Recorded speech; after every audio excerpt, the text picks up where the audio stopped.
Yo, what is up, my gamers in Christ? How are we doing today? Today is the date of February 26th of 2026. How are we doing? I hope we're doing well. We have a lot of news to get into. A lot of news. We're obviously going to start with the PBS NewsHour. And then we have Schiff sounding the alarm on the election interference. After that, we have a Pierce Morgan segment between BTC and some demons. So that will be exciting. It's interesting to see the Nazis, how they have evolved. It's interesting. I believe the right wing is now implementing phase 2. It's where they get girls to join their cause.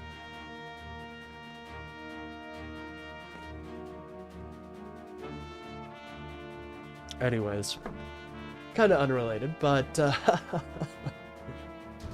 after that, we'll have some pieces by MS Now. I'm hoping...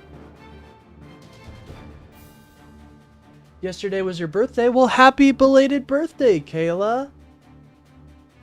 Oh, I apologize if I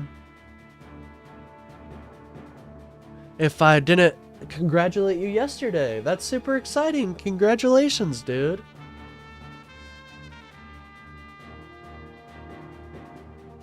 Hell yeah. Well, I'm excited that it's yesterday was your birthday. That means today is going to be a gift as well. Because it's the present. No, I didn't steal that from Kung Fu Panda. What are you talking about? Anyways, I hope to get some debates today. Apparently, I had a couple people, or I had somebody try to debate me yesterday, but I didn't see their notification, unfortunately. So, I'm gonna be in the void.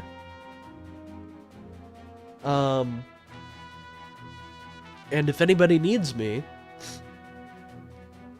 just ping me. I should have messages turned on. Let me check, actually. Yeah, I have notifications turned on, so I should get a little notification. Also, we have our number to call in if anybody has any disagreements or something they want to talk about. I'm unfortunately incredibly congested today. The disadvantages of having an immune system that hates grass, but we'll survive, I'm sure of it. Anyways, I gotta let people know that I am live. I gotta let the people know. I saw, Loner and Hutch were talking today. That might be interesting to watch through and see what they talked about.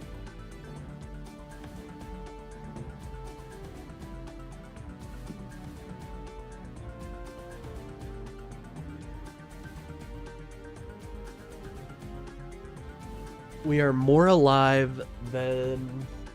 What's something that has a lot of life to it? What's something that has a lot of life?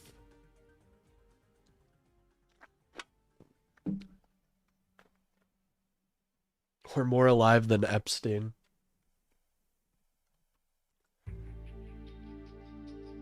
Yeah, probably not a good one to...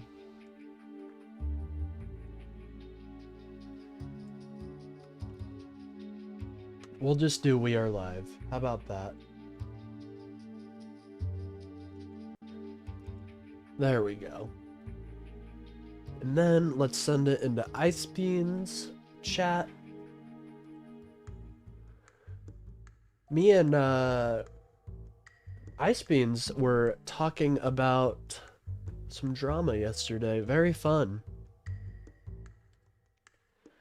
I was trying to make the point that I think anybody that focuses like excessively on the drama, I don't know if they're necessarily in the I don't know if they're necessarily focused on actually fighting fascism. I feel like they're more focused on getting sick dubs on the internet.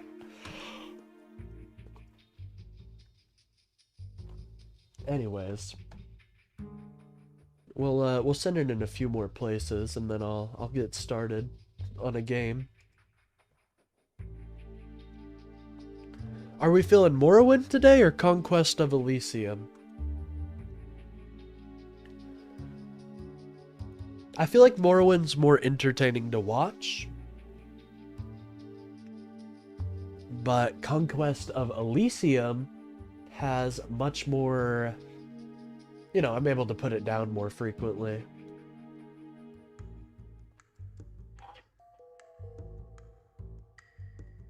Bow. Is there anywhere else I need to share my link? We got Dylan. Oh, yeah, of course, Wick.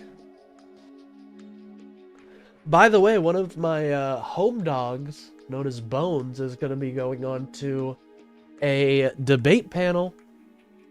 The Raging Tomato debate panel. And so we may be sending him some support when that comes around tomorrow. So get excited for that. Oh, my allergies are killing me today, guys. One moment.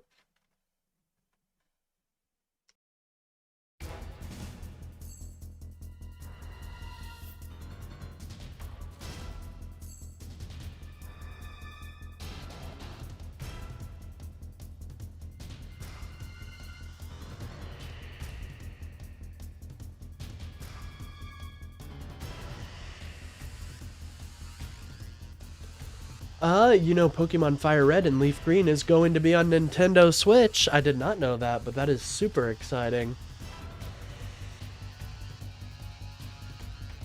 I am a big Pokemon fan. It'll probably be one of the games I play on here at some point.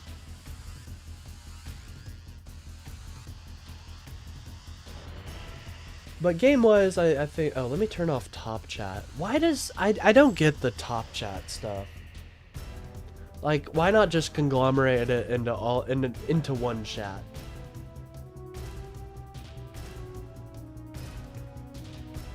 I'll play a little Morrowind today, and then we can play some Conquest later.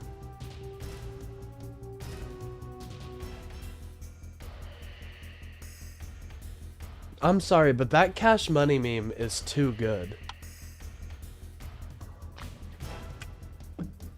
I'll see you in Valhalla. Why does he look like... He always looks just so fucking... Something's wrong. Something didn't quite work. I was wondering why you were ignoring me? Well... Because I am a big meanie. Yeah, I saw she was live reacting to Loner and Hutch right now. Well, I wish her luck on that venture. I don't even know what Loner and Hutch would be talking about.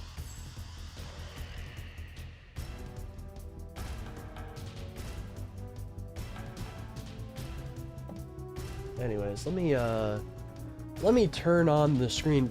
Why? I don't know why, but OBS has been very weird recently.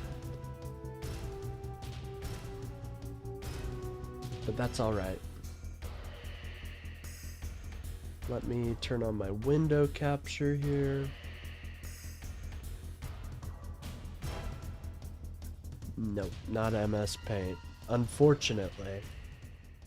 We need to have a community day, though. You know, we haven't had one in a minute. And, that's unfair to you guys. That's unfair to you guys, because we have so many new members as part of our community. Members such as T. Cruz, Kayla, of course. Chad. We have so many different people, and so I think they deserve MS Drawing. Oh.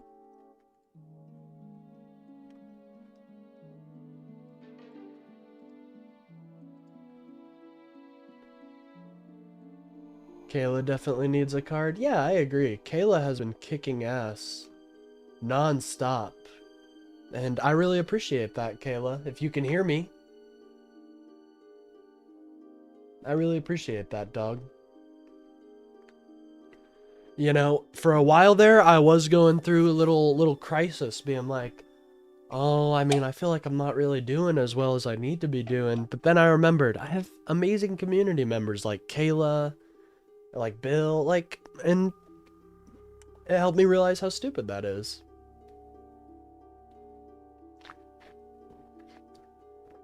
You can repeat that, because I was on my phone to check my mail. Oh, I just think that Pokemon Fire Red and Leaf Green, great games. And I'm excited to see a remaster on the Switch. I wonder if they'll be adding any of the new systems they've introduced. But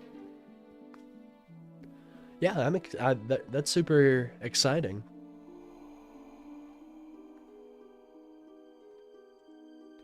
By the way, this music has no right to be this creepy in a video game about mechs. I should have saved the quick save. Oops. This is creepy music, dude. I could see this in a horror game. Speaking of horror games, I'm actually, I know it's a far ways away, but this Halloween, you better get excited, because we're gonna have a whole bunch of interesting video games to be playing.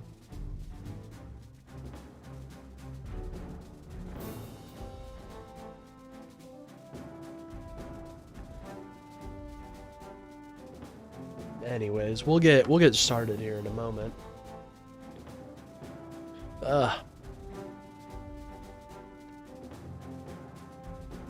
By the way, I do have a donation link if anybody's interested in donating. It's in the description of this video. And periodically I'll send my Ko-Fi link out.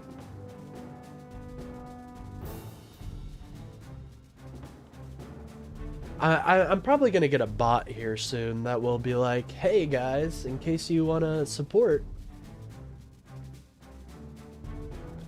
In case you want to support the channel. And I definitely will need it here soon.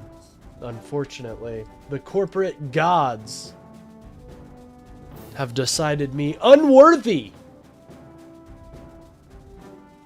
And I'll let you guys interpret that how you will.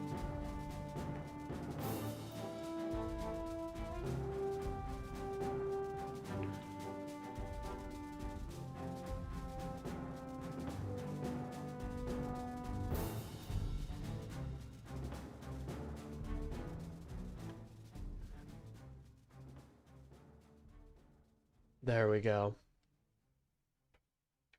There we go, ladies and gentlemen.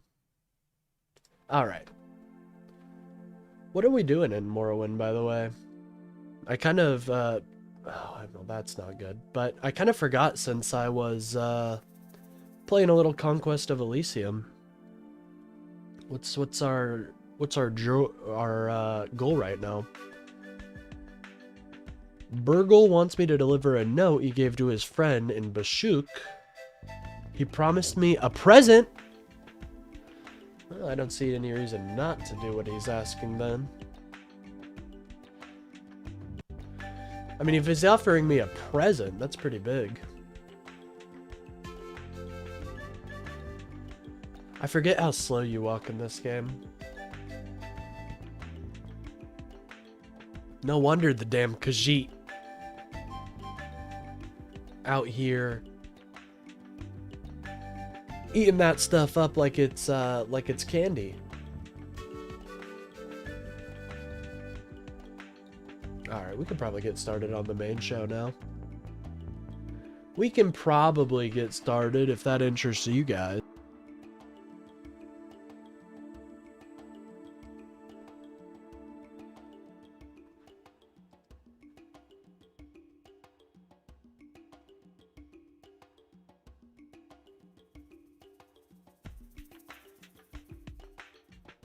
Alright, I wanted to wait till the end of that, but we still had a whole another minute going on, so we're gonna move past that and get into our amazing news hour. If you guys support PBS, if you guys support the news hour, go check out PBS.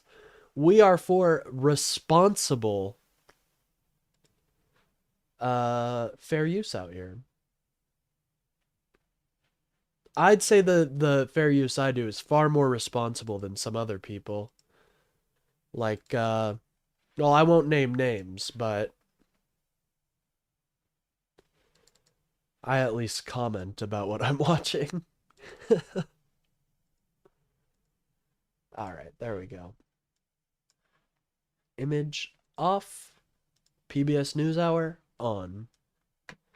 Support me on Ko-Fi if you guys don't already. I would really appreciate it, but no pressure at all, of course. I just gotta remind people because of the format that I'm on. Good evening, I'm Amna Nawaz. Yes! Yes! Let's go! Amna Nawaz, Jeff Bennett, two of the most absolute Stacys and Chads of this world, and they're going to be telling us the news today. Yes! Let's go! And I'm Jeff Bennett. On the NewsHour tonight, President Trump promotes his agenda and airs his grievances in the longest state of... Ladies and gentlemen, I do have a question, though. So, it kind of involves a discussion I was having the other day, or yesterday, actually. And that is, do you think a channel like mine, that focuses much more on news and politics, do you think it has a chance to survive in this ecosystem? I mean, I'm being a little too personable with it, but do you think a channel that just focuses on news and politics and doesn't really engage in the drama, does it have a chance to grow in this space? Because, like, I'm okay with doing drama if it's like me versus a rightoid. I love that shit. But I don't want to engage in drama and inter-party drama. So that's a discussion I was having. And I think my channel has been doing very well, actually. I think we've been kicking ass, and I'm super proud of you guys. But yeah, I wonder, do you think somebody that focuses more, I'd say my coverage is a lot more focused on like actual news, but what if I focused on, I don't know.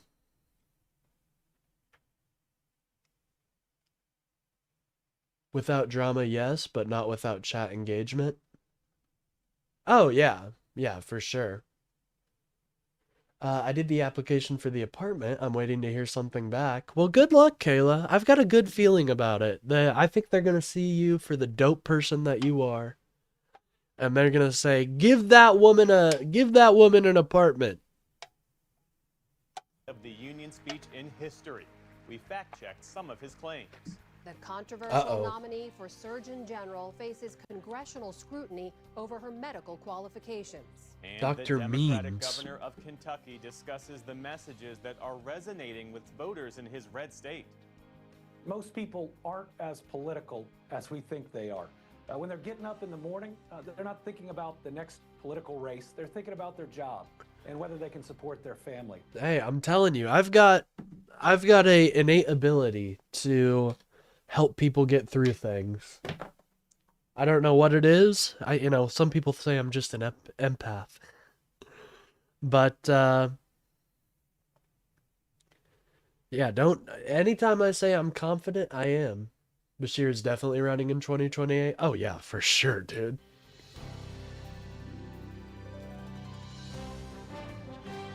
We have a lot of really good candidates, dude. Like, I don't know if I was having a debate or not, but I was talking to somebody and they were like, well, where's all the Democratic leaders? And I'm like, bro, how can you not see how many Democratic leaders we have? We have so many. And they're all so great. Like, and they all have their own agendas and their own ideas. It's nothing like the Republican Party that's just maggot out. Major funding for the PBS NewsHour has been provided by... On an American Cruise Line's journey along the legendary Mississippi River. Any of y'all watch Attack on Titan before? Civil War battlefields and historic riverside towns. I've been watching I haven't been watching, I've been catching some shorts. I actually was never able to finish Attack on Titan because me and the individual I was watching with had split up, and that was like our special show, so it's hard to get back into it. But I have been seeing some shorts, and it's very interesting. You know, animes like that, they present interesting ideas. Like The Rumbling, for example. That is literally us versus them, taken to the extreme levels.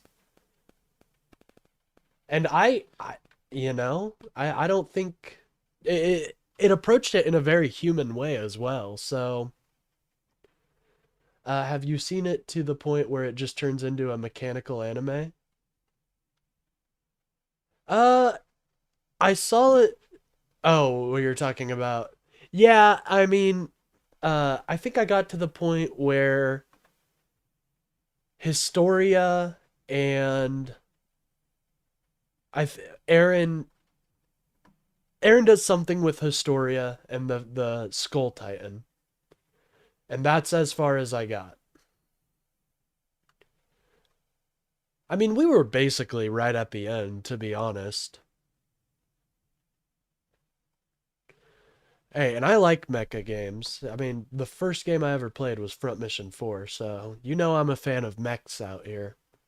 I'm just waiting for my mech. Like, when am I gonna get my mechanical body? So that I don't have to worry about these biological hang-ons. I mean, it's just ridiculous. You're telling me I have to breathe? Oh, Jesus. What an absolute hassle. The one where he kills his dad's first wife. Whoa, spoilers! But yes. Fleet of American riverboats, travelers can experience local culture and cuisine.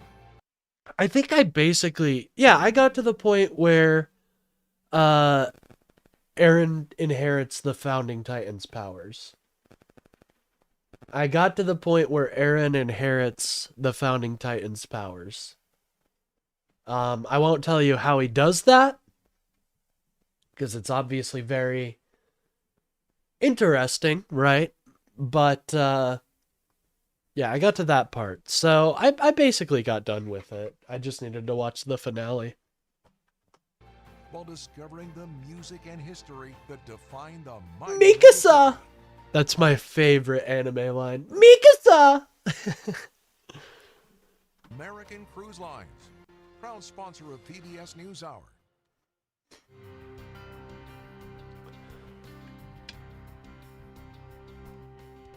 The Judy and Peter Let's Bloom go, Judy and Peter! and freedom by strengthening democracies at home and abroad. Dude, we really respect The Judy Ford and Peter Foundation, Bloom. working with visionaries on the front lines of social change worldwide. Friends of the NewsHour, including Nell, Martha, and Mary Minow. Shout out to the Ford Life and legacy Foundation. of their parents, Newton and Josephine Baskin Minow, and Julie and Robin Powell, through Fidelity Charitable. Hey, shout out to Newton and Josephine Baskin Minnow. For one of their final requests, they wanted to fund the PBS NewsHour so the people could get news. And I think that is so honorable. And my husband's talking about getting me another service animal because I had to put my... Oh, I'm so sorry to hear about that. Well, I hope you get a fun little furry friend that's able to help you with your day-to-day life. I'm sorry to hear about that. Art Collins and Sophia Shaw through the Arthur D. Collins Jr. Foundation and George D. Hanby III. And with the ongoing support of these The institutions. third? What happened to the first guy? This program was I made know, possible bad by joke. the Bad joke contributions to your alert. PBS station from viewers like you. Thank you.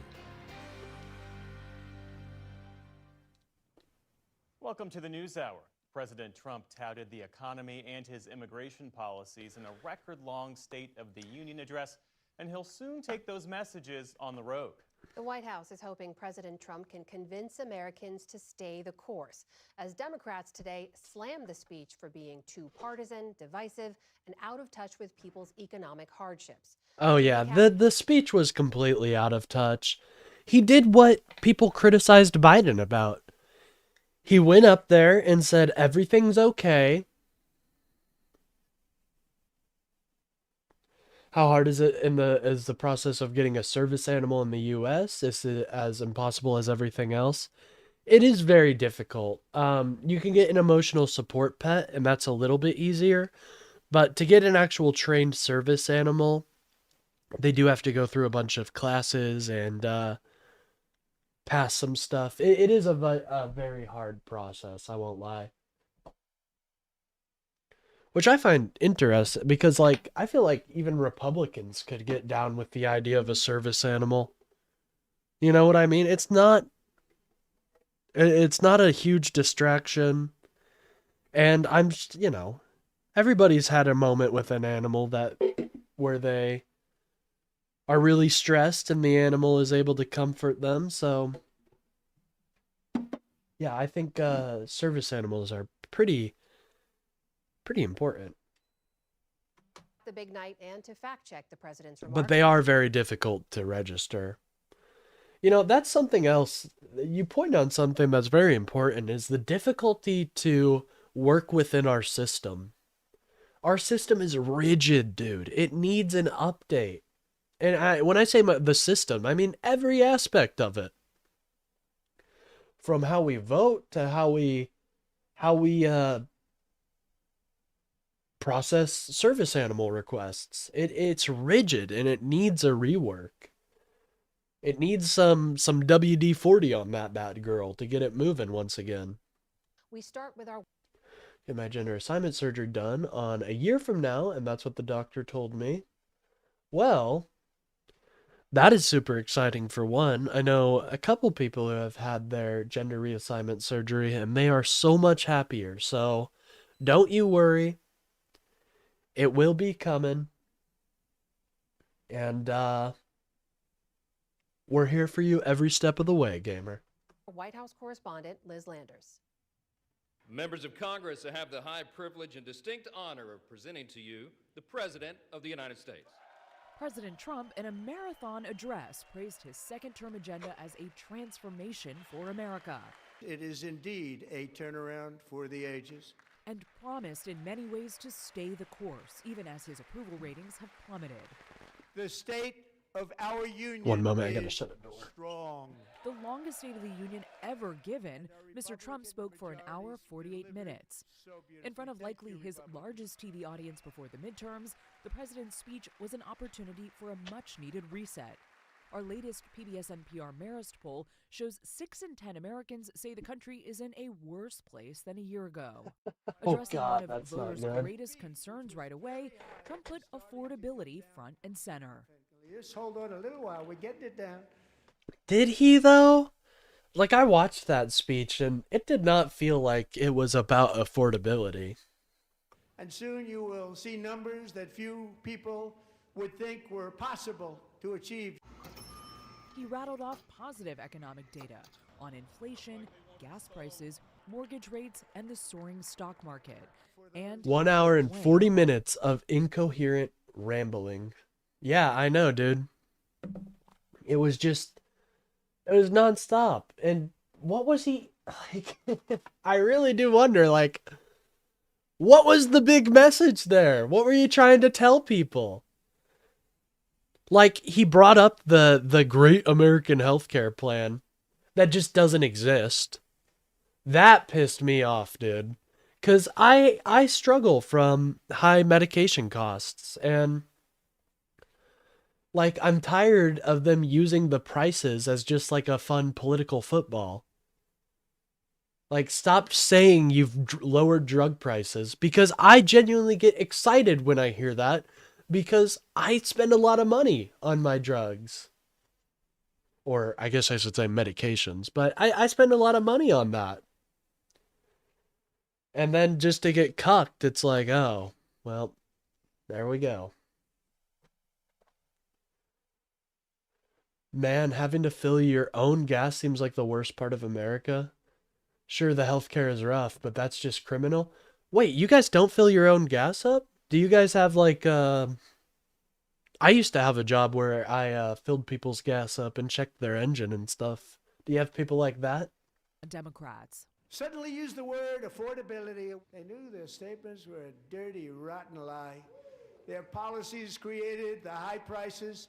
Our policies are rapidly ending them. One policy promise the president made last night, Trump said he would offer Americans a new type of retirement account that would resemble plans offered to federal workers, complete with matching government contributions.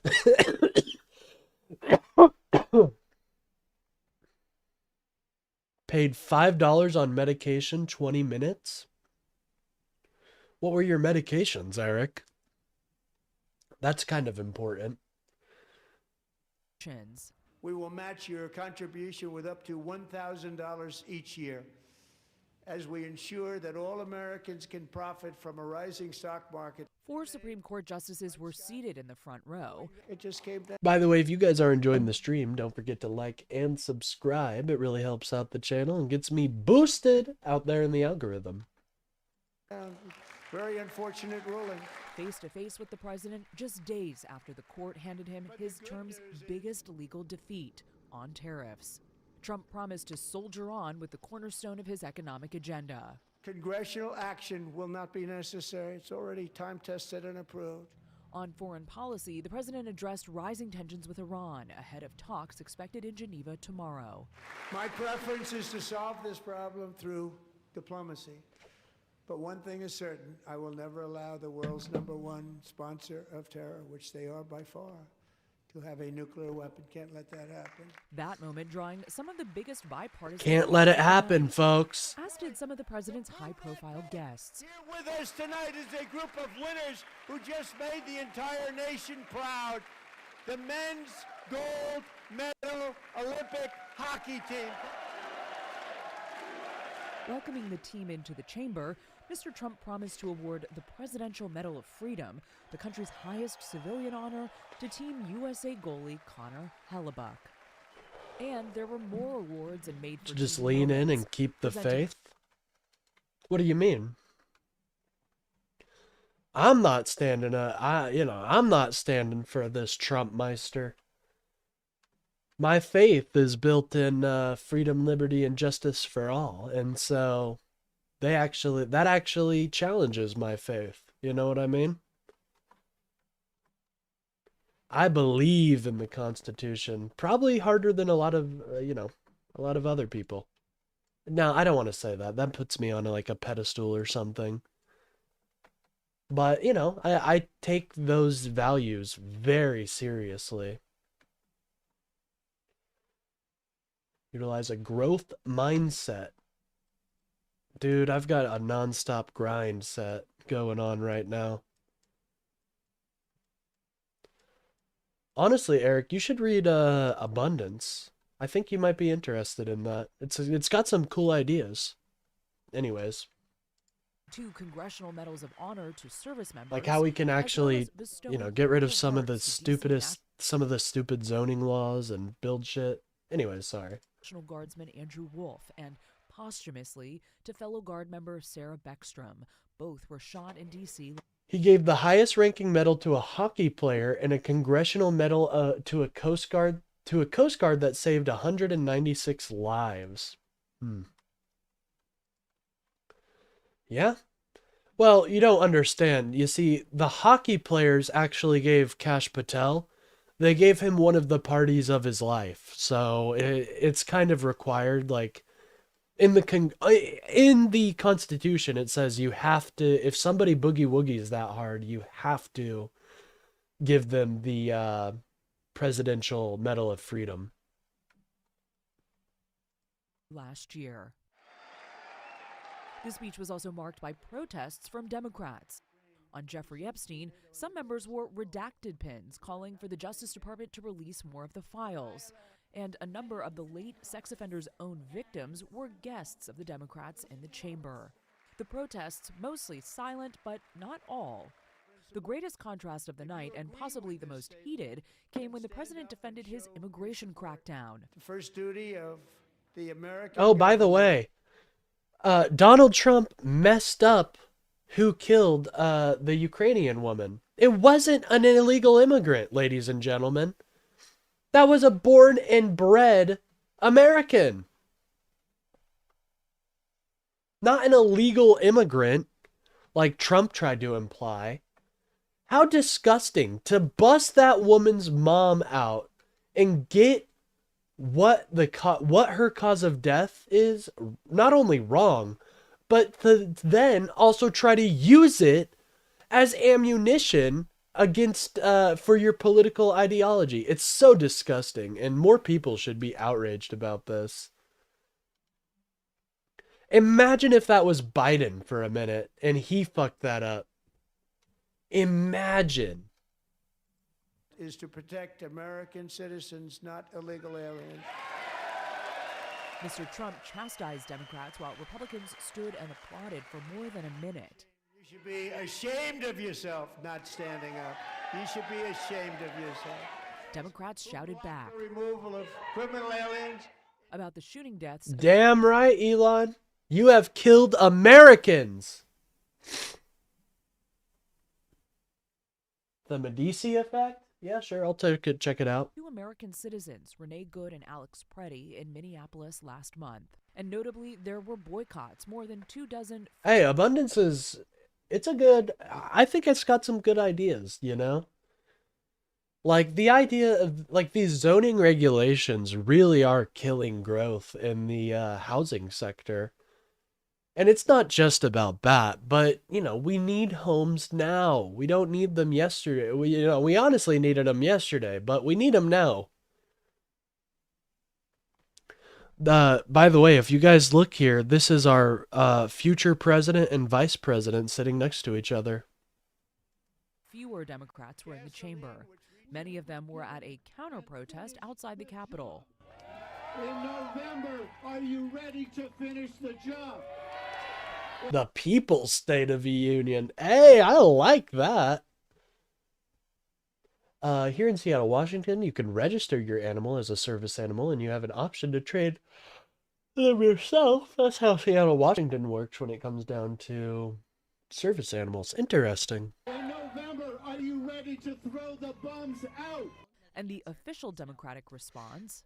In his speech tonight, the president did what he always does.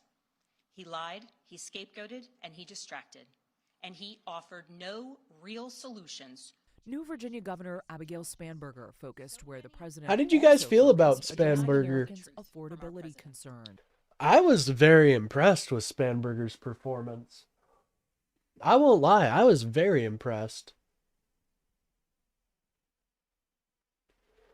The Medici effect sounds interesting. Seems to be how diversity spurs innovation. Hey, that does sound fucking super interesting, actually. Let's just face it, overregulation in all categories stymies growth. I mean, definitely, right? Definitely.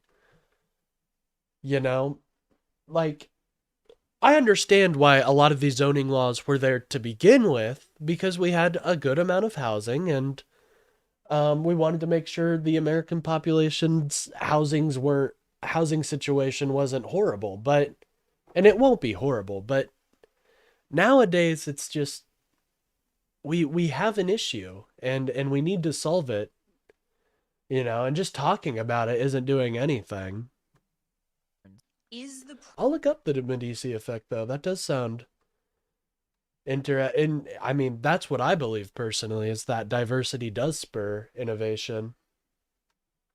President working to make life more affordable for you and your family. We all know the answer is no. Reaction Today fell along partisan political. That is true. People do have vastly different definitions of overregulation. What I'm talking about is like the examples they give in the book. So like there's a perfectly good area for someone to build some apartments, and then there's a want, there's a need, but they're unable to build there because zoning regulations say you need to be so and so this much away from a highway to make sure emissions, you know, stuff like that. And then it just never gets built. And so I think that is one of the issues we're having right now. And hey, I'm a Democrat saying this, you know, like I'm all for regulation if it means protecting America. But at what point do we have to put that aside and deal with the issue? If I can get high and play WoW and not have a CIA spook in office, I'll be happy. Hey, man, I trust the CIA spook more than what we got there right now. Supply side? It's not a supply side issue? Yes. Yeah, you're technically, but a lot of these areas have been like condemned, you know, and unable to house people. It is a cost issue too. I agree with that. Political lines. I think that we've got a lot of momentum here, but the president said this last night. We inherited a mess. Our ask to the American people is let us continue to fix this mess. So Donald Trump is lying, and the American people can either believe what Donald Trump says or they can believe the monthly bills, but they cannot believe both. Presidents often hit the road after the speech to sell their policies directly to the American people. President Trump will push his economic message in Texas at the end of this week. Texas should go. I mean, yes, I agree to a certain extent, but if that was the case, then, you know, our military would never get funded or stuff like that. And I have been hearing how she did tax a lot out of the people of Virginia, so I need to look into that story. Again, I think personally I would pay 50% in taxes if it meant my fellow man got to eat, sleep, and got their health taken care of. But I know I'm radical in that decision, and I know it's not a point everybody would agree with, but that's just what I would be personally okay with if I knew that people were benefiting. Ahead of that state's primary elections on Tuesday. Liz, as you just reported there, the president talked a lot about the strength of the economy. Two claims he made I want to ask you about. One about the price of gas, and the other that getting rid of... Okay, and I'm just talking about like state, like federal tax, like not anything extra on there. Would enable the U.S. to have a balanced budget, as he put it, overnight. What can you tell us about those? Let's start with the second part about balancing the budget. So that's implausible. We crunched some numbers. We looked at the math here. The federal deficit in 2025 was $1.8 trillion. The 2024 estimate of fraud in the U.S. Government Accountability Office had a range between 233 to 521 Let's billion get creative. Military could be funded through tariffs and gambling. Well, I do like the I do like the fire, but I don't know, maybe. Gambling is something that is really starting to hurt the nation. Trump only hurts criminals, the insane and the purposely ignorant, the entitled and the worst humans there are, and it's a fact. Well, I think he wouldn't like me too much, and I just say, you know, a couple mean things about him. Does that make me the worst, most insane criminal ever? I'm waiting with bated breath, James. Good to see you, by the way, Chef. Fraud But even if you eliminated all of the government fraud, the federal deficit would still only be reduced by a third there. And then on that second point of gas prices, we looked at gas prices all across the country. The president said that they are below $2.30. Yeah, now this was a bit of a big lie. There are places where gas has fallen, a couple cents.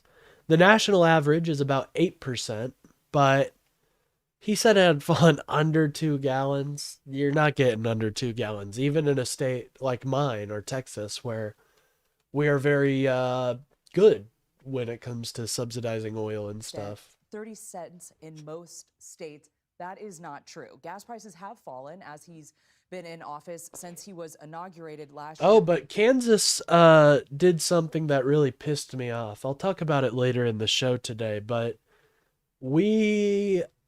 I may be mounting an effort to call out the I'll wait. The price of gas was around $3.11 a gallon. Now it's down to $2.97. All I'm going to say is I was so proud of Kansas for a decision that they had made. And now it seems that I believe our Supreme Court is reneging on it. So cents a gallon today, as AAA says. But no state has an average of under $2.30 a gallon, again, per those AAA statistics. Same with gas, buddy. I didn't see that. I haven't seen that, Chef. From what I see, Atlanta, we can go on the AAA map, but number one, that's not for the whole country, If it's just one particular place, that's great, but that's not the whole country. Yes, I did see Mr. B interview Newsom. I'll be watching that today, actually. Thank you for reminding me. I love Mr. B. He is a badass. And someone I truly look up to a little bit, He's a bigger content creator, and he's from the state of Kansas as well, so I, to a certain extent, look up to him. They should ignore the courts like our president does, right? Well, it's heartbreaking, dude, because I was so proud of our state for passing. I'm giving too much away, but and I still need to look into a little bit more of it, but from what I know, it's just pretty disgusting. Anyways. The state with the lowest average price of gas is in Oklahoma, which has $2.40 a gallon, according to AAA. The president also made a claim about... Oh, well, there we go. Damn, shout out to AAA. The number of Americans receiving food assistance. Take a listen to what he said. And in 1 year, we have lifted 2.4 million Americans, a record, off of food stamps. Liz, what should we understand about that? So the data from the Agriculture Department found that a number of people who receive these Supplemental Nutrition Assistance Program benefits, or SNAP benefits, as most people know them, that did decline by 2.6 million people on those benefits from November of 2024 to November of last year. However, that 2.4 million person statistic, the figure that the president refers to, is likely Americans who are projected to lose those benefits. Oh my God. Isn't that scummy? Wow. We managed to help people get off. No, you're kicking them off. What a piece of shit. That's insane. Following the passage of the One Big Beautiful Bill Act over the summer. So that's not necessarily people who were able to afford to. Okay, that's great if you're able to get that, Eric, but I'm not seeing that level of gas prices, and I don't think anybody else is. I mean, they just said the lowest point of gas was $2.40 in Oklahoma. So, I mean, I don't deny that. These SNAP benefits that legislation expanded work requirements. So this analysis came from the Congressional Budget Office report, which is why at the time Democrats were concerned about people losing access to those SNAP benefits. We also heard the president continue to make false statements about the elections, including this claim, we'll play for people here, that many undocumented immigrants are voting in federal elections. Take a listen. To stop illegal aliens and others who are unpermitted persons from voting in our sacred American. My brother, nobody illegal votes in those. We have an incredibly secure system, bro. It's decentralized. Every state does their own election. I just think it's so embarrassing that he can't do good. He can't get people to vote on, on the policy. He has to get them to vote on bullshit and lies. Elections, that cheating is rampant in our elections. It's rampant. What do we know about that, Liz? That's an outright falsehood. This has been disproven over and over again by the president's own Department of Homeland Security and a number of other places that have looked at whether there are non-citizens voting in this country. It happens at an infinitesimally small level. For example, the Department of Homeland Security did a study after the 2024 election. 49.5 million voter registrations were checked. About 10,000 cases were referred for additional investigation. Well, and something else to note, Eric, is that with the tensions between Iran and America spiking, we may start to see much higher oil prices because, sorry, yeah, the screen's going to go black for a minute. Because, you know, Iran could do so many destabilizing things in that region. How many lives can Republicans tell before Americans get sick of this shit? Amen. Amen, Daniel.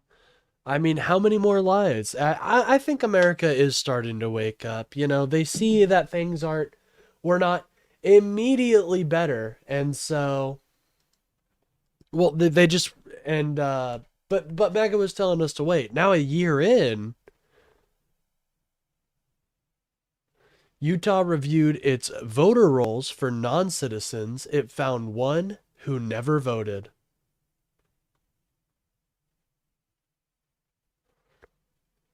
After a sweeping Republican-led review of more than 2 million voter registrations, Utah election officials identified just one apparent non-citizen in their voter rolls who never voted. The results sharply undercut the narrative of widespread non-citizen voting Republicans are using to promote new nationwide restrictions on voting. Interesting. Well, God damn it, you guys were right. Fuck, you guys were right.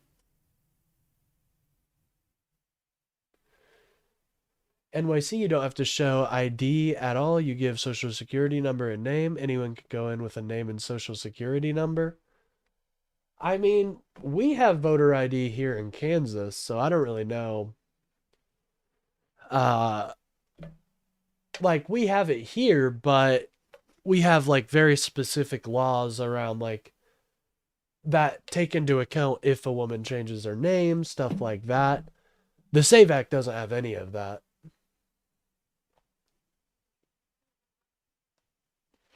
We literally have the United States president on the phone committing election fraud.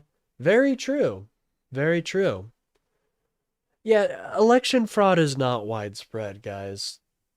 I'm sorry, it's just not. And it rarely happens.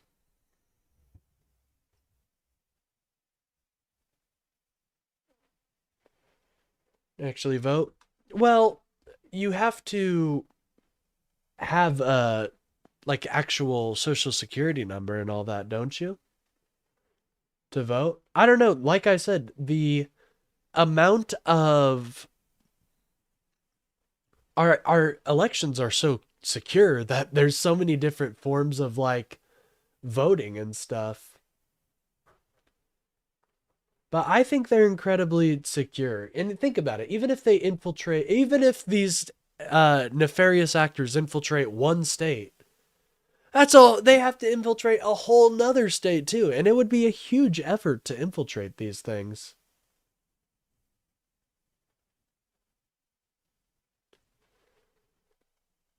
Non-citizenship. Amna, that's 0.02% of the names that were processed.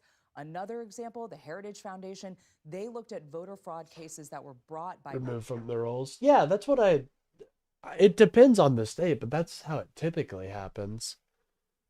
Even if they did vote, it would get flagged, but interesting, you know. Only 85 cases. Since I live in Kansas, we've had that we have to show a form of identification before we vote.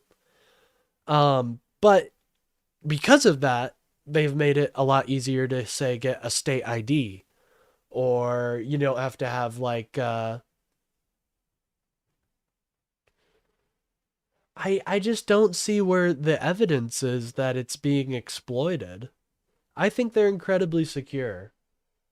Involving allegations of non-citizen voting were found over a 2-decade. I mean, and here's here's the proof I show. If it wasn't as secure, Russia would have already fucking hacked it. I have no problem with voter ID if you issue a national real ID that is free. Yeah, for sure, dude.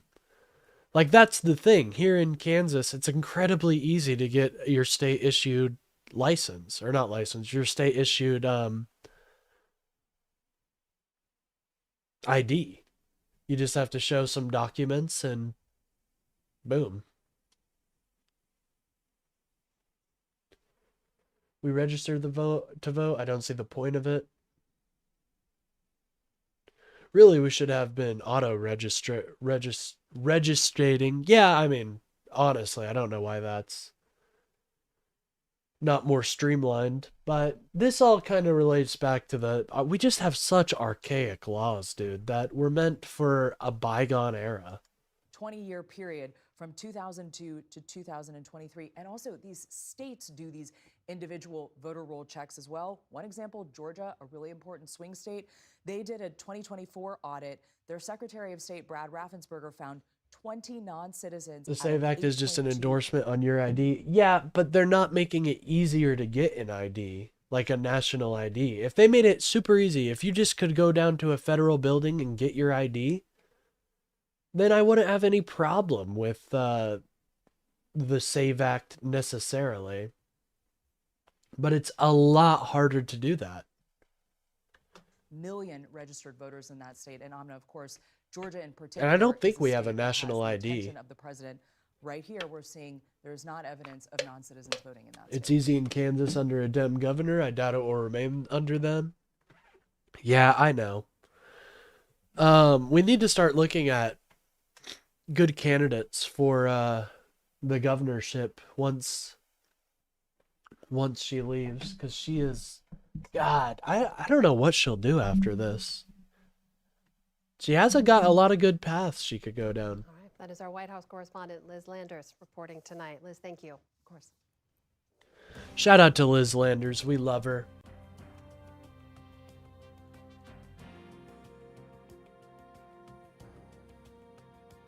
We start the day's other headlines with ongoing fallout from the Jeffrey Epstein files. Larry Summers... No, Salty Colonel, I think that's just that's just your racist thoughts, my friend. I'm a self-righteously smug clown. Well, at least I can call into a debate show. You know what I mean? Gob, you come here pretty often crying about me. I'm starting to think you're a fan. Is leaving his teaching post at Harvard University. The former treasurer... Oh yeah, did you guys see about this? Larry Summers stepping down. The governor of Kansas.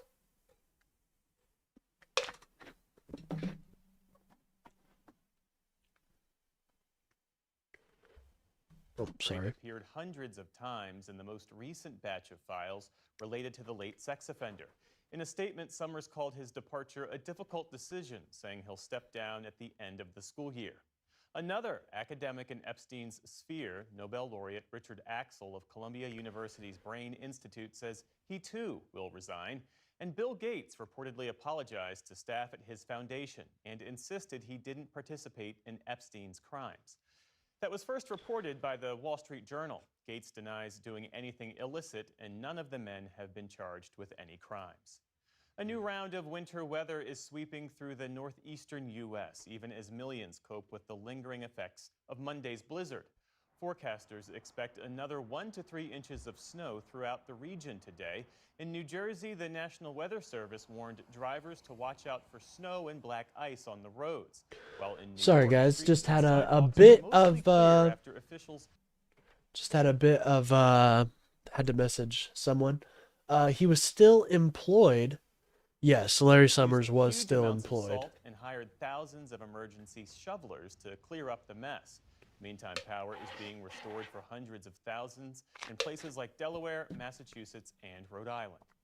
In Brazil, rescue teams are searching for dozens of people still missing after intense rains and floods killed at least. Yeah, I saw. I hope all my watchers in Brazil are doing okay out there.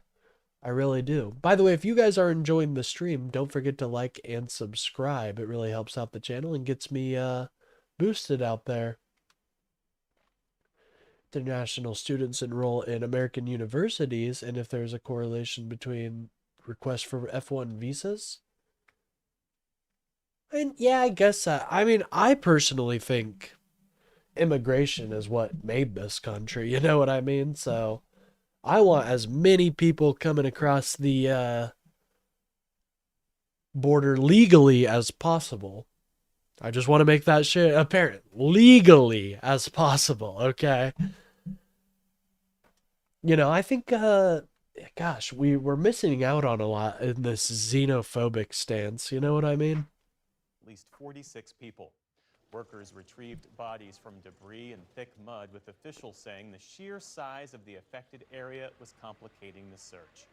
Also today, mourners gathered for the funeral of an 11-year-old... Wait, no way. Under the current Arkansas law, Bill Clinton can't vote because he changed his name from William Blythe. Well, I don't blame him. William Blythe? Holy. Yeah, that was a strategic name change. Boy who was killed in the floods, his father remembered him Oh, as jeez. a boy with a big heart. Oh, rest in peace to this kid. He I'm shouldn't trying have to been be taken from decent this because world. my wife and daughter are still in the hospital, but I only have good memories of my son. It's about living and loving intensely. Authorities say at least 3,000... Wow, look at that, guys.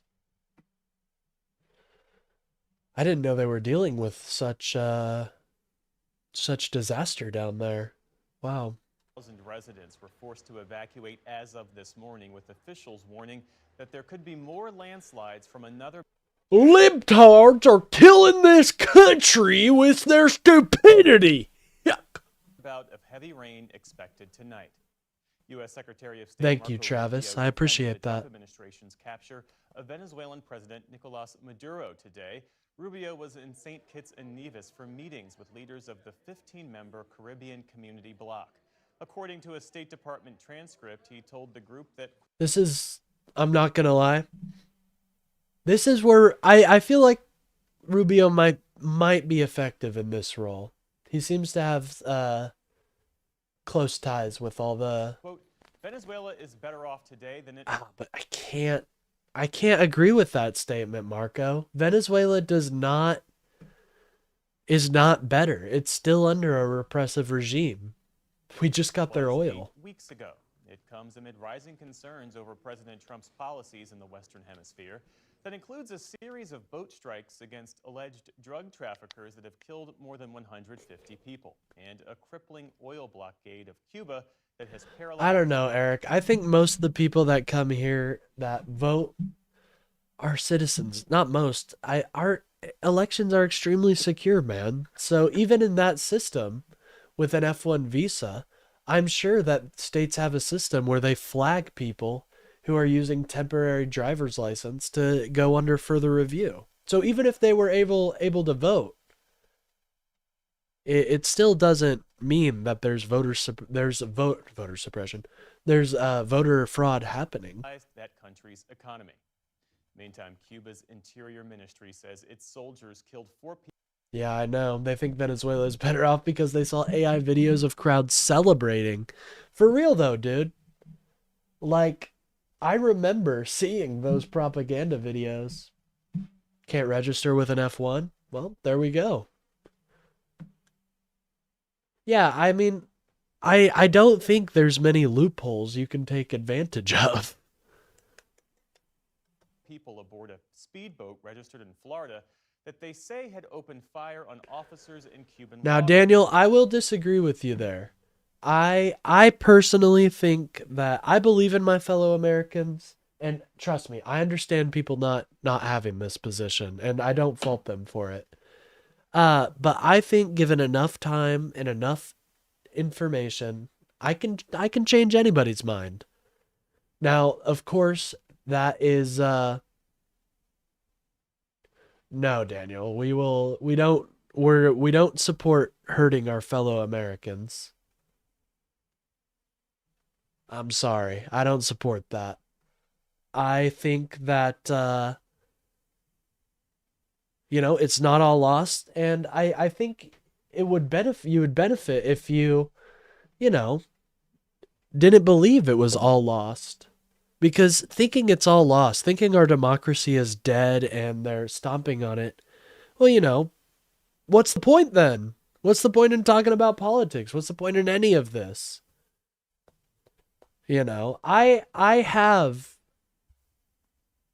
a good support system if things go down like that. And I suggest you guys do too, but I don't think that we're near the precipice to start killing each other and all of that.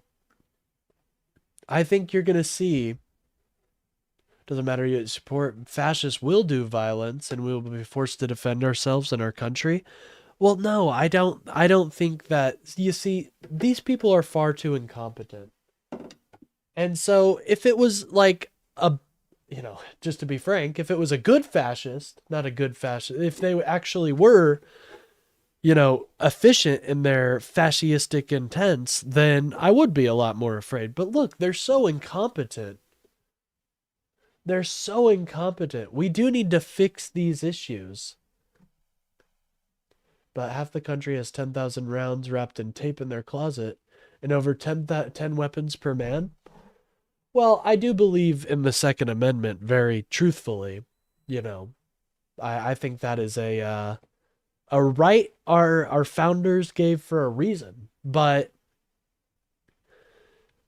I don't think that it's nearly to the point where we're going to start mowing each other down in fields. Even something that shows me proof of that is if the Republicans thought that they were going to take over, they wouldn't be holding on to the filibuster for so long. They wouldn't be trying to gerrymander. They know that they will be out of power someday. And that just shows me that they know that they are going to lose. They're very dangerous. Is it going to explode soon? No, I don't think it's going to explode. Even if we saw a civil war, it wouldn't be a civil war in how people traditionally think about it. It would be like the years of lead in Italy, where there are multiple different extremists on both sides committing more and more atrocities. Fascism needs perceived legitimacy to function. Well, Trump doesn't have any of that legitimacy. Everybody thinks he's a fucking walking buffoon. Listen, there is hope for our democracy. And you know what democracy needs? Democracy needs the perceived legitimacy to function. I'd rather give my perceived legitimacy to the amazing democracy that we live in, rather than the horrible fascists that think they can take it over, but will be drowned in a choir of freedom and liberty come these midterms. I don't think it's lost. And I think thinking it's lost, it hurts us because it puts doubt into the strength of our democracy. You know what I mean? But I've been there where I thought, oh, well, it's time to start arming and getting ready for the resistance. But unfortunately, it is a democracy. It is. It's a flawed democracy, but it is. But I hope to show you why I love this democracy and why I think there are definitely areas for improvement, but I don't think we need to burn it down, you know? Trump's going to try his hardest, but we can't be equal in that. We can't be equal in that. Ignoring the weakness of our democracy will avoid it ever being systematically fixed. Well, I guess ignoring the fascism, that was a poor choice of words. I apologize.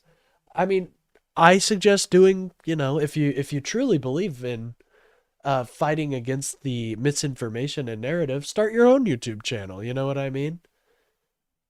I know that's not the best advice in the world, but I truly believe it's going to take a choir of liberty to defeat this MAGA machine. 41 years old, brother, taking the high road, got George Bush elected. I don't think we should take the high road necessarily, but we're winning right now. The Democrats are winning.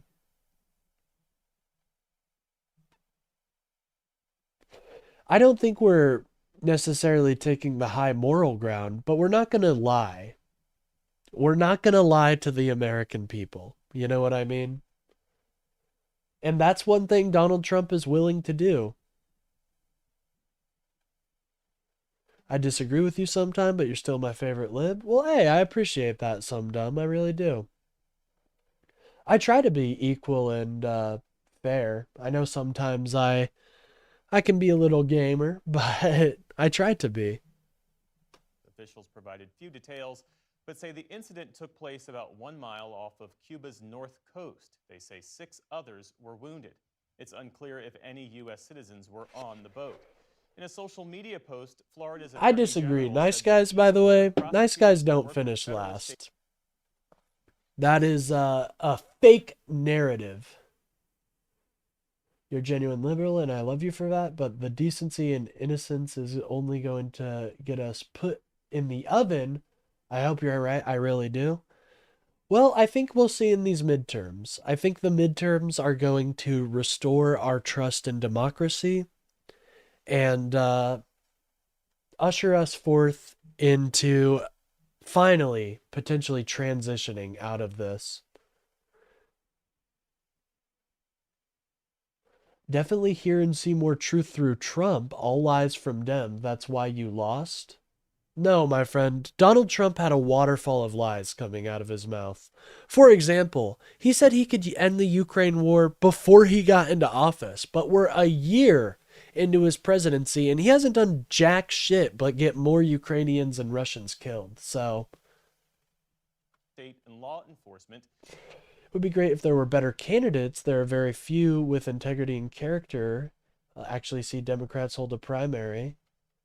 Well, I get it. You know, everybody knew that Kamala was going to be the one if Biden dropped out. But I think you're going to see a very different primary this time. I'm kind of afraid of what may come out of it. To begin an investigation, adding that the Cuban government cannot be trusted. A U.S. federal judge is blocking the Justice Department from an unsupervised... Well, Daniel, don't worry, man. There will be an outcrying for democracy after these. But he ended all other wars, toughest being last. He didn't end all other wars. What are you talking about? Israel is still killing Gazans. Did he stop the war between the RSF and the Sudanese army? That's where most of the killing in the world is going on right now. So, wholesale search of Washington Post reporter Hannah Nathanson's electronic devices. In his ruling, I disagree. I don't think Newsom will capitalize. As a matter of fact, if you listen to his reasoning for not having a billionaire tax in California, it's actually pretty sound. It's economic flight. They're just going to leave and go to another one.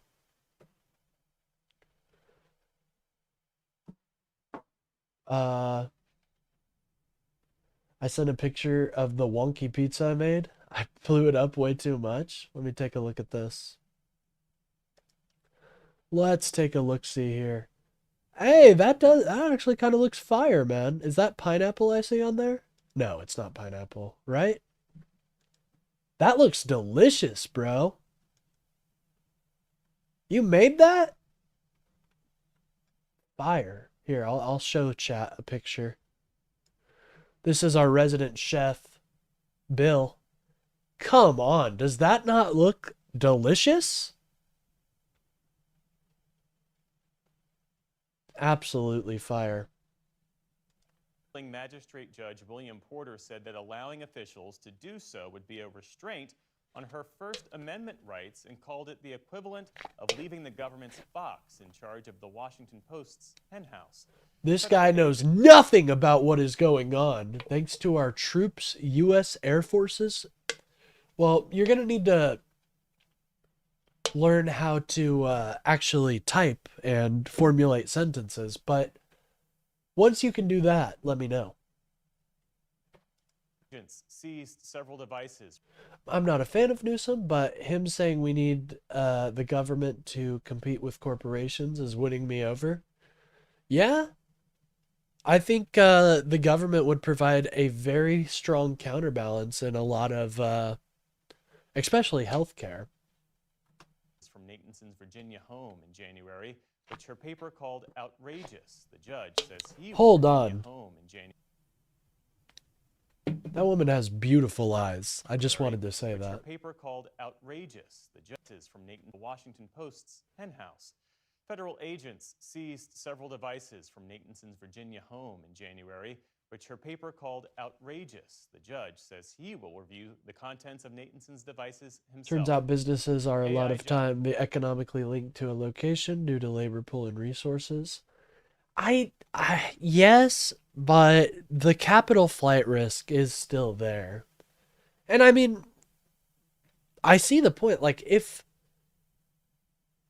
we were able to impose it nationwide, I feel like,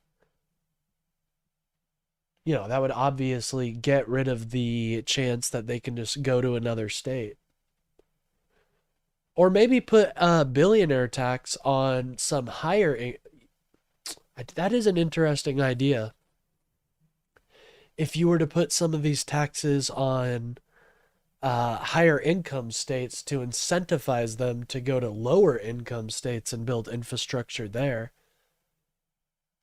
I don't know. That could be an interesting idea. Like if Texas would make them leave, they would have already left to Texas. They don't. Why? Well, I think some of them did leave to Texas, but that's because of Silicon Valley. And I do agree, economic location is important.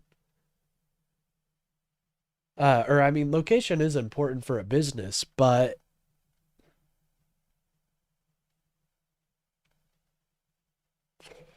I see the risk.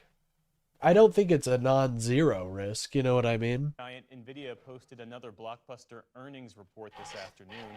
The company's profit nearly doubled in the fourth quarter to $43 billion. Holy thanks to shit. strong chip sales. The better-than-expected result comes amid broader concerns that hopes for the AI sector have been overblown. Ahead of that report, stocks on Wall Street ended higher amid gains in tech shares.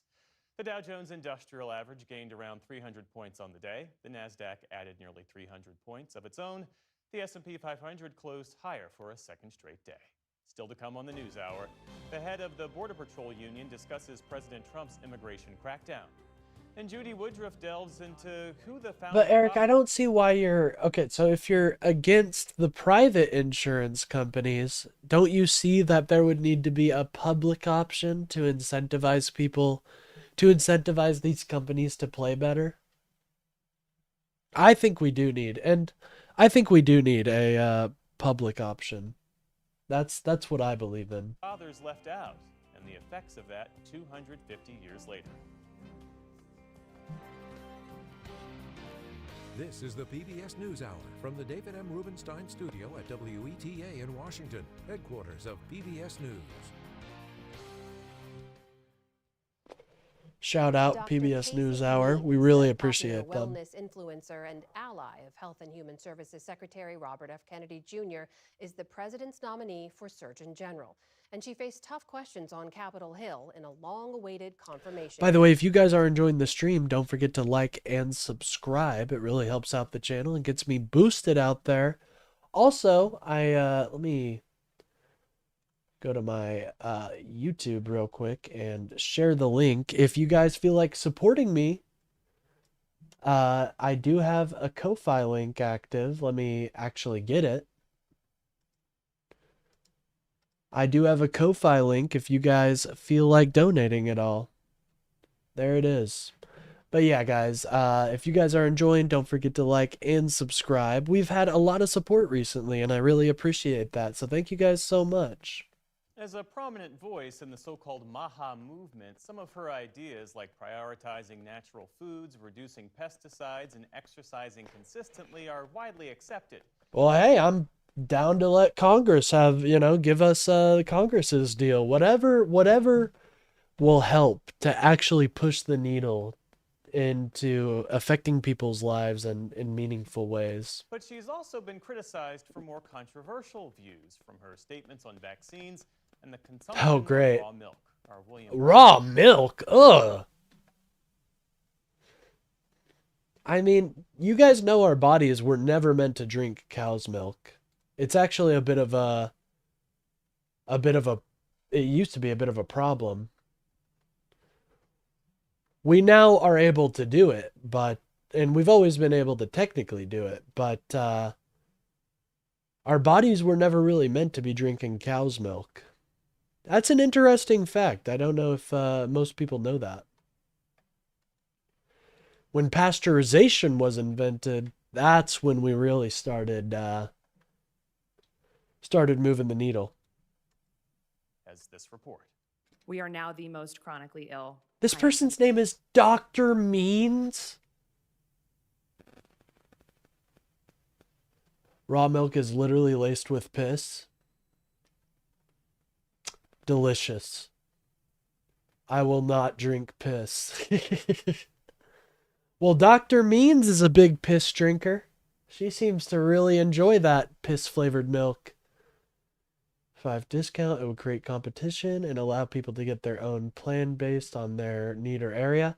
I agree, but the issue for me is what is so we're just giving a 75% discount.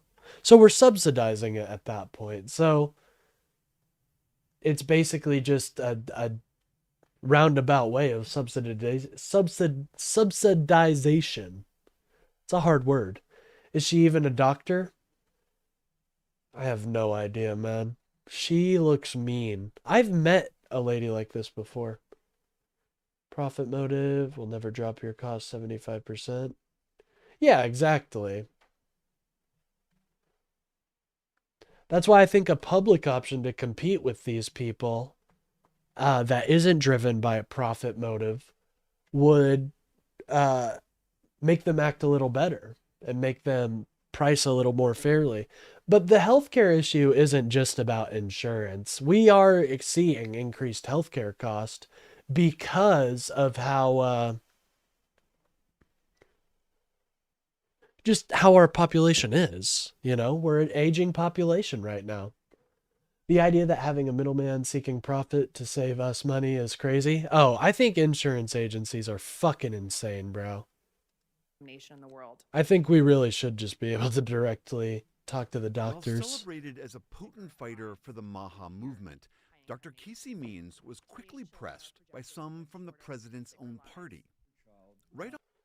Why should taxpayers pay for members to enjoy that 75% discount? Let me think about it. Well, they are our representatives, so the people do think they have a bit of a higher position. But I mean, honestly, I gotta be honest. I think we should all have that. Off the bat, Republican Senator Bill Cassidy, who's also a doctor, grilled Means on her past statements incorrectly linked. But what do you guys think about this Dr. Means person? I mean, her literal name is Dr. Means.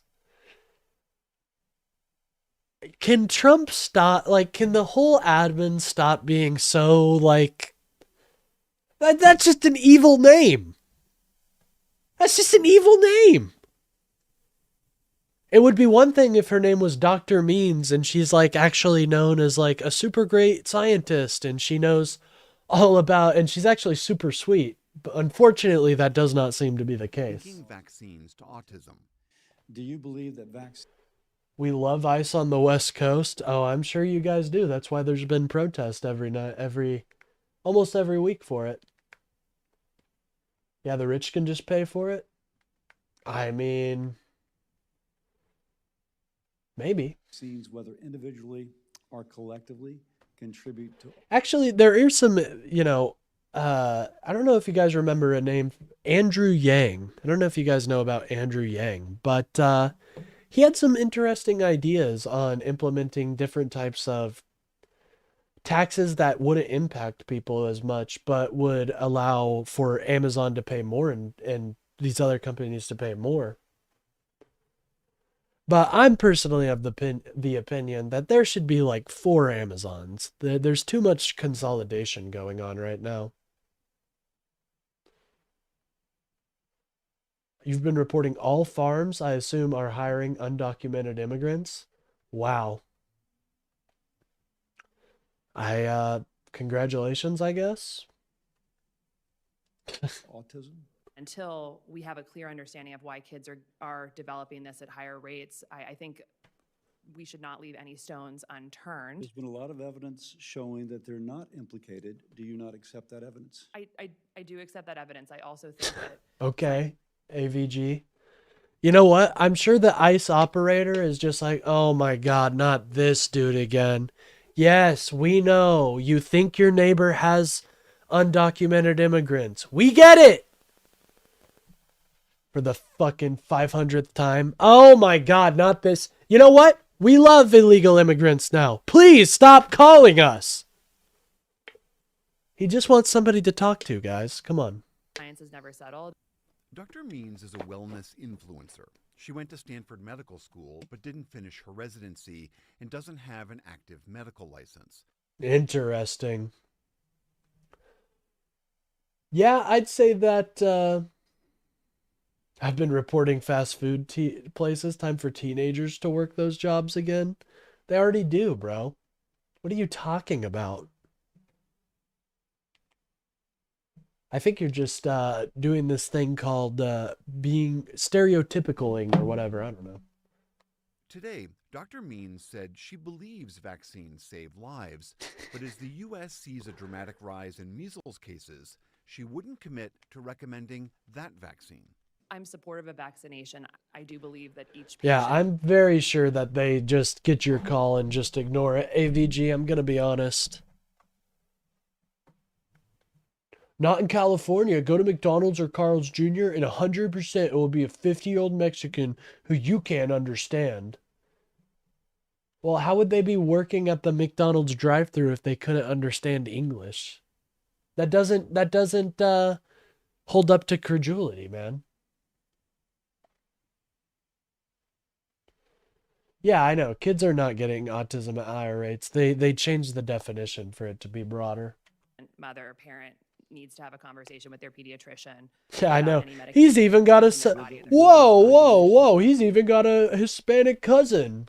Wow. Would you encourage her to have her child vaccinated? By the way, if you guys are enjoying the stream, don't doctor, forget to and every like individual and needs to subscribe. talk It to their really doctor helps out the before channel putting and gets medication in me their body. boosted out there. Democratic Senator Patty Murray pressed Means about her past comments on birth control. You said Americans, quote, use birth control pills like candy.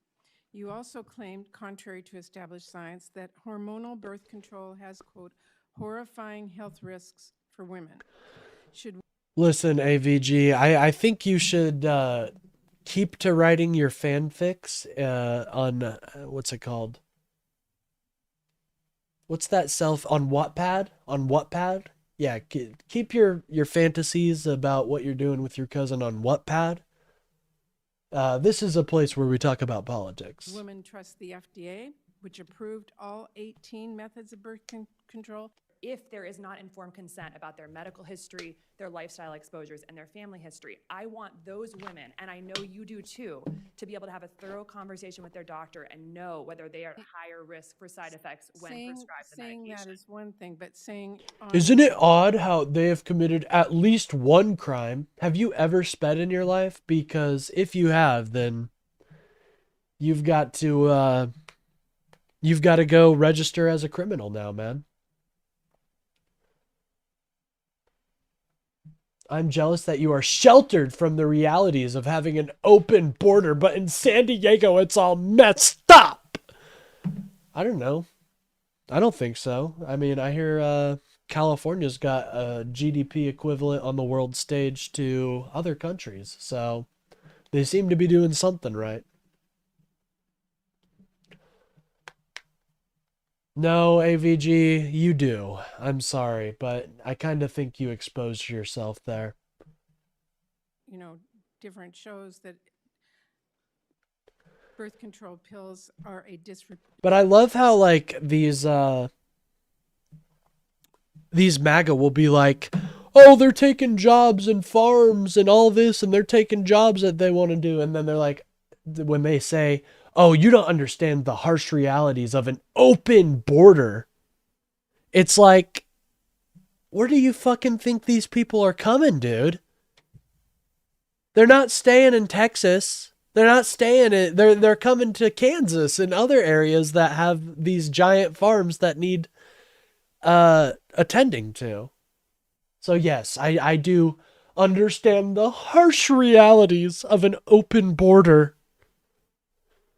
And you know what those realities are? Better Mexican joints, and I get to learn a little Spanish. Oh, God! Dear Lord. respect of life is very different. There is leader, Democratic Senator Tim Kaine doubled back on vaccines. Do you believe that there's no evidence that there's the flu vaccine? That is not true at all, AVG. You're just spitting misinfo. Poor guy. Vaccine has efficacy in reducing serious injury or hospitalization.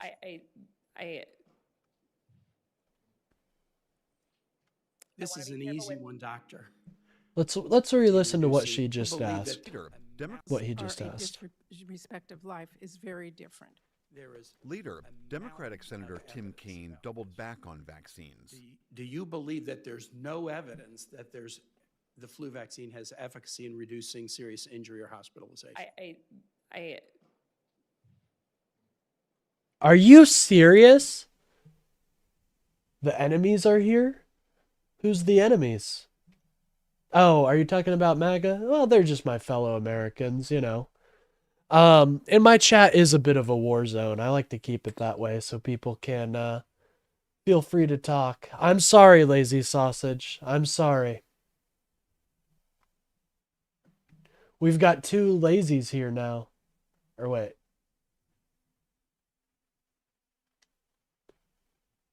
Anyways. This is an easy one, doctor. This is an easy one. I support the CDC's guidance on the flu vaccine. Holy shit. Guys, did you know taking the flu vaccine, apparently it just doesn't do anything? Wow. You can be reductionist about it, but there are a lot of drawbacks. the housing prices are still out of control to demand increases. Well, my friend, you're facing an issue a lot of Americans are facing, which is a increased cost of housing.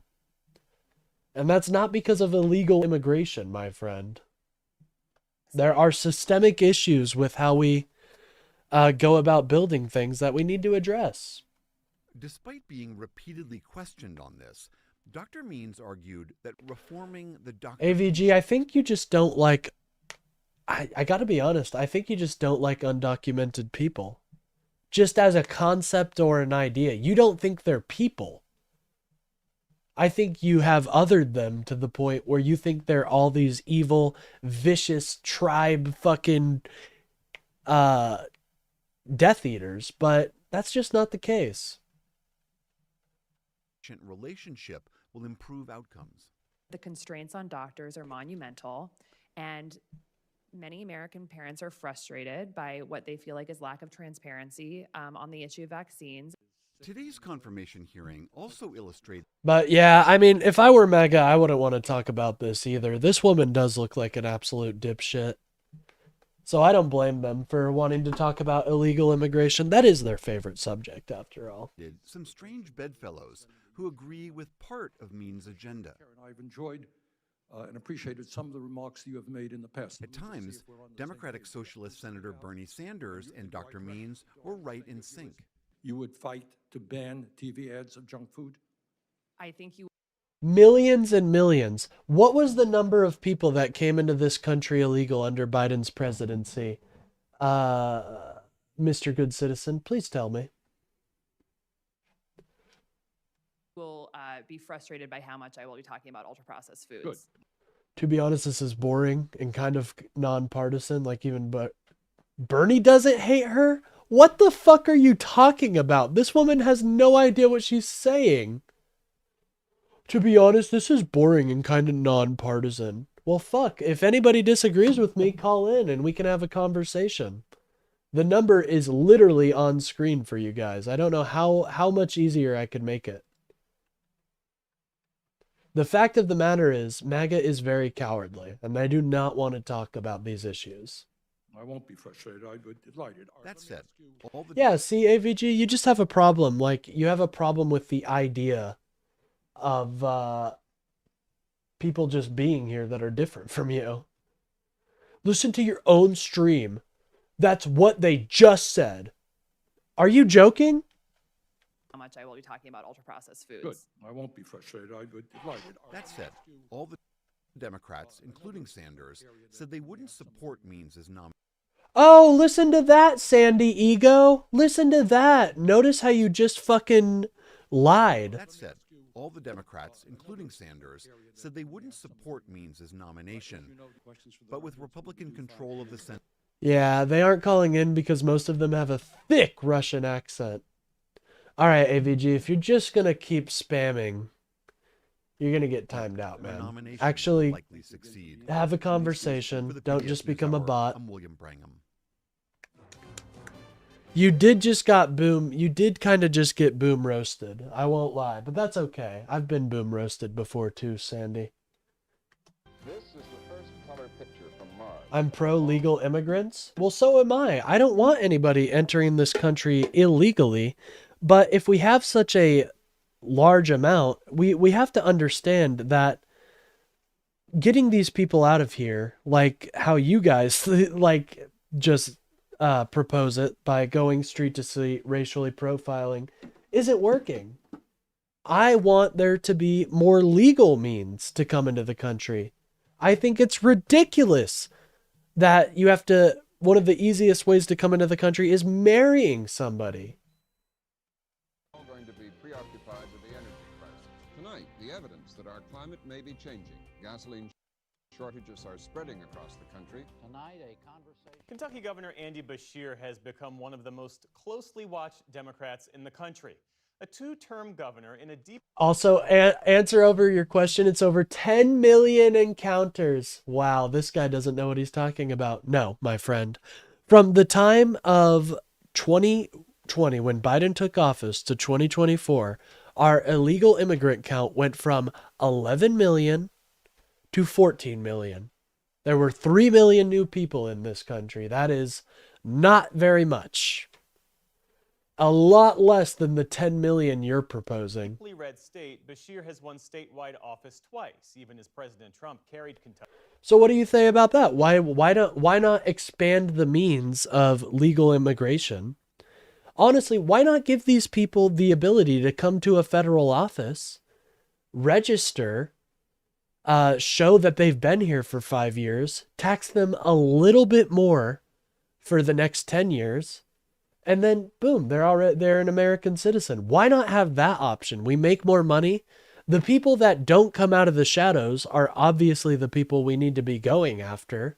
And it doesn't lead to these massive sweeping, racially profiling events that ICE holds. Kentucky by wide margins. In recent years, he's navigated devastating tornadoes and floods, culture war battles over abortion and Yes, I know he's right about the 10 million encounters, but he's being disingenuous with it because he knows that many of those were turnaways. LGBTQ rights and the economic pressures facing working families. Now as Democrats. Why not? Why not give these people the ability to come to a federal building, show they've been here for a set amount of years, tax them a little more for a set amount of years, and have them become American citizens? It's a slap in the face at those who go through the legal hoops of fire, and you're advocating for them to keep going through those legal hoops of fire. I don't give a fuck if it's a slap in the face. I'm actually here to solve issues. So I don't give two fucks if some legal immigrants are gonna bitch and moan that it's a lot easier now. Who cares? Democrats search for a message that can resonate beyond blue states, and with the 2028 conversation already simmering, Bashir's approach to Because not everyone is allowed? What do you mean? What does that mean? Not everyone is allowed.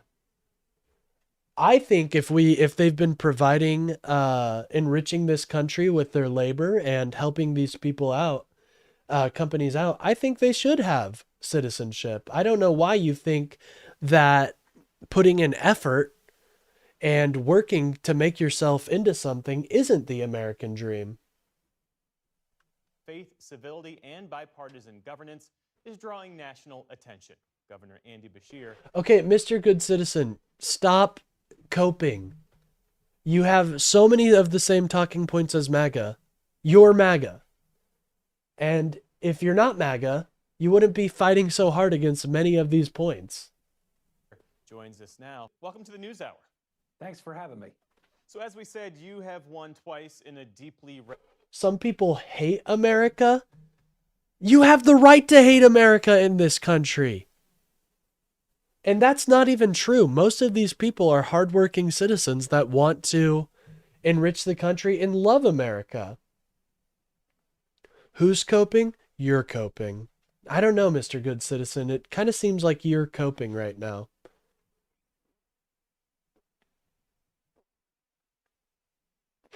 Fuck MAGA and Trump?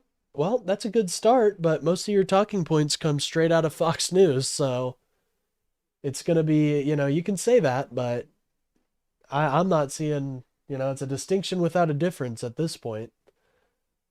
The theft of Somalians cannot be forgiven or forgotten. Well, most of those Somalian Americans are Americans. They're citizens.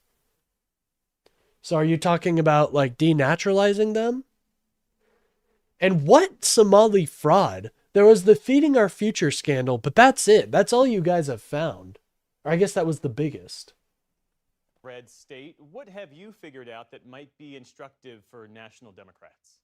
I agree with you, Mr. Good Citizen. We should definitely make the process faster. Well, for me, it's about starting with the realization that most people aren't as political as we think they are. When they're getting up in the morning, they're not thinking about... No, Sandy Ego, now you're just being racist. That is racist. The next political race, they're thinking about their job and whether they can support their family. They're thinking about the roads and bridges they drive. They're thinking about their next doctor's appointment. I don't know if you're being racist, but yes, that is racist. You're saying because the pirate problem in Somalia is so bad, anybody that comes from Somalia is bad. That's what you're saying. For themselves, their parents, or their kids. They're thinking about the school they drop their kids off at. So you're advocating for deporting and making the process faster to become a citizen. So for that, I say, why do we have to deport them? Why don't we just let them become citizens in the U.S.? I don't think we need to deport them at all. We can deport dangerous criminals like Trump ran on, but that's not what is happening. And whether they feel safe in their community. So what I do is I spend 80% of my time focused on those core issues that impact all the people of Kentucky and of the United States of America. The BLM, all right. So, Black Death, I think I kind of get your name now, unfortunately. Unfortunately, where is... Oh, I'm on top chat. One moment. I gotta nuke someone. They're being racist. We hate that. It's just so frustrating, dude. How can you just try not to be racist? America. I think a second thing that I try to do is talk like a normal human being. You know, a lot of advocacy speak has... They do, though. They know piratism is bad, bro. Do you think the pirates in Somalia are hailed as heroes? Most of the time, they're despot warlords that terrorize the local population. They're trying to get away from that. It's a slap in the face. I don't care about those immigrants who did it the right way. Let them bitch and moan. We have a problem we need to solve now. Has crept into especially the language of the Democratic Party. It makes it sound like we're talking at people instead of to people, or sometimes like we're even talking down to them. I'll give you one painful example. You know, in Kentucky, we got hit by the opioid epidemic harder than just about anyone. We have all lost people we love and care about, but I haven't lost a single person to substance use disorder. I've lost them to addiction. Now, addiction has meaning. It's that killer that takes someone from you, or when you're in recovery, you deserve the credit of going up against that really difficult... No, you're obviously obfuscating what I said. Obviously, I care about legal immigrants, but I don't give a fuck if they're sad, if they're upset, if they're gonna bitch and moan that there are new ways to become a citizen. I don't care if you are that, if you're gonna be that big of a crybaby about this, then who cares? I don't care, man. I just got to be honest. I don't care if the legal immigrants are bitching that the newly legal immigrants have it easier.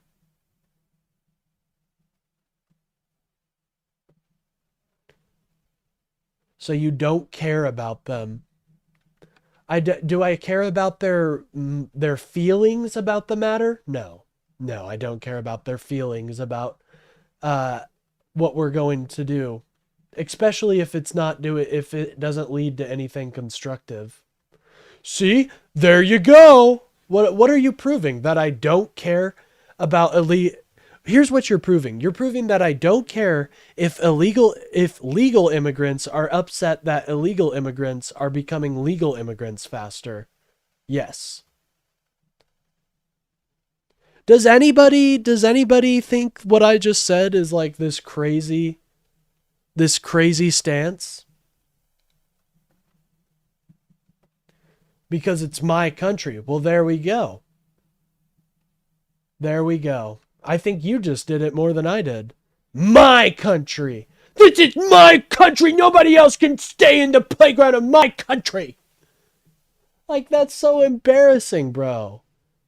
Pick up your britches and stop shitting them, though. Then, like, this is The word addiction makes people feel... No, I am pro-immigrant. You're just choosing to believe what you want to, and it's very sad. Very good on the policy. We can tell you policy point 2, sub point 3, bullet point 4, I underneath. But we rarely talk about why we believe what we believe. For me, that's my faith. Well, here's what I say. Here's what I say, Sandy Ego. but one of those people don't deserve to be citizens on an individual basis, they would obviously go through a review process. Like, it's not just overnight. I can admit that. But I think the people that hate America and want to cause harm to America, they won't come out of the shadows. They don't want people to know that. No, you're not. No, I want there to be more legal immigration. Think about what your stance is right now, Mr. Good Citizen. Your stance is, I don't want it to be easier to immigrate to the US because the people that have already immigrated here won't think that's fair. Okay, who gives a fuck? What is that? What negative impacts does that have? Golden rule that says we love our neighbor as ourselves, and the parable of the Good Samaritan that says everyone is our neighbor.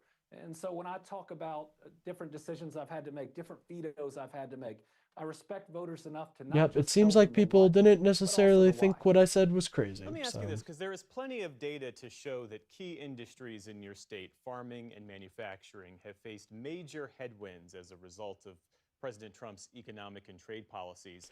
And I do yet- agree with you on that, San Diego, that the review process needs to be sped up regardless of any new rules that come in. I know you're getting frustrated because you boxed me into Magabot. No, my friend, I'm getting frustrated because your point is stupid and it doesn't mean anything. Like, you're not actually contending with what would be a real issue. You're just doing politics based on feels. Well, the people feel like this would be unfair. Okay, and I feel like it's unfair that I have to pay a ticket for going too fast. Voters there are still supportive of him by and large. What explains that disconnect? Well, they're waking up. They're waking up because we are succeeding in spite of Donald Trump and not because of him. You know, since I became governor, we've broken every record, Absolutely from private decimated. sector investment to new jobs. Our average incentivized wage last year was Bro, you're the one being intellectually dishonest. You literally were fishing for a line about legal immigration and then ran on it for 5 fucking whole chats about how, oh, I don't care about legal immigrants, when you know that's not the case that I'm making. You know that these have implications beyond how a legal immigrant feels. It's just embarrassing. You were looking for a line and you got it. And now that line didn't absolutely destroy me when you found it. Now you're just soying out. You're not consistent. You're not being intellectually honest. No, my friend, you just got absolutely wrecked. And now you're coping, and that's okay. Yeah, and you said weird things during that, like, your country? What the fuck is your country? It's our country, brother. We all do this together.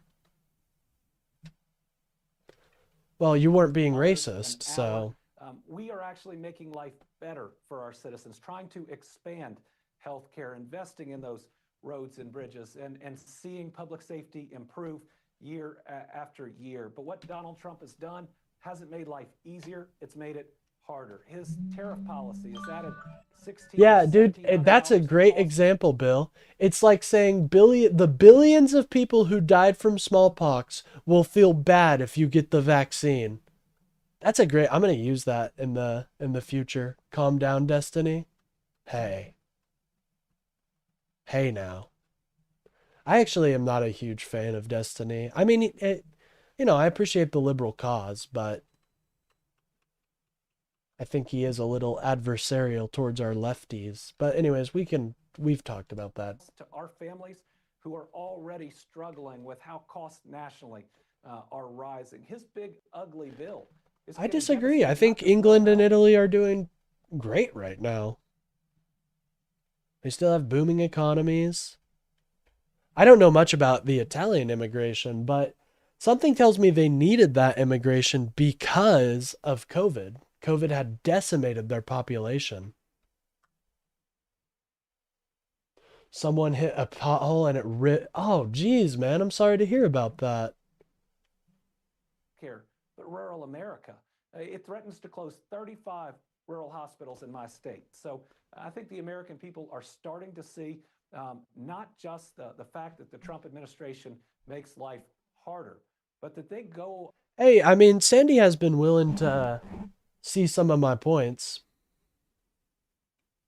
Oh, never mind. I've never been there and it shows. Oh, my friend.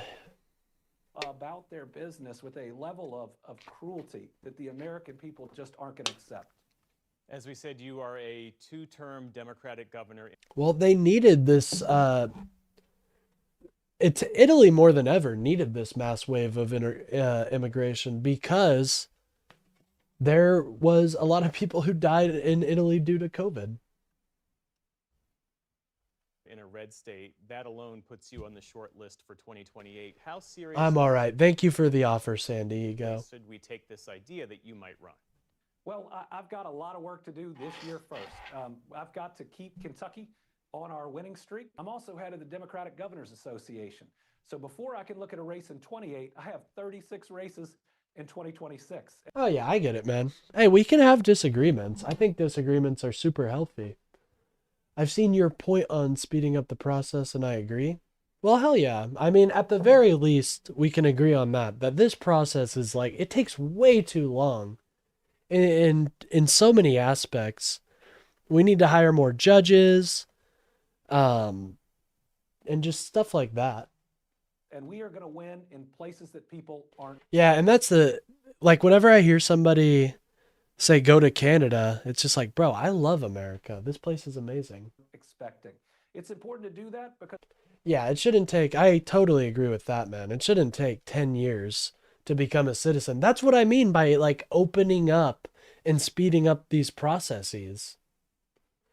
Because it's just insane how long it actually takes to become an American citizen. Because when Democratic governors win, we do what And I think we really suffer if we don't have new people coming into the country. The Lankford bill would have sped up the process, but guess who canceled that? Yeah, I know. The Lankford bill would have really actually helped.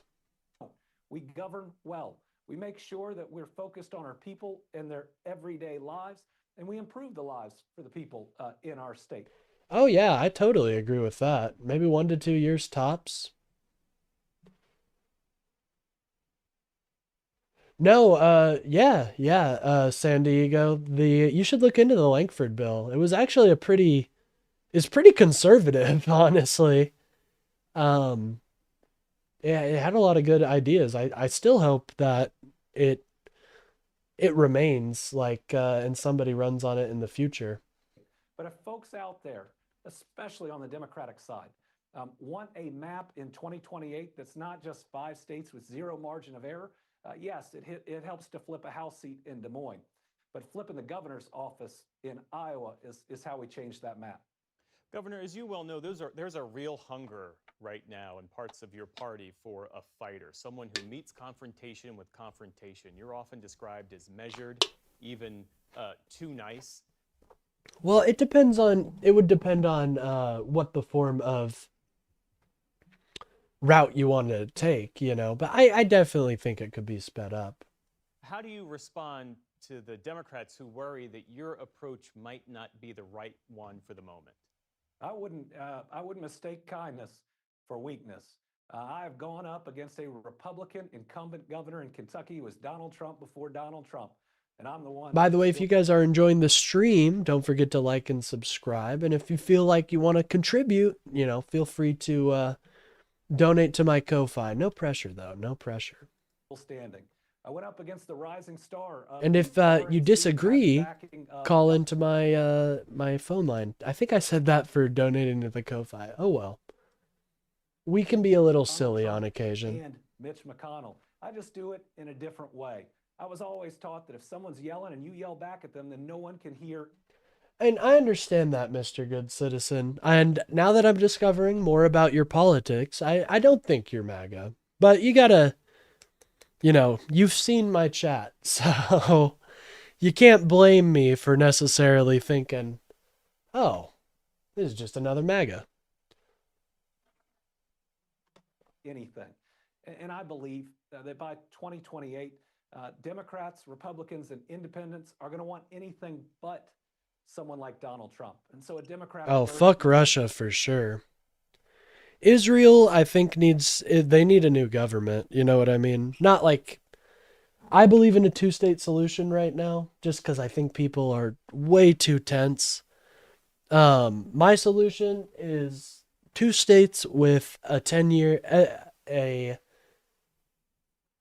decade annual vote where they vote to unify into 1 state. So that way there's an incentive for them to come together one day, but both people have a state that represents them. That's what I think would be best.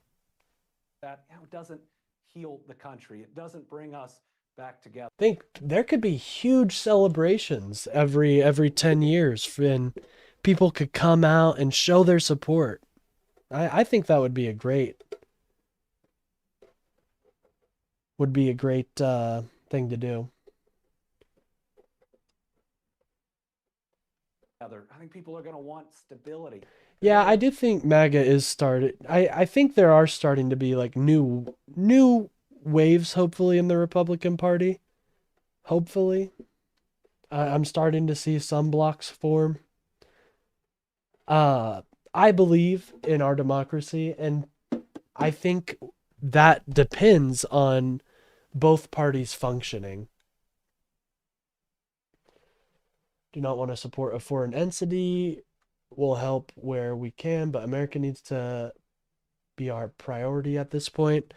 Well, I agree to a certain extent. Like, we can't just ignore the entire world, but I think Trump isn't doing that. I think he, for example,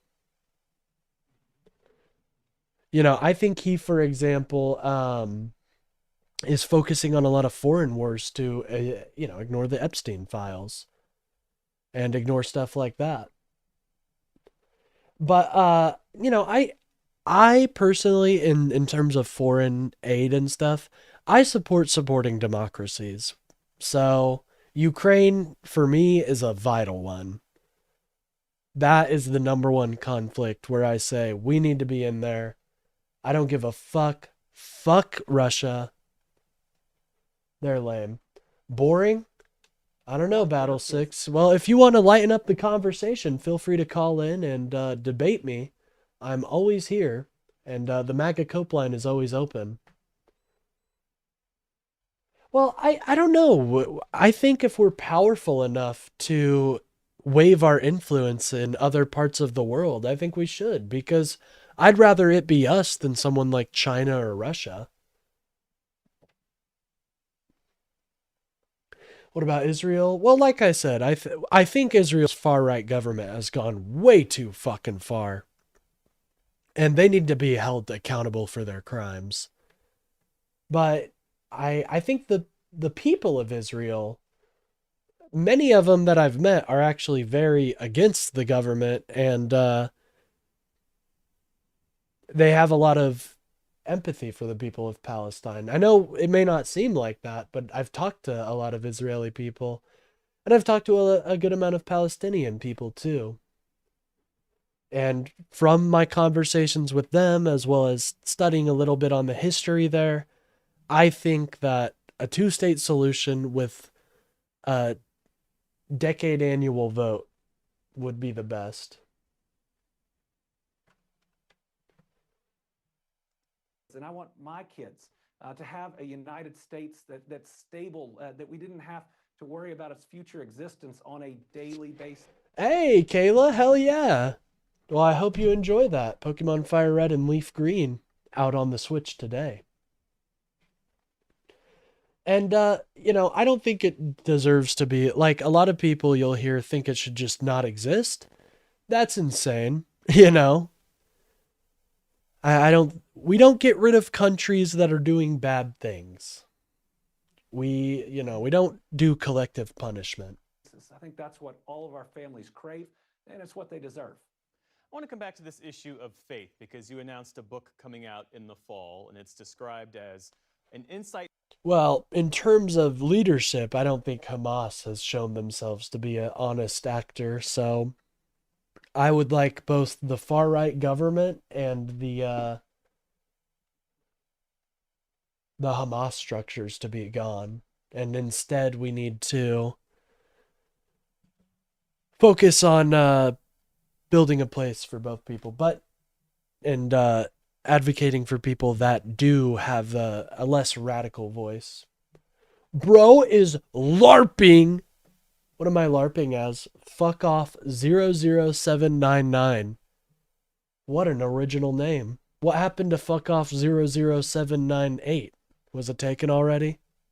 Insightful book that reclaims faith as a force for good in public life and rebukes those who use it to harm and discriminate. That's what's on the publisher's website. When so many white evangelicals have already fused their faith with a particular movement, the MAGA movement, Donald Trump, they backed Trump widely in the last 3 elections. Is your book trying to persuade them, or is it speaking to a different constituency altogether? Hey, I don't support... I'm saying this far-right government needs to be voted out, And that's why it would be so much, never mind. I won't. Now, the book is speaking to anyone, whether you're a person of faith or not, regardless of what your faith is. It's about the fact that faith calls us to help people and not harm people. One of the inspirations for the book for me was The phone with the apartment complex, and the apartment complex told me that I will have something back by the end of the day. Well, congratulations. That's super exciting, Kayla. My pastor said, when your faith is Roger. Okay, well, so if you want, I really do think that both of their governments, they both have done massive tragedies to the area. So they both are responsible for the continued killing. And there are huge left-wing movements. Enjoy your day, sir. Godspeed. Hey, have a good day, fuck off. Take care. When suddenly your God hates all the same people that you do. And so in writing the book, go and do likewise, the title, those are the last words. Yeah, both are shite. That's unfortunately what I've come. I was really... The Middle East is an interesting place, and when the IP not conflict, but the IP discourse was really high, I was hoping to find that one of them was the good guys, but unfortunately they're all pretty shit. The parable of the Good Samaritan. It's not just a story, it's an instruction that we're supposed to lift people up. Hey, and outdated equipment is still pretty fucking revolutionary for any other military. Outdated equipment to us is like the good shit to other armies, you know what I mean? So I'm okay with that. Up and not kick them while they're down. And what you're going to see in the book is I'm going to call out. However, they both don't want a 2-state solution. Well, I think cooler heads do want a 2-state solution. But even, I think that's just the best, but it's so hard for me to comment on that with the going, that place, but the area has news updates every hour, so it's hard to really comment on that, but I do every so often. Charity starts at home. Well, I agree. We do need to take better care of our citizenry. When we have leaders that are making decisions that harm people, especially when they are against the example set by Jesus. I agree with that stuff. Think about Donald Trump's cuts to SNAP. About 100,000 people are going to lose their SNAP benefits in Kentucky. And the fact By the way, if you guys are enjoying the stream, don't forget to like and subscribe. It really helps out the channel and gets me boosted out there. The fishes and the loaves, which is all about people having enough to eat is in the first 4 books of the gospel, the first 4. That means it's pretty darn important. Hey, I'll yourself take a Kentucky Governor Andy I'll Beshear, take a thanks again for howitzer. your time this evening. We appreciate it. Thank you. But Ukraine has also presented us with with a unprecedented ability to hinder one of our greatest adversaries. And I think we really need to take advantage of that. You know what I mean? They're fighting for their country. I think there's nothing more honorable than fighting for what you believe in and fighting for your fellow countrymen.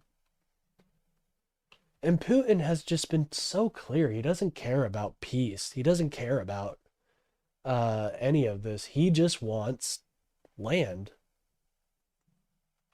Ukraine is fucked. I don't think so. Have you seen? There's actually been some developments on the front lines recently. And if you guys don't know, me, Mina, a couple other content creators, Ukrainian Anna, we all recently did a charity drive where we raised over $20,000 for the people of Ukraine to help them with blankets, heating pads, stuff like that. Because while the winters here have not been that bad, the winters there have been horrible. Put in an absolutely hilarious name. Very true. You know, if it was back in the old days, think about all the propaganda posters you'd see about that. Would be absolutely sick to take Russia as a 51st state. Fuck it. Let's go. I feel bad for the Russian people, dude. They wanted a democracy so fucking bad. And then just a couple political actors took that away from us, you know? China and Islam are the true enemy and Ukraine is the more corrupt than Russia? All right, one shot, one thrill. I had a feeling, but you are a Russian bot, man. Straight up. Russians hate Americans. Well, that's just because of years of, decades of constant fear-mongering of America. And so, but they did want a democracy. They did. Due to the fact I did lose my food stamps. Yeah, I'm sorry to hear about that, Kayla, but don't worry, you're going to kick ass today. It's really cool. Not going there now, though. It sucks. Yeah. Like, I feel if they would have just, think about the opportunity Russia had after the Cold War. They had an opportunity to join with the European Union and have much bigger cooperation across the European continent. And Putin decided to disregard that. That hurt the Russian people. US plus Russia would be like the biggest country to ever exist. Oh yeah. President Donald Trump's defense of his immigration agenda during last night's State of the Union address came as public support is falling. In an NBC News poll released earlier this month, 49% of people said they strongly disapprove of how Trump has handled border security and immigration. That's a 15-point jump since last April. Joining me now is the National Border Patrol Council president. That's Paul Perez. He's representing nearly 18,000 Border Patrol agents, and he attended the address last night as a guest of Texas Senator John Cornyn. Paul, welcome to the News Hour. Thanks for being here. Thank you for having me. So the president also mentioned last night we're in the midst of So this is partial government shutdown. The lawyers The ICE agent's lawyers or Border Patrol's lawyer? Funding as they push for Interesting. changes in enforcement tactics. Has your agency been impacted by that shutdown at all? Yeah, our agency is the only one that's impacted. You know, this is they call it a partial government shutdown, but in fact, it's only DHS that's not receiving the funding that we need. That impacts Damn right. border security, FEMA operations, and so it is going to impact the United States in one way or another. So specifically, have to Maybe the English Empire land pass was bigger in total? I'm not actually sure. I would think that Russia's big, dude. You know, Russia's pretty fucking big, so I don't know. I don't think so. I think Russia is the biggest country, right? Maybe I'm missing something. So the good thing about the One Big Beautiful Bill is it allows us to have certain funding for specific matters, but our civilian personnel, most of those people aren't going to get paid during this shutdown. The money that we have for FEMA operations, hopefully there's no major disaster. By the way, if you guys are enjoying, don't forget to like and subscribe. It really helps out the channel and gets me boosted out there in the So algo. we know the Democrats are asking for some changes in enforcement tactics. Asking federal agents to stop wearing masks is one of them. Do your agents wear masks in the field? And is that change something you'd support? They absolutely do wear masks, and there's a reason for that. They have. No, it's not just my feelings, my friend. There are actual statistics to show he's hurting America. If you want to talk about them, feel free to call in or join my Discord. But it's not just my feels, brother. Officers, the Democrats have targeted our law enforcement officers. So Alexa, without referencing any of them, and she said English, but she can also be dopey sometimes. Well, I mean, it would. Yeah. I mean, that makes sense. The British Empire was fucking huge. Nah, I'm at work. Well, I hope you have a good day. Magical Fetus 729. What an interesting name. I have 0 intelligence. My friend, I recently drank an intelligence boosting potion, so I'm good for a good while longer. Oh, Putin? Yeah, Putin's a fucking disgusting warmonger who should be fucking hung in front of... Oh, because England had it. That's true. They included India. Yeah, that's a good point. I didn't even think about India. Yeah, Putin's a fucking despot, and I think he should be hung in front of the entire world to show what we do, what the world does with tyrants like him. I'm mentally ill? If you mean sick, then yeah, I know, man. If you mean cool, I get it.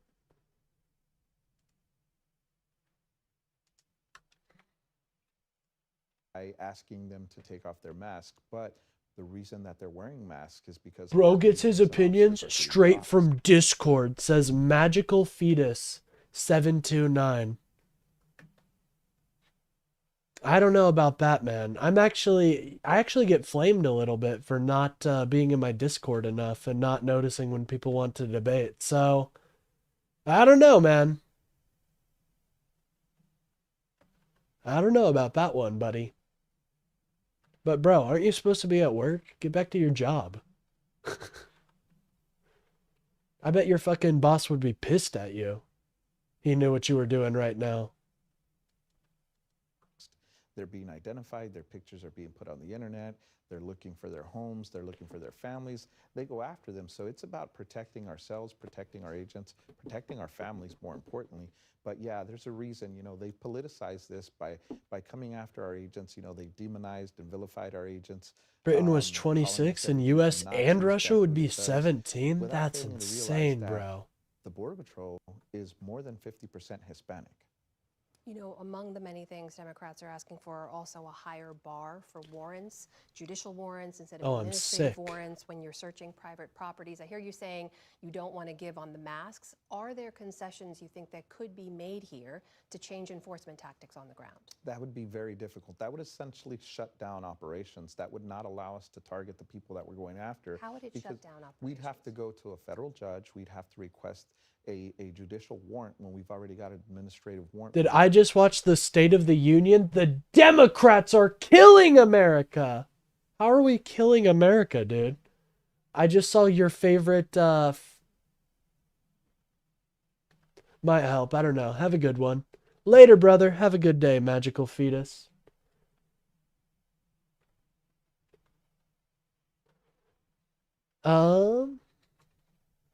Imagine how much we could get done with a Siberian It's already prison. been through the system. They've already had the due process. The Democrats will do. Dude, that was so performative. And do you want the number of times Republicans didn't stand when Biden asked? Come on, this is cope. Going to their hearings and have been ordered to be deported and have not left. So if we were to have to get judicial warrants, that would mean we have to go to the federal judge and have the federal judge sign on to that for every single person that we've got, which is almost 1 million people that we've got warrants for. We would have to essentially stop and go do that for every single person. There's absolutely no way we could continue, and I think the Democrats know that. If we would stop it, it would bring it to a grinding Nothing to earn from terminally online queefs. That's why you're typing in my chat, my friend. You just need to accept that you're one of those terminally online queefs, bro. I'm sorry. decide whether they give that judicial warrant. And once it's in I their love pipeline, America, by it the stays way. there until So they make a decision. anybody So claiming that if I you look don't at is how a many liar. got and It's how the many best times we have fucking to go country seek on a earth. judicial warrant, we wouldn't be able to apprehend or arrest anybody that we're doing targeted Okay, enforcement operations. Sandy Ego, I get that, but at the same time, number one, he got the story wrong. It wasn't an undocumented person that killed that Ukrainian woman. It was an American citizen. And it's just so performative. I wouldn't stand up for that. Are you joking? He just wants to be performative.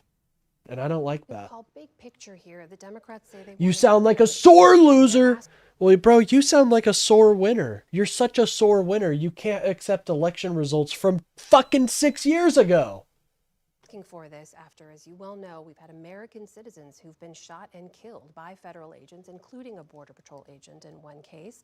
And you're The gays in the White House? Oh my God, man. There have been gays in the White House far before Biden, and there will continue to be gays in the White House far after.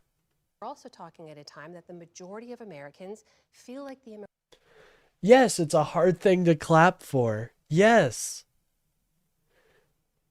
Because he's doing it as a performative thing. He's not actually doing it because he cares about these people.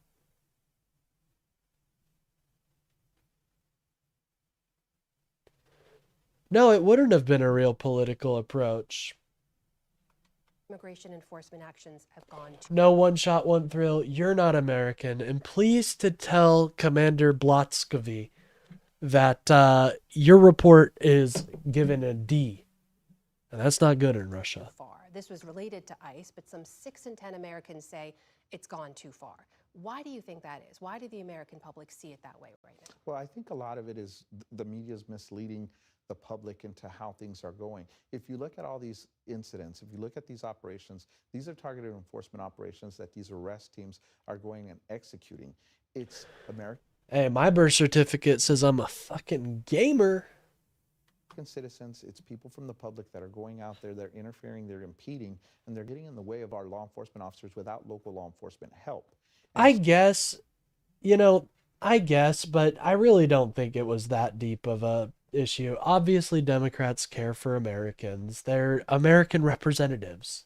They wouldn't have been voted in if they didn't, I'd rather, I think that State of the Union address was it was kind of a nothing burger.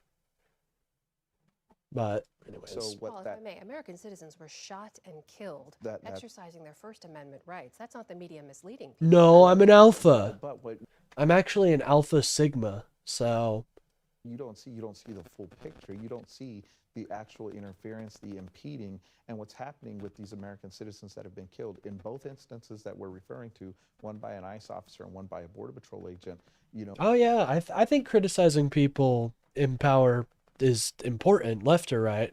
But I also think, like, I don't always just criticize. I also am able to see good come out of ugly things. Like the Trump accounts are not a horrible idea. So you know, they interfered. You know, the woman in the car, you know, she refused to follow orders. The gentleman in the You mean Renee Good? Yes, Renee Good Yes. and Mr. Preddy. Her partner you know, disputes that, I should say, that she refused to follow, but please. I mean, but there's video to that. And, you know, again, the investigations are ongoing. These agents and officers have utilized their training. In the specific instance with Preddy, that was a targeted enforcement in which the subject they were going after got away because of the interference and the impeding. And so, yes, I get it. People have lost their lives. But the way the media... listen to that. He's more upset about the... He's more upset about the illegal immigrant getting away than the fucking U.S. citizen that was killed. Our law enforcement officers, they make it seem as if we're out there doing things that are illegal. We're kidnapping American citizens. All right, one shot, one kill. You just found out what's going to get you sniped real quick, and that's celebrating the death of a fellow American. But if you guys are enjoying the stream, don't forget to like and subscribe. It really helps out the channel.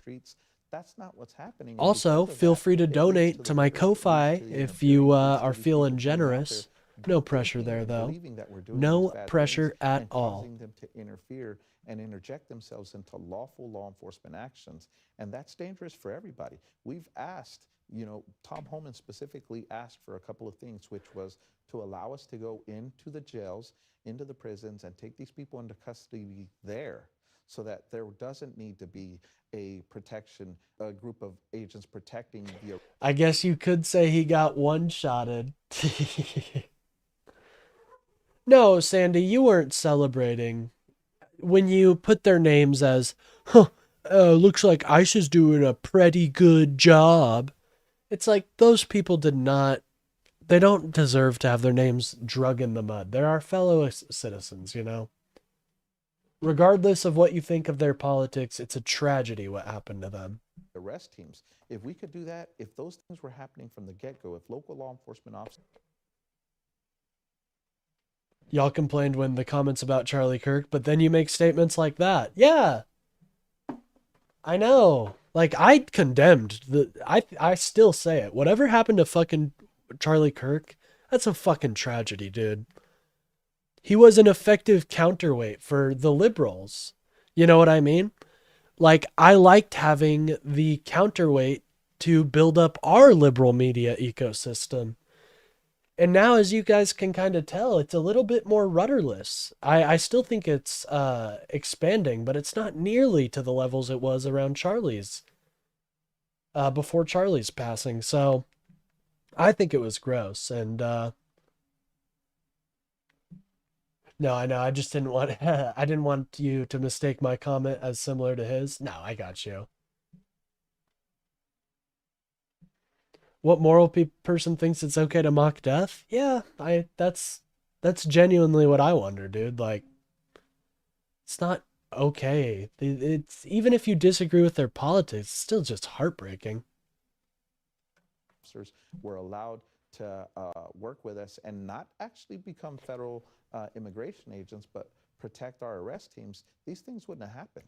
Do you think the incidents in which federal agents have fired pepper spray into cars or broken windows and dragged people from their cars or shot and injured, if not shot and killed other people, has that contributed to this sentiment that people feel the tactics have gone too far? I think people look at that, you know, they see it's a one-sided story. You know, there's also the story. How there's is that also one-sided? Sorry. Well, because again, we're only seeing the videos of the aftermath. We're only seen the video of where they're removing somebody forcibly from the vehicle. What we're not seeing is what led to that action.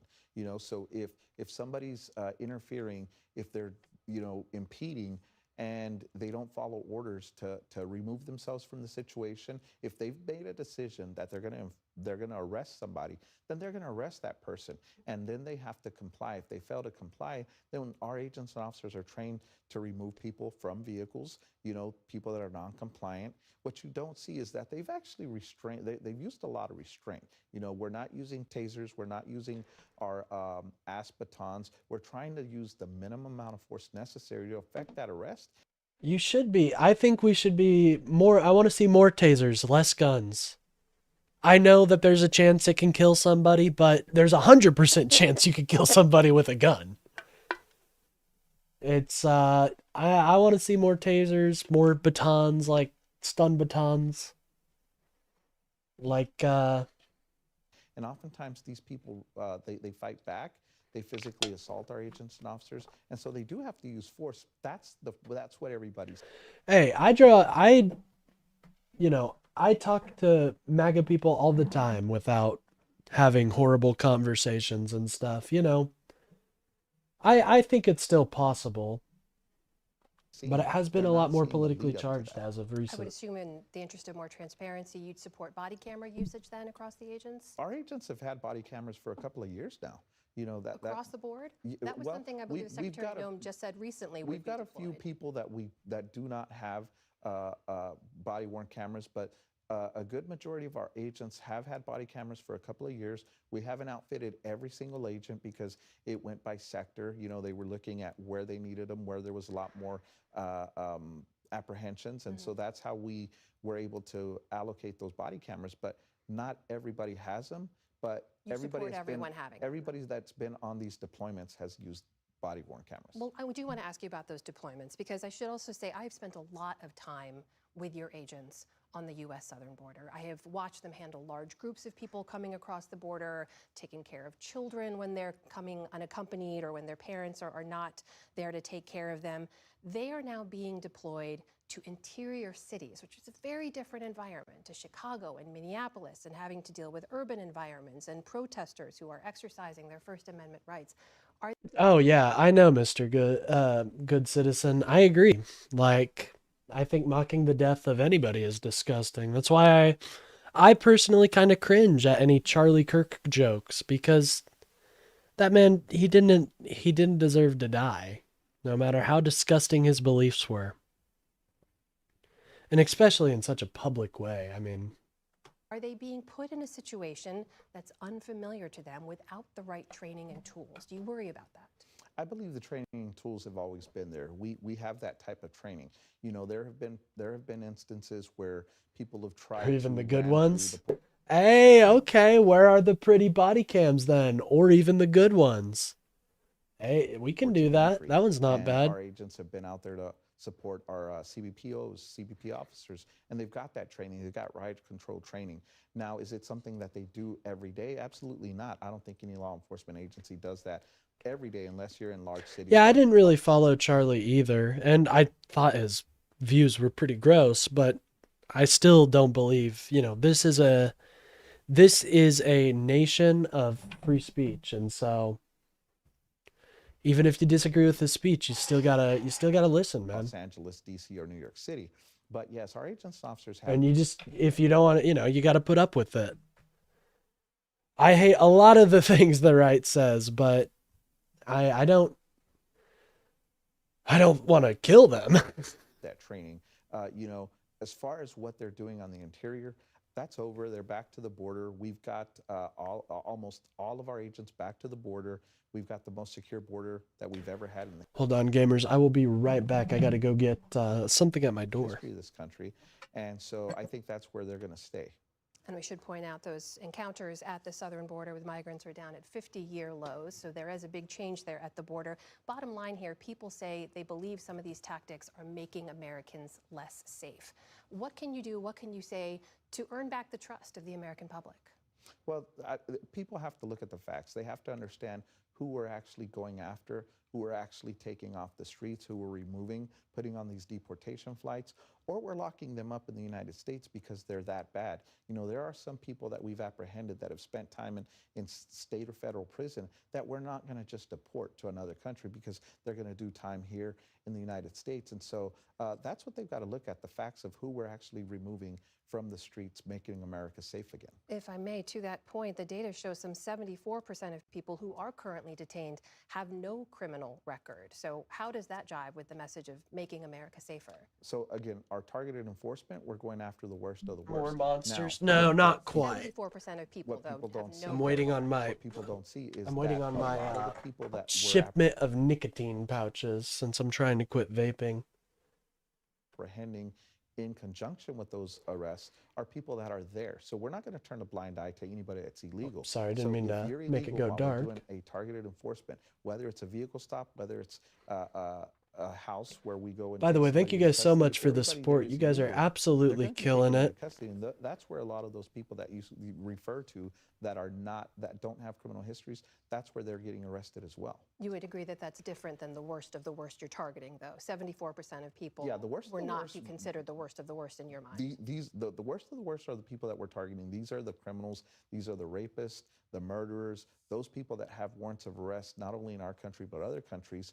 Those are the people that we're targeting. And again, other people that happen to be taken. Oh, into yeah, custody, for sure. those count towards the arrest numbers. Are you talking about the ICE shootings? I mean, yeah, they were fighting for what they believed in. That's what Americans do. Even if we disagree, I will never say an American should be killed for fighting what they believe in. Unless they're breaking the law, of course. Like, unless they're like straight up, not even breaking the law necessarily. Unless they're hurting other people, then at that point it's like, well, you can't be hurting other people, man. That's anti-American. But the worst of the worst are the ones we're going after with targeted enforcement. It's the National Border Patrol Council President Paul Perez joining us here today. Paul, thank you for your time. We really appreciate you being here. Yeah, appreciate it. Pick up the phone? Are you calling me? Oh, it seems we got a call in. Why is it not?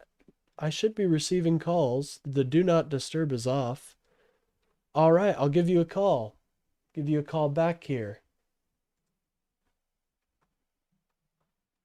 All right, we are now calling. Hello. Hey, how are you doing today? I'm good. I saw your number. You want some smoke, so Yeah, for with sure. some MAGA supporters. Yeah. Yeah. First, I have to establish your worldview on politics, so we can, in order to have a more robust conversation. I'd like to know what your views are on Trump. On Trump? Well, I think he's yeah. I think he's hurting our country for the worst. I think his constant divisive language drives a nail that makes each party grow further and further apart. And so I think that is contributing to the sense of political discourse right now. And there's a lot of other reasons. I think his policies are very incomprehensible some of the time. Some of the policies are all right, like his Trump accounts, but unfortunately, I just don't think he really knows what he's doing anymore. Okay. So I'll tackle the first thing you mentioned with you think he's making America worse. Can you specify, I know you mentioned policy. Can you specify how he's making it worse? And by So, worse, you mean... Yeah. What aspects of policy are you talking about? Like his economic policy? Like his tariffs are destroying jobs, and In what way? well, they're making it harder to trade with other countries, and so obviously the cost is going to be a lot more, and they're gonna not be able to hire as many people. The operating costs are going to be higher. I mean, it's just kind of basic economics when it comes down to it. The more you pay to trade, the less you're going to be able to hire. Okay, but can you quantify that for me and show me real data that Yeah. will suggest your claim, please? Yeah, so do you trust the BLS? Whichever data. Well, if you look at the BLS statistics, it seems as though we've only gained about 100,000 jobs since Donald Trump took office. And during the last year of Biden's run, it was about 800,000. Okay, but you said we lost jobs, and then Yeah, we did lose jobs. He's only created 100,000 jobs, but he hasn't, but it doesn't make up for the amount of jobs that we have lost. Okay, so you said job loss. That's one thing. The GDP just increased by 1%. So Yeah, the GDP is always going to that's increase. just for the fourth quarter. Yeah, the GDP is supposed to always increase. If our GDP wasn't increasing, we'd be in a real bind. I know, but that's the point I'm trying to make. So you're saying economically he's bad for America, but things are still either growing Well, we don't. at a slight rate. Mhm.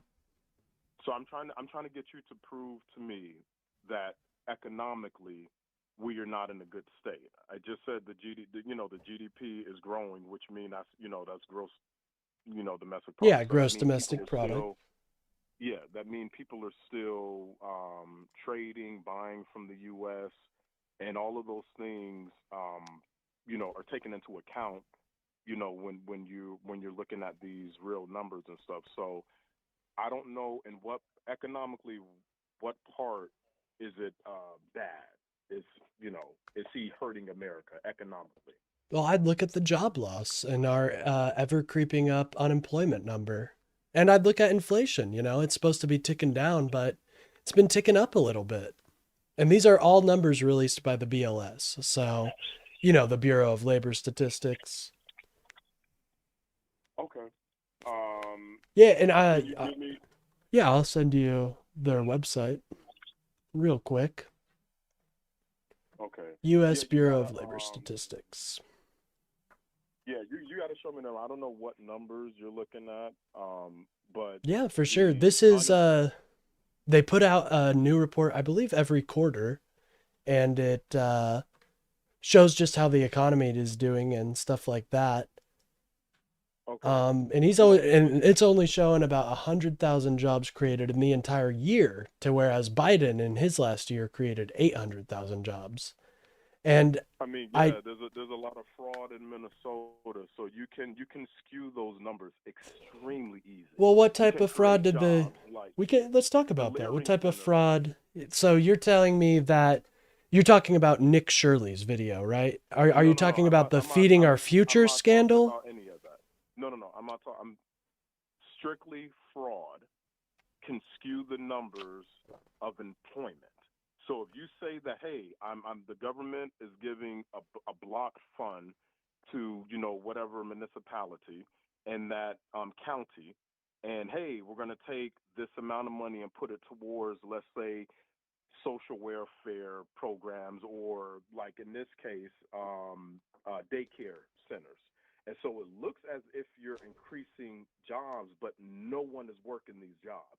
So it's extremely easy to skew these numbers when it comes But to wouldn't you have seen that under or Trump employment. then? If that was the case, wouldn't you have seen that under Trump then? Wouldn't you have seen what? Wouldn't you have seen the increase in job numbers like you saw with Biden? No, if the economy, which it is, the economy is slow right now. Tariffs, Mhm. I'm not going to argue because first of all, I'm not an economist, and Yeah, I for cannot sure. argue all of the benefits of tariffs. Are there benefits? Absolutely. Are Yeah. there downsides to tariffs? Absolutely. But what we can't grandstand and say, man, the tariffs is the end all be all of the economy, because it does not affect when it comes to the gross domestic products just here in the U.S. as far as eggs and stuff like that. Tariffs really don't have a significant effect on those things. Well, I would argue that isn't necessarily true. Number one, we haven't seen an increase in prices because a lot of these companies stocked up. And I agree with you on the tariff point. In principle, I think tariffs, if they are used in an effective way to ignite a certain part of our economic apparatus, then I think we definitely we can use them. You know, Biden kept the China tariffs. But I think when you put a giant trade wall on the entire world, it disincentivizes people from innovating and it leads to higher prices. And that's what we are seeing, an increase in prices across the board on certain things like groceries. And so I don't necessarily disagree that tariffs they can be they're a tool, right? They're a tool in a toolbox, and you can't just use one tool to ignite an economy. You know what I mean? Yeah, and I know tariffs affects a lot of things, right? Yeah. Effects. But I don't think it's significant, at least as it is today, because we, for the most part, agriculturally, the U.S., we import, a lot of stuff from, other countries and stuff, but we have a pretty good, agricultural. Yeah, we're killing it in the agriculture business, but that's why I say, get rid of these tariffs so these farmers can sell their product freely, so that can enrich the American businesses that they work for. Well, what will release is not what will help the economy because if you're talking about businesses and the whole companies, what will help them, incentivizing them, is not taxing them to absurdity. Well, the tariffs are a tax. The tariffs are a tax. In retrospect, tariffs are a tax, but it's the back end because you get residual from the tariffs. So like I said, I can't argue the numbers and see, okay, how much are we getting from tariffs versus how much we're losing from tariffs. I don't have those hard numbers, and therefore I want to be disingenuous. Of course. I think the latest statistic, sorry, I didn't mean to interrupt, but I think the latest statistic I saw was about 200 billion so far from the tariffs before they got struck down as illegal. But I'm with you on that. Well, I don't know the exact numbers. Parts, okay, just certain parts of the tariffs were struck down. He's still able to implement, and I did not read the whole dissertation or whatever that the Supreme Court gave. So that's another, component that I cannot speak confidently on because a lot of people haven't read it. They just see the little excerpts from the media. I mean, hey, any American can talk about anything, in my opinion. Yeah. Yes, but I don't want to be, you know what I'm saying? I don't want to be. Yeah, no, I get what you're saying. Try to speak on that. Yeah, I know. So they struck down the unilateral, like the method in which he was using. They struck that down. So he can still impose certain tariffs, but they can't be as wide sweeping as what that law allows, or what that piece of power allows. Okay, and another thing, I would have to see how much revenue or capital the tariffs added. I know from what I heard, it was in the trillions, the money that they were now that, and I think, unfortunately, I don't think it's quite in the trillions. I think the latest number I saw, like I said, was 220 billion, which is a sizable chunk of money, but it's not quite the trillions. Yeah, it's not quite the trillion, but that's, I see a lot of misinfo flying around the tariffs, so it's easy to get, just see. Yeah, go on. Okay. Well, I'll take your 200 billion. So you would have to juxtaposition that, the 287 billion, to the whatever it affected when it comes to the import and exports. Yeah, what the loss would essentially have been. Yeah, what the and loss would have been. I mean, just from what I see, it seems like companies are they're happy about the news. The stock market went up when the news came out. But now we're running into an issue of, is there going to be a refund or something like that? I don't know about any of that discussion. Well, if there is, I've been telling all of my Democratic counterparts if they could please just sign the check. If all my if you do, Yeah, we'll sign it. Fuck yeah, we'll. Sign it over. I'm all about getting my Americans' money. What you talking about? You know what I'm saying? Yeah, no. I'm saying I want my Democratic counterparts, you guys, to sign your check over to your MAGA constituents. Yeah, because you guys won't need that money. You know, that's Oh, guys, I that's see. dirty I money. see. Y'all shouldn't take it. You know. Well, I don't. I'm being I think. No, I know what you mean. But yeah, I'm glad. Is there anything else you wanted to discuss besides just the tariffs? So sociologically, we discuss economics. So I think we both can come to a means of agreement that when it comes to the economy, I don't think it's hurting as bad as, I don't think we're people maybe seeing the effects, quite the effects of the tariffs that were predicted, right? I don't think we're seeing those massive, but I do think we are starting, as the supply of these companies starts to run lower and thinner. I do think we are starting to see some increased prices in terms of like groceries and your everyday goods. But I don't think it's necessarily going to be like a lot of economists were predicting, to where it's you're never going to be able to buy anything. It's not going to be like that. Yeah, they always, and Democrats and Republicans both do the slippery slope fallacy. Like, Oh yeah. this happens, which would lead to this, which will lead to, this dramatic theatrical bad ending. So what are your thoughts sociologically on Trump? Do you think he's racist and all of the other aphorisms that they place on him in the media? Well, I do think he does have a checkered past when it comes to races and stuff like that. For example, in 1970, he was he was sued by the DOJ for not renting out to black people. But I don't think he has a plan to exterminate the races or anything like that. I just think he's kind of your old frumpy dumpy racist, not racist even, just your old, well, racist, but just your old frumpy dumpy old guy who, is kind of caught in the old ways of how things used to work. Okay. Well, I looked into that civil suit. Yes. And he never, he was never actually, convicted of, the suit. They settled separately. But when, the explanations, when you read the little court documents, it was people that were on, I believe, welfare.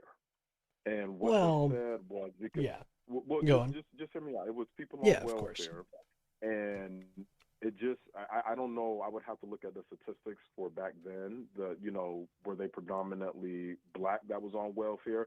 But they did not want to rent to people that was on welfare. They said with those people, it comes with a certain personality and/or characteristics that they do not help with the upkeep of the property. And so once they get in there, you rent to them.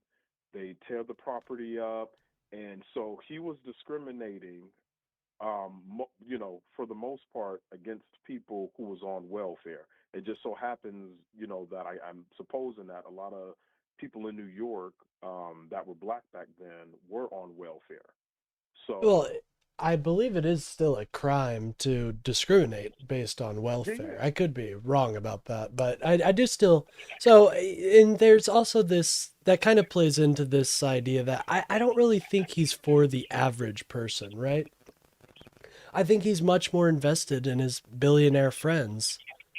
And that makes, when I see somebody who got to the position of president and he's not helping out the American people, he's just helping out his buddies at the top, that is one of the biggest things that really drives my I don't know if it's disdain, but it really drives my criticism is he's very elitist, and he pretends to care about the average man, but instead he's enriching his billionaires and saying it's the average man. Like the Big Beautiful Bill, for example. Huge tax cuts, but the tax cuts are mostly felt on the upper 1% in the upper tax brackets. So it's So what what's would up? you use in your world? If I don't know if you're a socialist and you believe in like trickle economics and whatnot, in your worldview, how would you incentivize a billionaire? They have all of these businesses all across the world. How would you incentivize them to keep their businesses in America, American-made businesses, and not outsource it to China and stuff? Because the tariffs, that's how they started off first. The tariffs were purposely used to stop billionaires from outsourcing their products to foreign countries. And so if you want to do that, you want to take a business, put it in China, you will have to pay a tax on those products that you are shipping back into America. I think that's a brilliant idea. I think it stops them, or it makes them at least second guess about trying to outsource these companies in other countries. So how would you incentivize? You said you don't want to give the billionaires tax cuts. Cool. You said you don't like the tariffs. So they will not be incentivized to keep a business in America. They will outsource it. So how would you, Incentivize business and economics to stay in America? America? Well, like I said before, I don't think the tariffs are necessarily a stupid idea.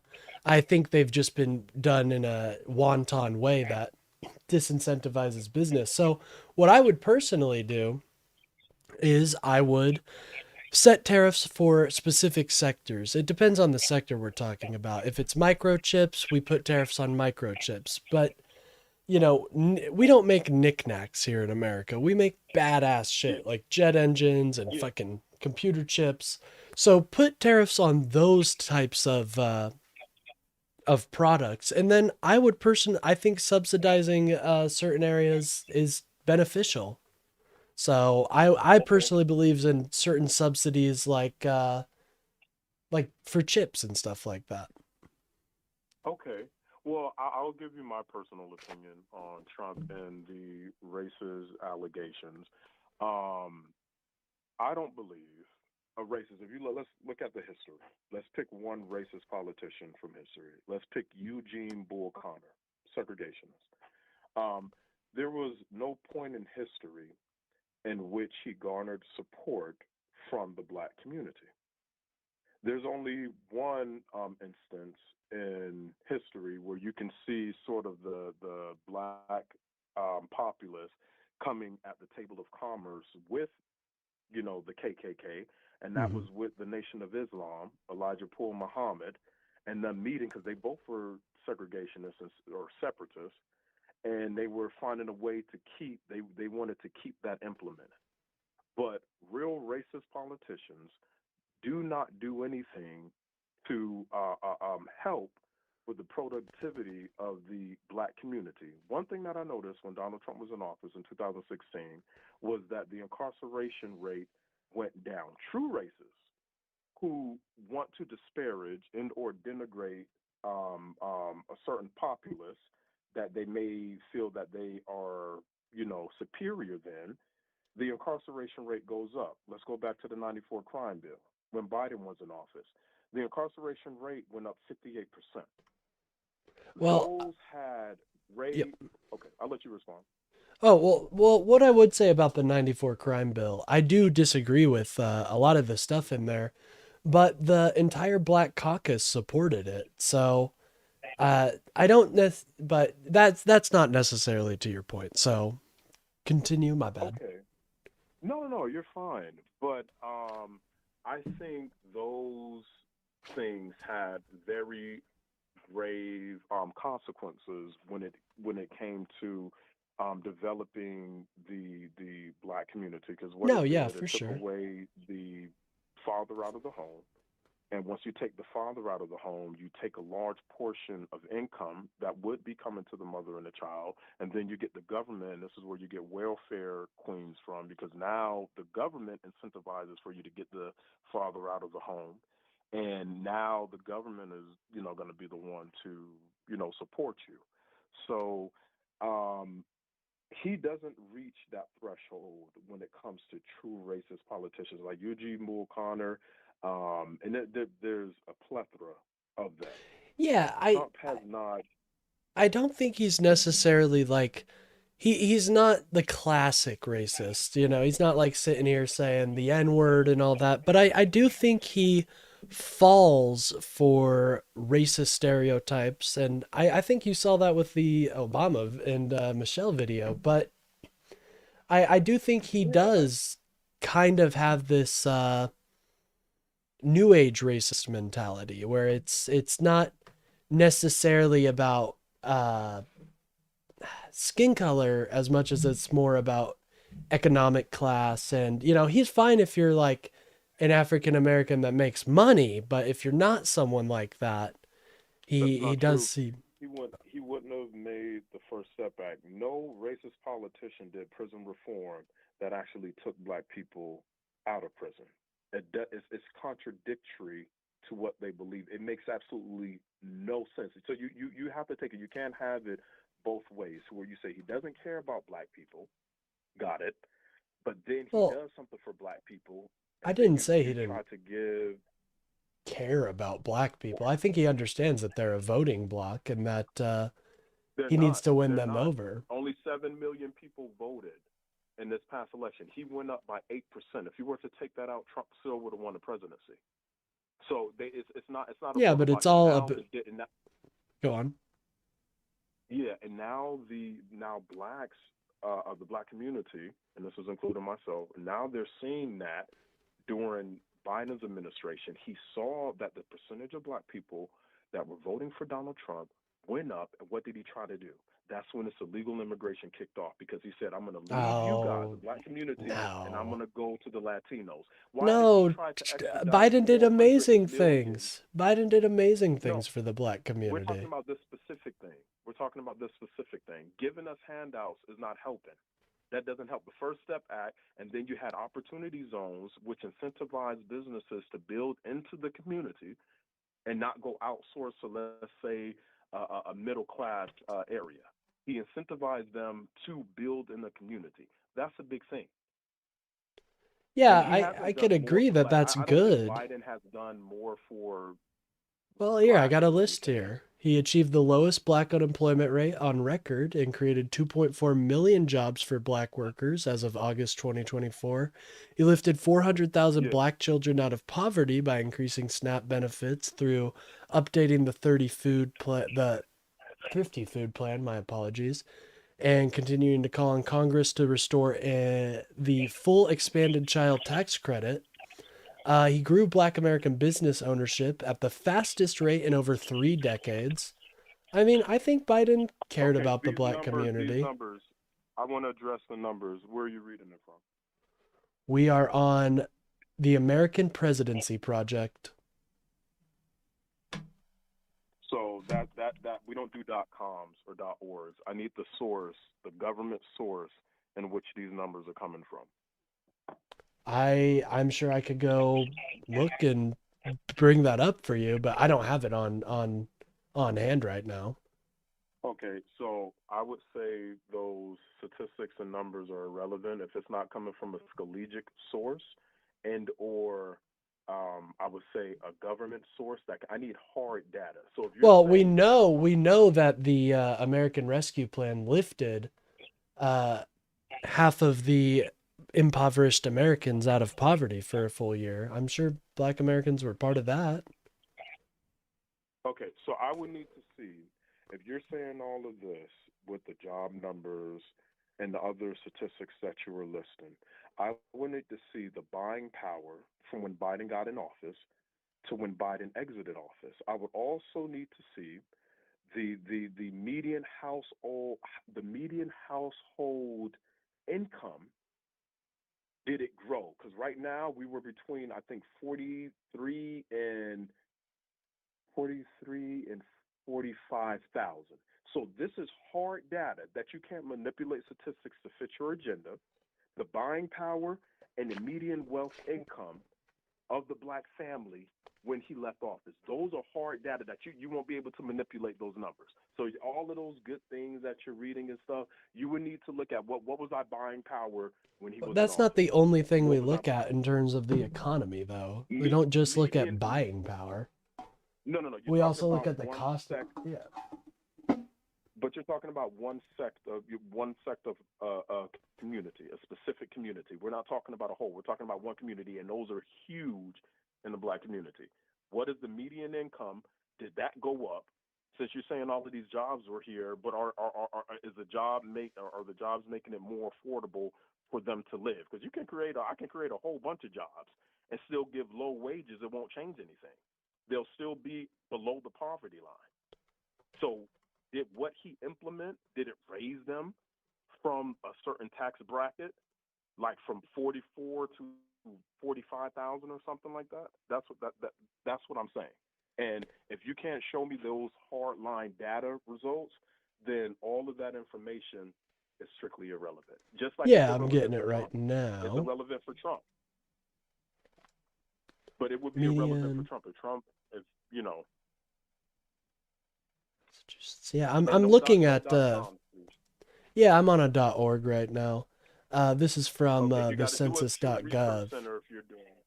Okay, do a Pew Research Center. I have my qualms against them, but at least they actually do hard research and they have a Well, large sample size.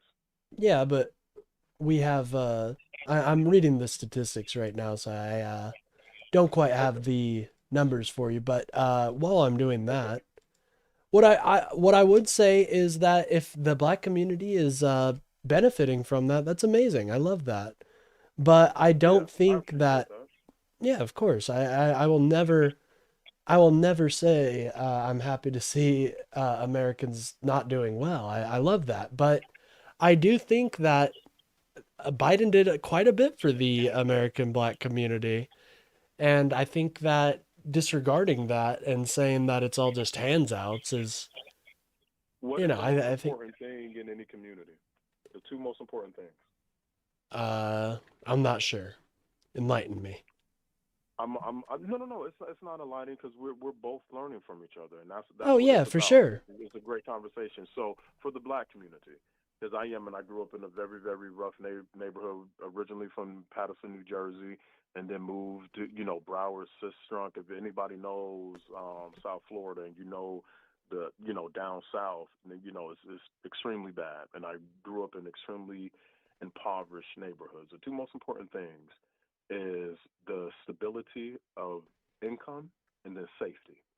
You can generate all of this funds and all of this money all you want, but if you cannot protect the people to actually keep their wealth that they're generating, it's irrelevant. Well, So crime was at a you have 30-year to low under Biden. no It was. what policy? But okay, I'm trying to help you to bypass the so-called skewed statistics. What policies did Biden implement that lower crime?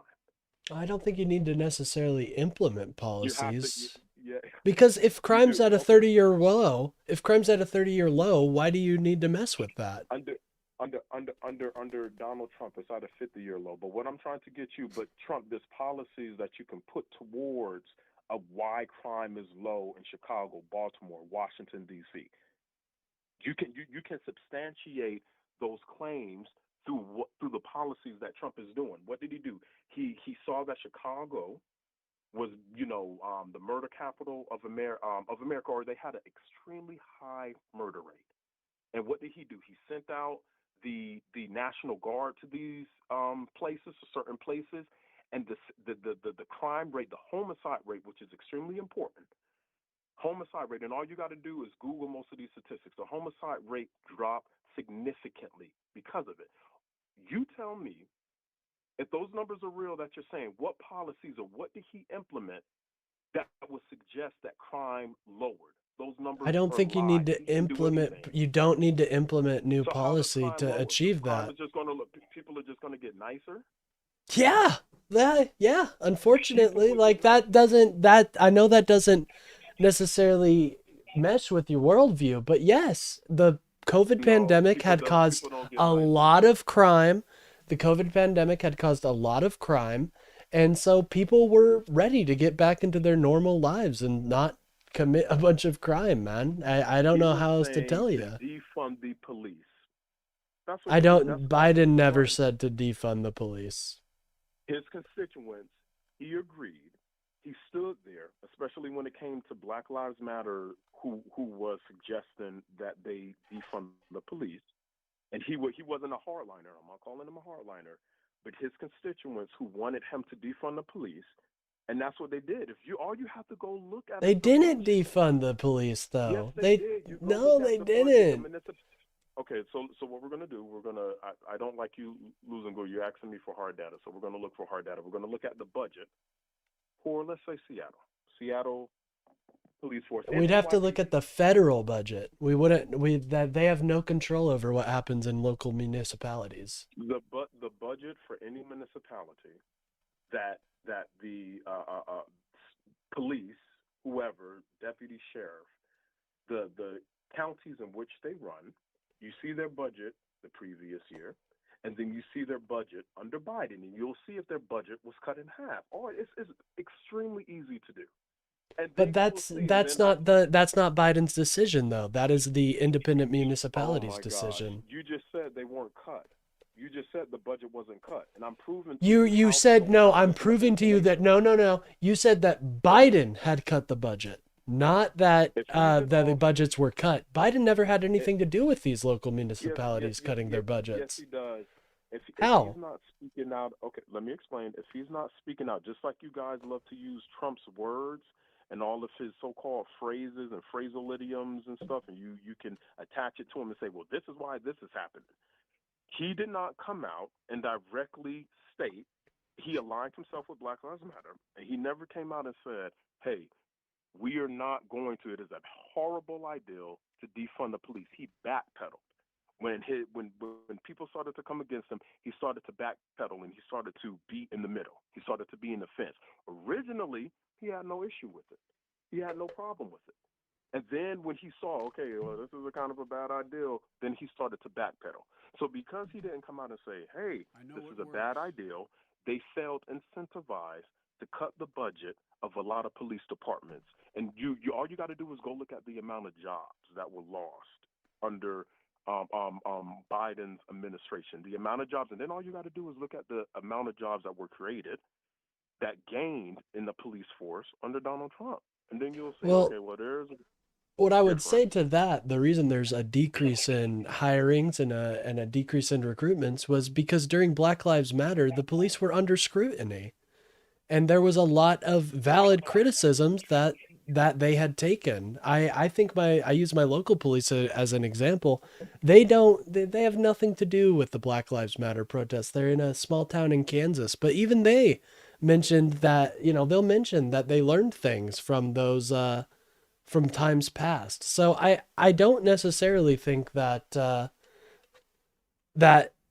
there was this huge effort by Biden to defund the police. I think it was a public outcry, much less than a decisive step taken by Biden. Yeah. Okay. But like I said, I didn't call Biden a hardliner. I didn't say that. But I get that. I would say he was complicit. I would say he was extremely complicit in his response to these things. It was total anarchy. They made a whole separate place in Seattle. I think after the death of George Floyd, it was a whole thing. Nobody feels emboldened to do that under Donald Trump. Why? Because they know, although they may think he's crazy, they may think he's out of his mind, they may think he's a racist, they know he's not a person to play with. And yeah, but what came from... Sorry, go on. My bad. Well, what came from those riots? It's like, yes, they were bad, but, we don't have a new state in Seattle. It all calmed down at the end of the day. Yeah, but it still happened. It still took place. We just can't brush across it Yeah, and act like, definitely. And I think we've learned a lot of valuable lessons from those riots, you know? yeah, the valuable lessons like when you have a bad leader in office, anarchy and chaos ensues. Well, I Because think we're the going whole to starting to see that a little bit under Trump with so many political shootings going on. No, yeah, because it's only being done by one side, and the great Oh, difference. we If you really can't want, hold on. we can't say If that, you man. Yeah, if you really want to know if you're on the right side, I want you. Everything has to be through comparative analysis. We will look at the people who so-called support the Democratic Party, and we will look at the people who so-called support Trump. Let's go with one particular individual who was tried and convicted of sexual assault on many victims, Harvey Weinstein, a person who Obama sent his daughters to be taught under. That's one. Let's go to another person who's been arrested recently, who was at the Democratic convention, who voted for Hillary, and who also said that the worst person, the most dangerous person on earth is Donald Trump. I think he goes by the name of P. Diddy. So I will give you two. What about Howard These are all Lutnick? facts. What about Howard These Lutnick? are all What facts. about DJT? Okay, I mean, okay, we've got a lot of whispers that Donald Trump was was taking part in that stuff. I don't necessarily, if we're gonna play this game, then we can, we can do. Well, who we are can you Christian? deal I out. got a question. Are you Christian? No, I am myself. I'm spiritual, but I'm not a Christian. But I have that's fair Christianity in my family, and I very much, Okay. I respect a lot of people that have the faith. Okay, well, that's awesome. So I know you know because you seem like a very learned person, extremely Oh, calm, just thank like you, sir. myself. Yes, sir. You're very welcome. And at the beginning of Trump's presidency, 2016, you had this, I don't want to say astronomical event take place, but it was pretty large. You had everything, and this is for all the people who so-call themselves Christians, who so-called hate Trump, but claim to be a Christian. At the beginning of his 2016 presidency, there was the largest gathering of witches and sorcerers when he got in office to pray that Donald Trump died.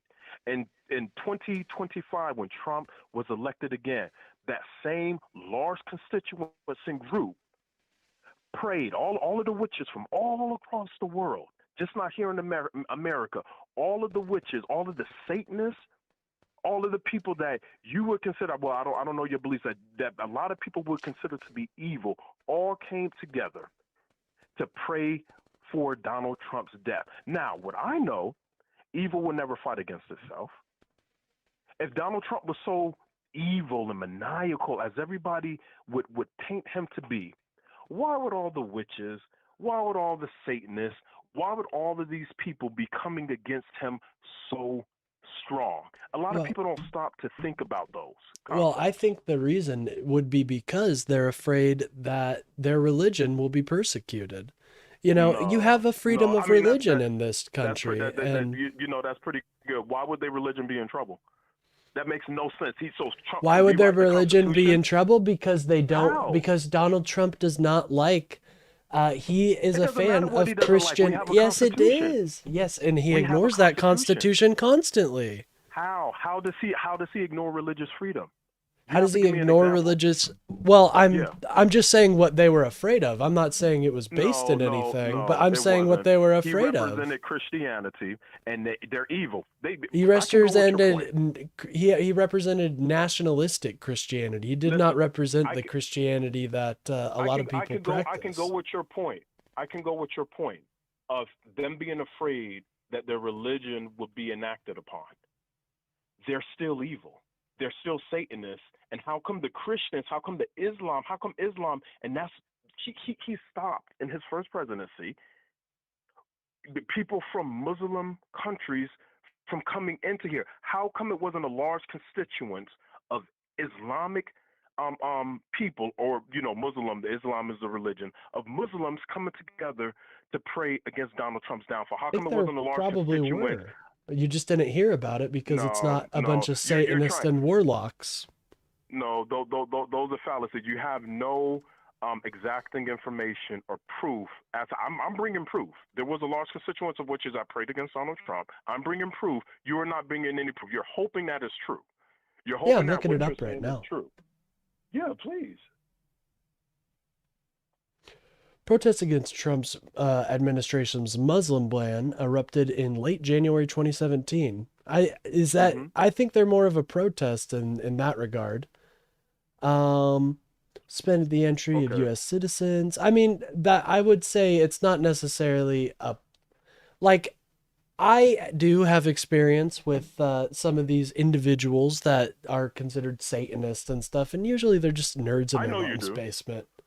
They're usually just nerds in their mom's basement. I'm going to be honest. But I don't think, I wouldn't necessarily use that as a basis for, oh, the Donald Trump's not evil because look at all these supposedly evil people. I didn't say he wasn't evil. I never said. I just said you need to look at the people who are agreeing because I see you didn't say, Harvey Weinstein is somebody that was actually convicted. The latest person I would say of this decade, probably the highest profile person that has been arrested and convicted of these so-called crimes that he committed and had extreme hardline ties to the Obamas and to the Democratic Party, and who was a strong advocate against Donald Trump. So was Puff Diddy. So it seems like all of these Epstein was home people, dogs with Trump and then home dogs with Steve Bannon, No, I agree that I mean, I don't know because Clinton and them are testifying. They were subpoenaed. That's Hey, how we'll much see. information they have. I that think you we'll only see wait it for you to tomorrow. get. I'm actually kind of excited to see Yeah, what I goes am on too. there. I wish, do you know if it's publicized or not? I don't remember seeing any news. No. It's not. I didn't see any publication. Yeah, For I was I don't know hoping, how much they're I was gonna hoping redact. they would like stream it or something. That's what I think the Clintons wanted that, but I guess we'll see. Yeah. Because Yeah, I think that's interesting to see what because I think, if Slick Willie was on the Lolita Express, he needs to go to jail for, obvious reasons. But I do run into an issue where the same heat is not kept for Donald Trump because, there are some weird things in these files that I think at least deserve some questioning. And Like what do you think? well, that was in there so about Donald have you Trump? seen Rather than him the meeting with him? Yeah. So have you seen the recent news that the FBI or the DOJ, I should say, has basically they deleted or didn't publish I think it was around 50 documents that concerned an interview the FBI did with a victim of Epstein's that implicated Donald Trump. And they had met, the FBI had met this witness supposedly about 3 times. There's 3 interviews. And that's just completely missing. And NPR did a huge investigation where they linked up the numbers of certain files that didn't line up with these files, and that's how they found the missing information. So, like, that would be an example of, well, I think some more questions need to be asked here. And I run into a stonewall of, well, you're just trying to hate on Trump, and it's like, no, I'm bringing the same heat to Bill. I think Bill, there is some weird shit with Slick Willie in there, so. I just think we run into I run into this wall, and not saying you do that at all, but and the media, especially on the right, has not been very vocal about the Epstein files, and so that's one of the criticisms you I have the have. Republican from Kentucky just name dropped. He was on the Senate floor. Oh, and Massey? He name dropped. Oh, hell yeah. Hey, Thomas Massey is somebody I think y'all should, like on the right, I think he would be a kick-ass candidate for 2028. But I'm an independent. Yeah, I support God, family, and country in that order. I do love America. I don't think there's, as an African American man, well, Cuban and black, there is no country that has a better opportunity. Everybody talks about how racist this country is, and they want to go back Oh to yeah. Africa, the Marcus Garvey. This country you know. is fucking But amazing, bro. I love this yeah, place. oh, that's awesome. Okay, hey, well, you Yeah, gotta I talk. You love gotta. America, bro. Like, and I cringe anytime my fellow leftists say it's like this place of imperialism. No, this is a place for freedom, justice, and liberty for all, and that's what I try to work for. And I hope we get to a point where it's not as charged of an atmosphere. We're able to have a good conversation, and I appreciate Absolutely. that. And so Yeah, that's what yeah, my this, kind of goal is. I know I yeah. seem Well, hey, rather you keep, confrontational, you but go on. My bad. no. I'm just saying you keep doing, what you're doing, and I'll make this last one because I know you got, your other callers. When I was a journalism major in college, and I was trying to do an expose on like race relations, Hmm. between the different Interesting. races and stuff. I reached out, especially when it was at its heightened state. I reached out to Black Lives Matter, every single chapter. And the gist of my emails and my conversations were, hey, the tensions are extremely high. We would like for people to extend an olive branch to come to the come to the table and talk about our issues, talk about what you feel, and see if we can come to a place of commerce where a place of agreement Yeah, of between both course. sides.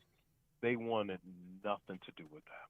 So I said, well, let me go to the extreme and reach out, let's say white nationalists, the worst of the worst groups here, and I would say across the nation and globally.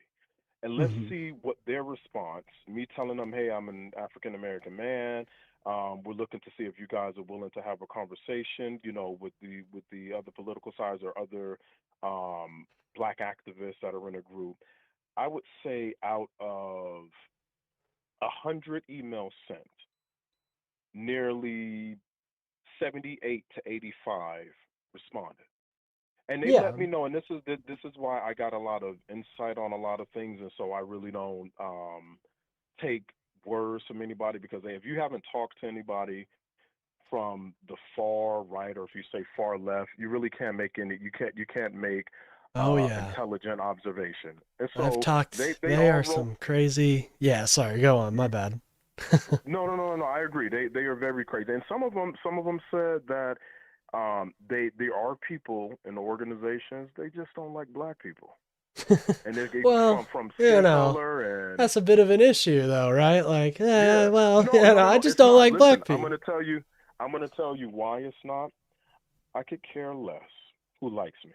If you cannot affect my way in which I can provide for my family, if you cannot affect my safety in which I can protect my family, then it means absolutely nothing.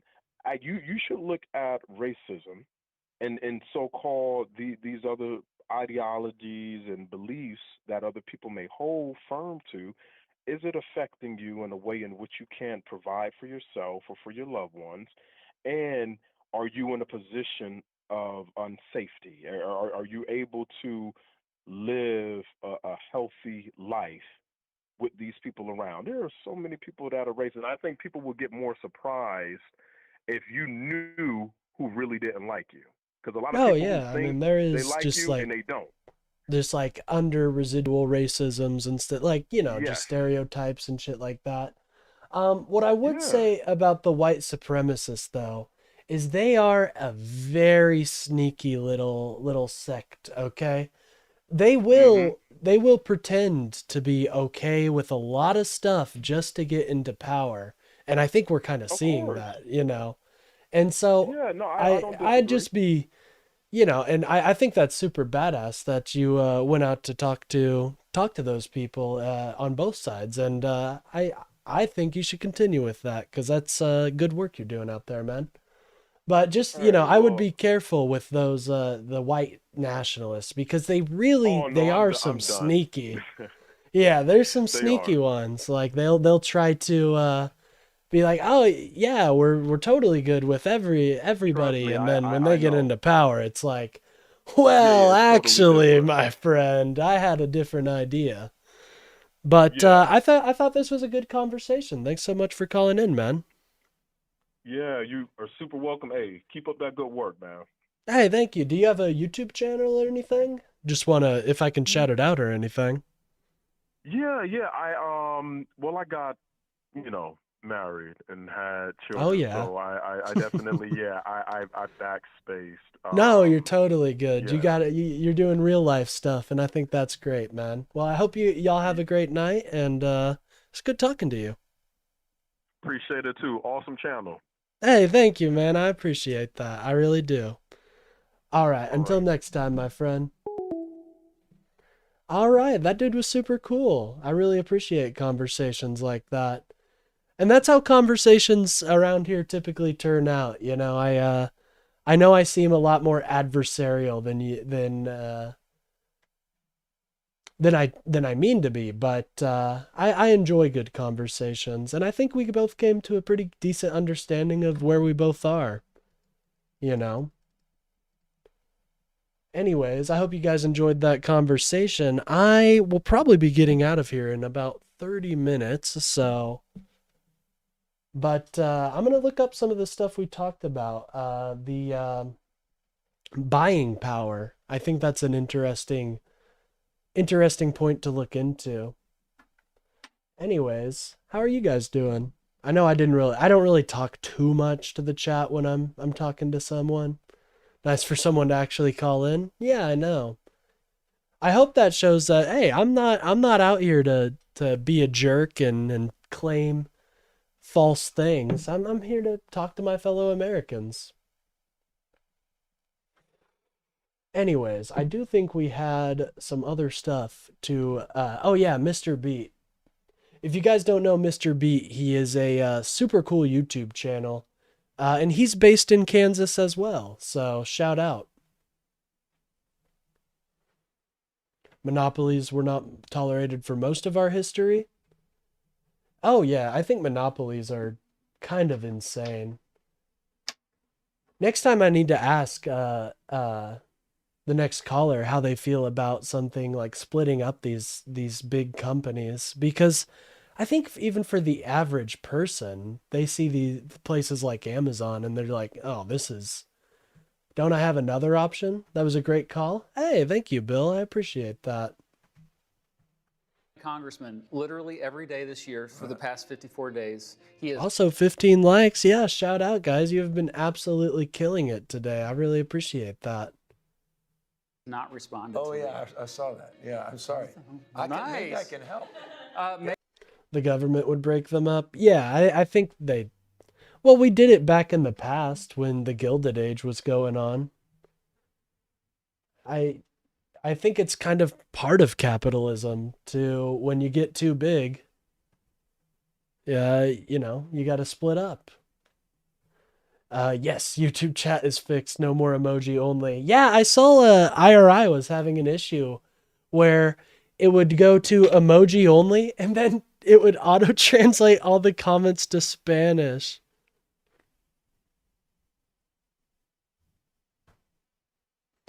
Anyways, let's watch Mr. Beat here, and then I'll probably head out. Again, Mr. Beat, go support him too. He's a super cool dude. I actually kind of want to get into contact with him sometime soon because he lives in Kansas, and he, seems like a cool guy. I want to learn from some of his talking points and see his worldview. writing my congressman literally every day this year for the past 50. And this is something else he has done. So we share a congressperson, and he's been messaging him every day to uncap the House. Very, honestly, kind of badass. 54 days. He has not responded Oh, to yeah, I saw that. Yeah, I'm sorry. Maybe I Nice. can help. Maybe. Honestly, no, Call maybe Tracy I can help. Mann up. But Come seriously. on. What kind of representative are you? Shameful. Shameful. Hey, Tracy, man, he's talking to you.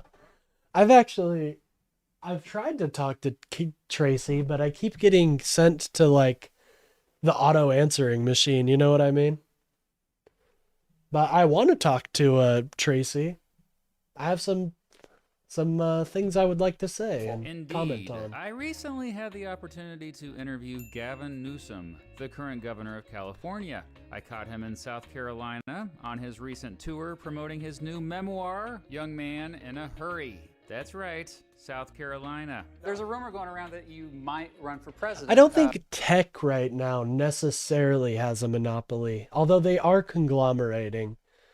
Tech as a whole, I wouldn't say has a monopoly, but certain aspects of tech, like Amazon, are a monopoly, if that makes sense. In 2028. South Carolina. This dude is running for president. I'm calling it now, bro. Hey, San Diego. I agree with you. Walmart puts mom and pops out of business. Anyway, I know many of you probably... Meta, that's a good point. Meta does have a lot of access to the market. Don't like Gavin Newsom, but many others think he very well could be our next president. So how could I... Yep, that's another good point. And when Walmart leaves and nobody can use that because it's a Walmart. It costs a shit ton to own. No mom and pop shop is going to be picking up a Walmart anytime soon. Pass up this opportunity? And yes, I asked him about uncapping the house. So yeah, like Well, Sandy, that's because red states bus homeless people out to California. It's insane, bro. I'm always zoomed out on all of American history. And so I am thinking a lot lately about federalism. And I know you brought this up recently. Yeah. It's like for most of American history, federalism was a right-wing thing, the conservative thing, states' rights. Whereas now that has shifted. So I was wondering if you could comment on how that has dramatically shifted to be like blue states. It wasn't that long ago where the former governor Yep, artificially lower prices to cause the local business to fail. This is a huge push. Like, this is one of my core things I'm pushing for, is the breakup of all these huge conglomerated companies that are allowed to just screw small town businesses. It really makes me mad because I remember what it was like before the Walmart was here and after. And it breaks my heart. There were so many amazing small businesses that just went under. There were toy shops, there were fast food places. of Texas was its biggest promoter, the 10th Amendment and federalism. And they talked about seceding the state of Texas because they didn't like what was going on in Washington, D.C. And so now the foot's and the shoe's on the other foot. And so much of the dialectic, the stress that we're having between the federal government and the states is on full display, particularly as it relates to co-opting the state National Guard and federalizing it, militarizing American streets, just rank lawlessness as it relates to a private police force that seems to have taken an oath of office to Donald Trump, not the Constitution of the United States. As a former mayor, for me, cities were always laboratories of innovation, states laboratories of democracy. And in that framework, that paradigm, this notion of 10th Amendment and federalism was to exercise those democratic principles and the flexibility, the kind of innovation and daring at the state level, bottom up, to inform the larger national vision. And so I think it's foundational, and it has been eroded profoundly by Trump, but not completely yet by the courts. Oh, by the way, thank you, Bill, for the messages. Biden increased federal matching police funding to its highest value. Yeah, I didn't think that, like, I know that there were a lot of criticisms, but I for one, thought Biden's police policy was fine. I didn't think there was a huge cut to police forces or anything like that. And I say that because we have 56. Yeah, amen, Mr. Good Citizen. I will agree with you on that. These corporations pass the rest of the cost on to the taxpayers. But Yeah, I mean, plus what else can you lawsuits say against about that? It's the just Trump true. Administration. So many of them are on 10th Amendment grounds, Yeah. and still in the process of adjudication. Yeah. Shifting gears, I didn't give you an introduction because everybody knows who you are. Gavin. So these are my viewers know who you are. That's This- it. This is, Okay, he's a Gavin. Wait, who is this? Former ex-mayor of San Francisco, future ex-governor of California. He does, hey, you guys can't lie. He's got some charisma. He does have that he's got that star power. And you kind of need that in today's political atmosphere. California, which is basically a country at this point. A little bit. But yeah, so in California, there's a bill floating around that you have supported to ban social media for for. Oh, I support this. Yeah, we should not be letting children on social media. Let me tell you, as somebody who was raised a little bit with social media, not healthy to the development of a child. Believe it or not, guys, not too healthy. Kids, and we have kids, and I think we have a kid that's the same age. You just lost half our viewers. Stay Wait with a it. second. Yeah, hold on. Let's clarify this. Okay, but I got to ask this because, like in Australia, they did, it's already been implemented. Yeah. But then I saw a couple of news stories showing that kids were already finding ways around it. Yeah, of so course. logistically, how would this work? Well, no one knows. And I talked to the vice premier. I was actually in Munich during the security conference, and I talked to representatives from the Australian government about how the implementation's going. They said about 4.7 million accounts have been deleted under the ban. I think they have 10 different social media platforms, the biggest, obviously, Instagram, Snapchat, and others. But it's imperfect in terms of its application. Many other European nations are looking at it, but trying to figure out the enforcement component, including the Prime Minister of Spain, who also is promoted. You think good citizen? I don't know. What I'm promoting for is some age Maybe gating that's reasonable to address some of the content and to address this fundamental bottom line. We have the most anxious generation in our history, the most socially isolated, depressed, less free, more addicted. And I got 4 kids, so it's not an intellectual exercise. Yeah. Sad to say, but my generation really is, we're not doing well, unfortunately. And we have such dude, my generation has so many smart people. If we could just get past our mental anguish, you guys would see, we have so many great ideas that could really help, but we have been raised in a generation where social media was introduced, and we had no idea the effects it would have on our mental state. And I do think a lot of my generation has been affected by social media. And so this is great. I love this. I think you should have a ban, and you should be a certain age before you can enter into the online world of social media. And we're battling it all the time. And as parents, we need help. I mean, it's one thing to preach, it's another practice. And the addictive nature of what's going on is something we just have to address. In California, since we How are old am I? birthplace I of- am 26, actually. Thank you for asking. Yeah. Yeah, I'm 26. I just turned 26 about a month ago now, so I'm a youngin', I won't lie. I'm a bit of a youngin', but I have a deep, fiery passion for this nation, I don't know what made it happen, but I love this place, man.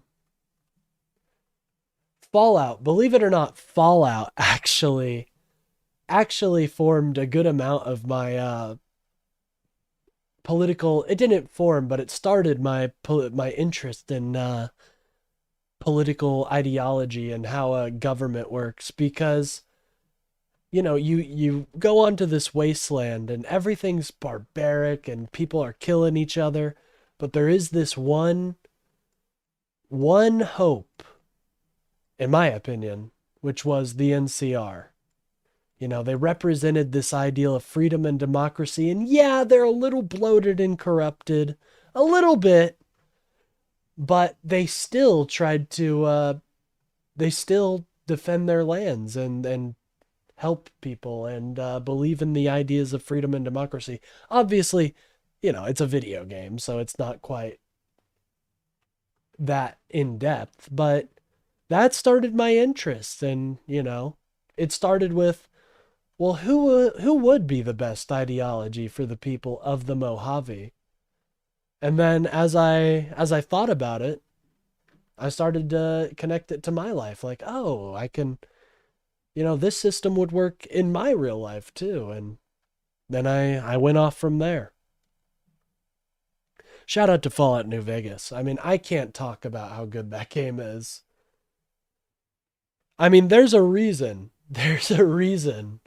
that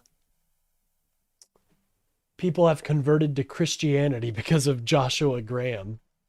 Mothership It's a of good so much game. of this, you know, dynamism, and we dominate 32 of the top 50 AI companies, and we're way out front, obviously, with the Mag 7 and so many of, you know, the West Coast, and so much of technological advancements coming in social media. Hey, Mr. Sid, I'm glad to see you pushing a bit back against that, dude. This Christian nationalism thing it's just gross to me.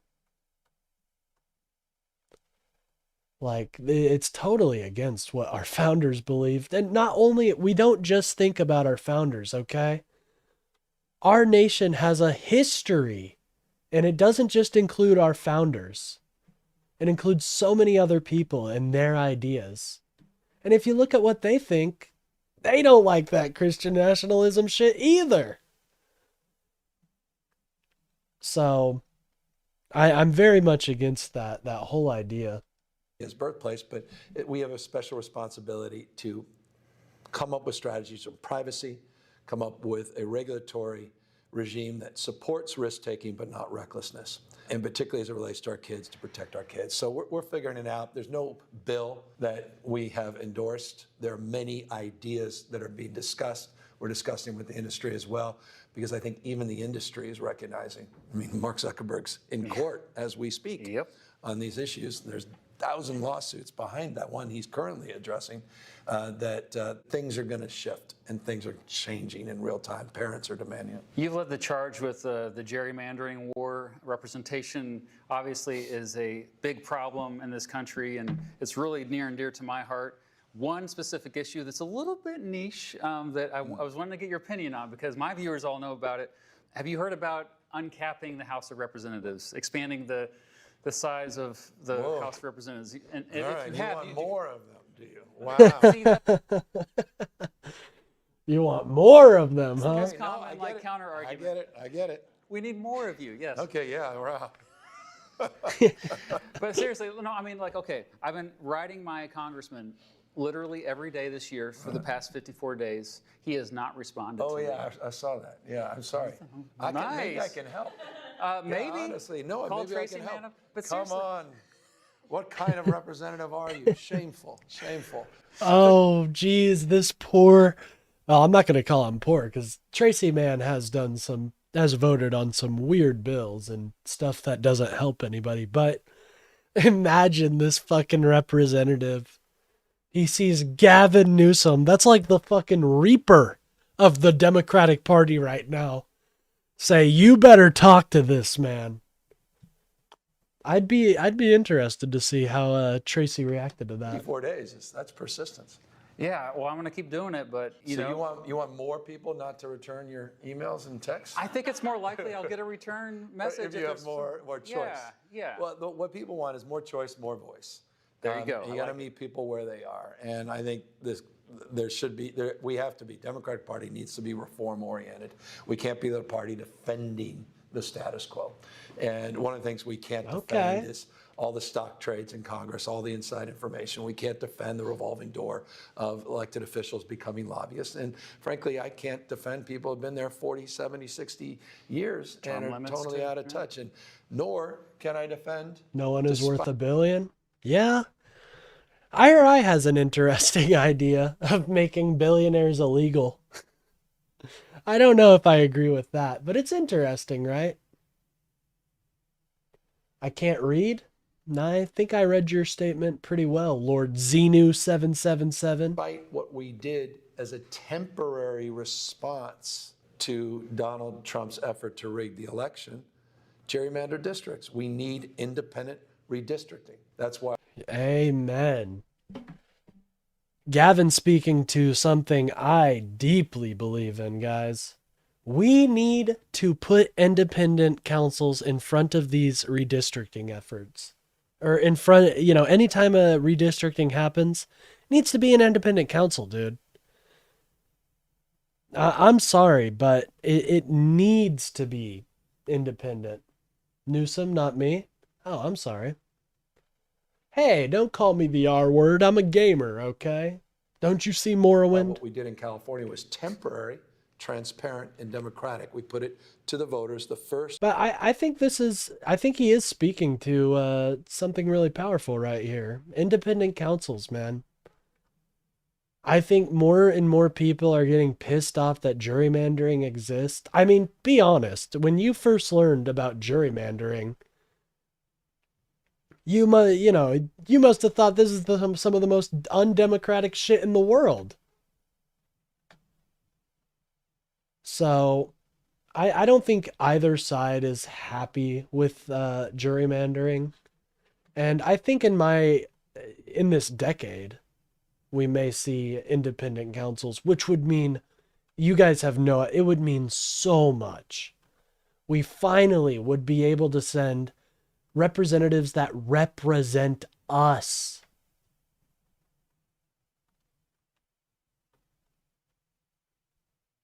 Hey, I think he might be wearing some J's. We don't know.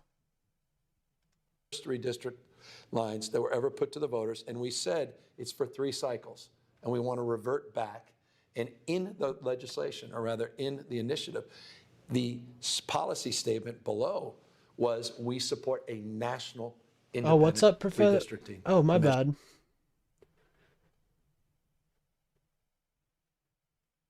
Oh, don't worry. Hey, Professor Oak, Sandy, he's definitely conservative, but I think he's a nice guy. I appreciate the conservatives that are willing to, reach out a hand and say, I think some of the political discourse is a little hot right now too. Again, I don't want Charlie Kirk's happening every month, I don't want Alex Preddy's or Renee Good's happening. And anybody that's willing to actually say that and mean it and shows that they mean it, I appreciate. So that we can ultimately make these districts more competitive. So I think those are reforms that we should lean into, and we should certainly hold our elected officials to a higher level of accountability on day 55 of there you look at this guy. Yeah. I got one more. Oh, question don't for you. worry, San Diego. Now I'm conservative? No, Professor Oak, you're not conservative. San Diego is. Professor Oak is you're an absolute based liberal Chad, my friend. Absolute based liberal Chad. And as a matter of fact, they mog. Newsom is fake? I mean, he's talking about a real issue right now, dude. Like an independent council for each state would mean so much, dude. I'm tired of seeing these hacks go to fucking Congress and just make a mockery of it. I'm tired of it, dude. We need to treat Congress like it deserves. It is a sacred place where the people make decisions. It's not some place for you to have fun games and fucking be super hyper partisan, okay? To me, it's sacred. It's as sacred as a church. Because I think our democracy is sacred. And so that's how we need to treat Congress. We can't treat it like it's just this place to make jokes and shit. believes what he says. Lamau, y'all are so gullible. Well, you're not speaking to the issue I'm talking about. He's not lying about this, man. This is something both sides can see is an issue.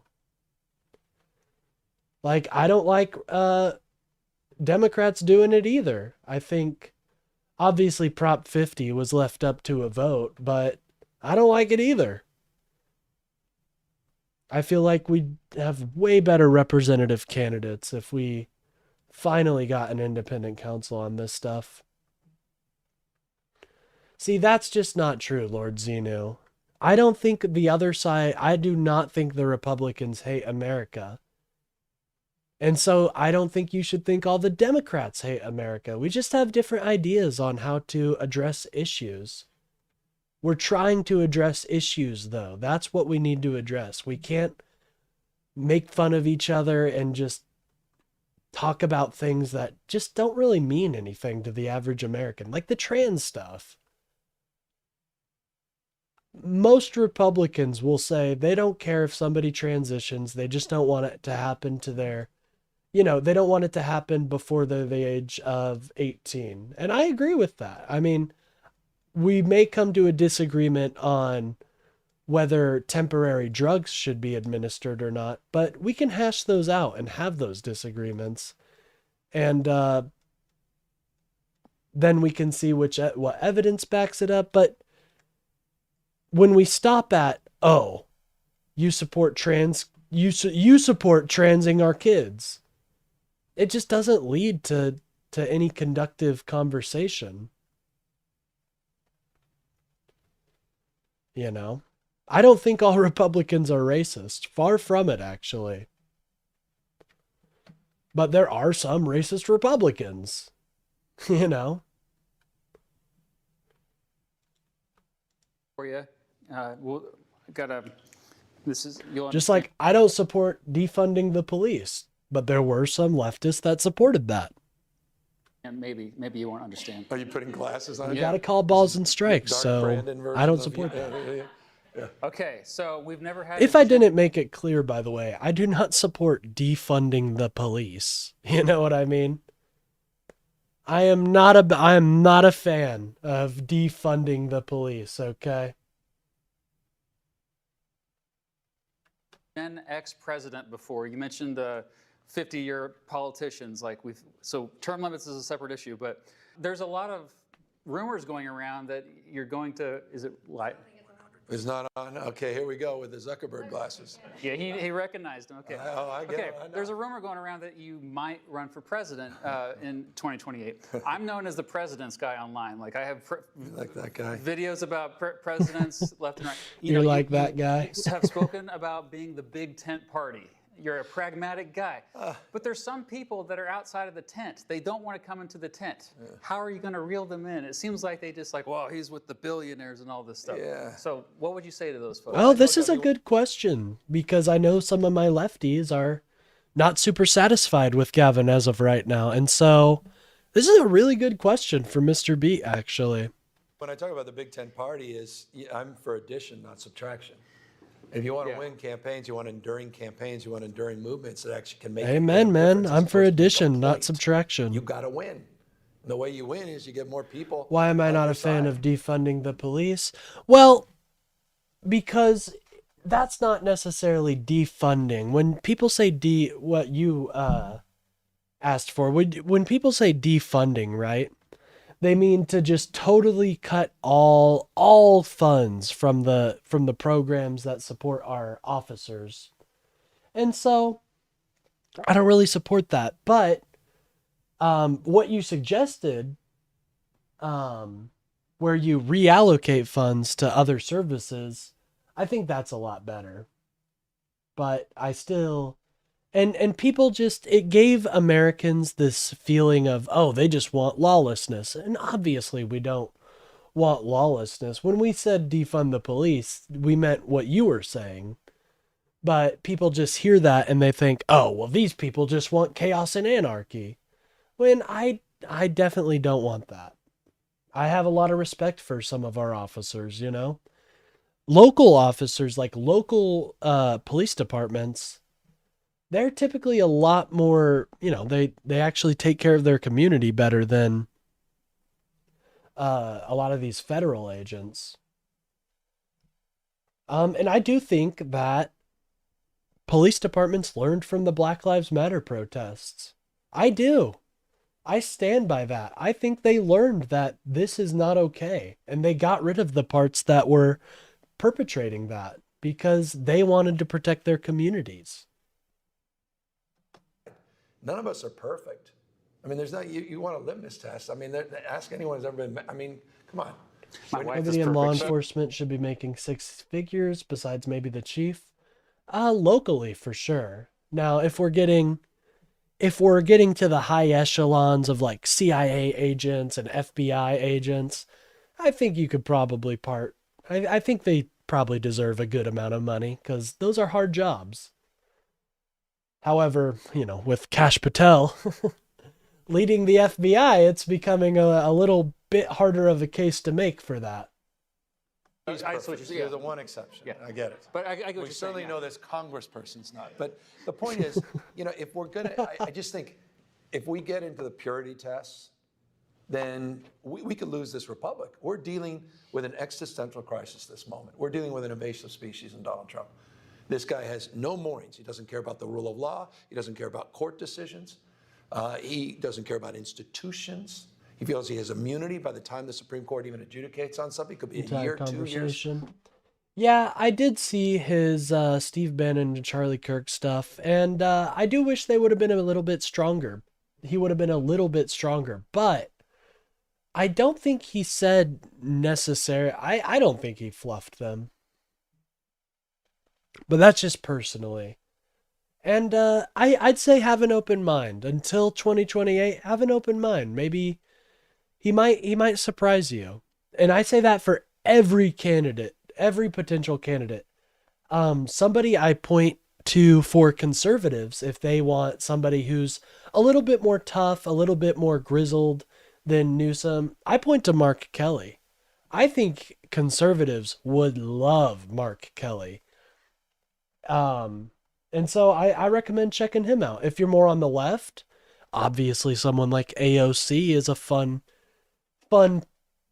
person to theorize as. I don't think she'll go for president, though. I think she's probably going to run for Senate, and I think that would be fun. But we've got a lot of really good candidates that I highly recommend. I'm going to be gushing about Mark Kelly on the next podcast episode where me, Rootsy, and Mina, I'm going to be talking all about Mr. Mark Kelly. So tech support, the reason that Gavin is fighting against that billionaire tax is because he wants it applied to the entire nation. It would just cause capital flight. I see his argument. I don't know if I necessarily agree, but I see his argument. Why Kelly? Well, for conservatives, why Kelly is because, number one, yeah, he fucking flew F-14s, but he's also an astronaut. He's like your classic American hero type. You know what I mean? Is Kelly pro Medicare for all? I'm not sure. I think I'd have to look into his policies. I don't want to say that capital flight is a fallacy. I disagree, man. I think it will cause capital flight. But if we do it for everywhere, then where are they going to run to? Mark Kelly is a clown. You're talking about a service member right there, man. You're calling him a clown? That man served your country. He fought for your freedoms. He flew F-14s for you. What are Kelly's policies? He's typically more moderate, general, down the road, but we really don't know too much right now about Kelly, just because he's starting to come up into the mainstream. I imagine to Texas, but he's not against a billionaire tax. He just thinks it should go for it should be applied to everywhere. Probably to places like Texas.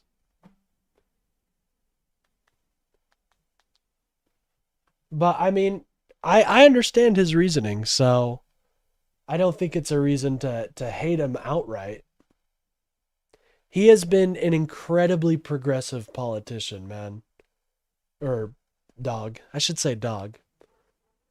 But he's been incredibly progressive.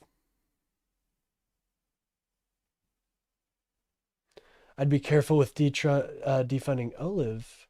Did you mean ICE because they're poorly trained and now waiting to cut the funding?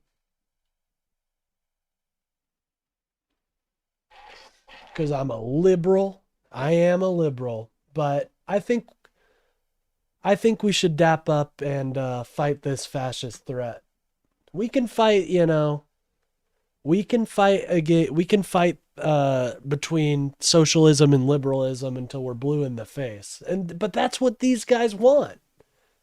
They want us to keep fighting. They know that if we were to unify, it'd be so over for them. Anyways, guys, let's continue to the end of this video, then I'll probably head out. Too late, and the damage will already be done. At that point, I mean, if we're just going to sit here and say, well, give me, I agree on 83 out of the 86 issues, you're gone, not interested. I'm not, that guy's a sellout. We're in real trouble as a party. And I remember my grandfather's party, the old Democratic Party, that was a Big Tent party. And that's the party that built the middle class. That's the party of racial justice, social justice, economic justice. They delivered results. And I love the rhetoric, but with all due respect. Hey, I don't know if I know, I'd have to look into the arguments. Capital Flight does seem like a good reasoning, but I'd love to look in. I'm probably going to look into it after this because I think Capital Flight is a real issue, but I think there might be ways around it. So, and there is a validity in that.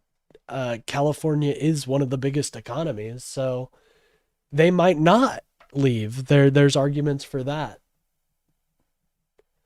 But if he wants to, employ it all around the nation, then I'm cool with that. When I did Prop 50 was I didn't want to have a candlelight vigil. I didn't want to write an op-ed. I don't want everyone to say, boy, he's so right and pure. I want to. Well, hey. Until a new figurehead comes up for the Democratic Party, I think Gavin Newsom is probably he would be a good candidate. But I'm not, we're still 3 years out, guys. We are still very far away from the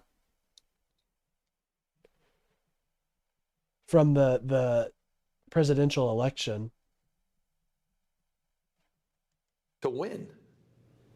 Yeah. Because we can't afford to lose anymore. And so, yeah, I'm a Big Tent guy. And I don't know. Did I say they? I'm probably was talking about the Republicans. My bad. But, Pritzker is running too. That's another good point. We have a lot of good Democrats. It's going to be a hell of a primary, dude. I don't think Newsom is unpopular outside of California. My issue with his electability is just because he was governor of California. Just because people think California is a Democratic hellhole, and I don't think it's a hellhole at all, but people have that idea, right? And so I'm afraid it might stick to him.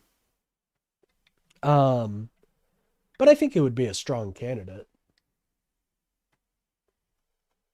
And I have a little grace, and I say that as a guy who did same-sex marriage in 2004. Hey, tech support, I don't know if you caught it, but he was talking about we need to be a reform party. We can't be the same party that just accept things how they are. He was saying we need to be a reform party and actually change some things. And I was on the outside of my party because they thought I was too extreme. when I was married same-sex couples, and they were And out hey, there saying, hey, tech support. I know you. I think you. I don't know if you said you were leftist or not, but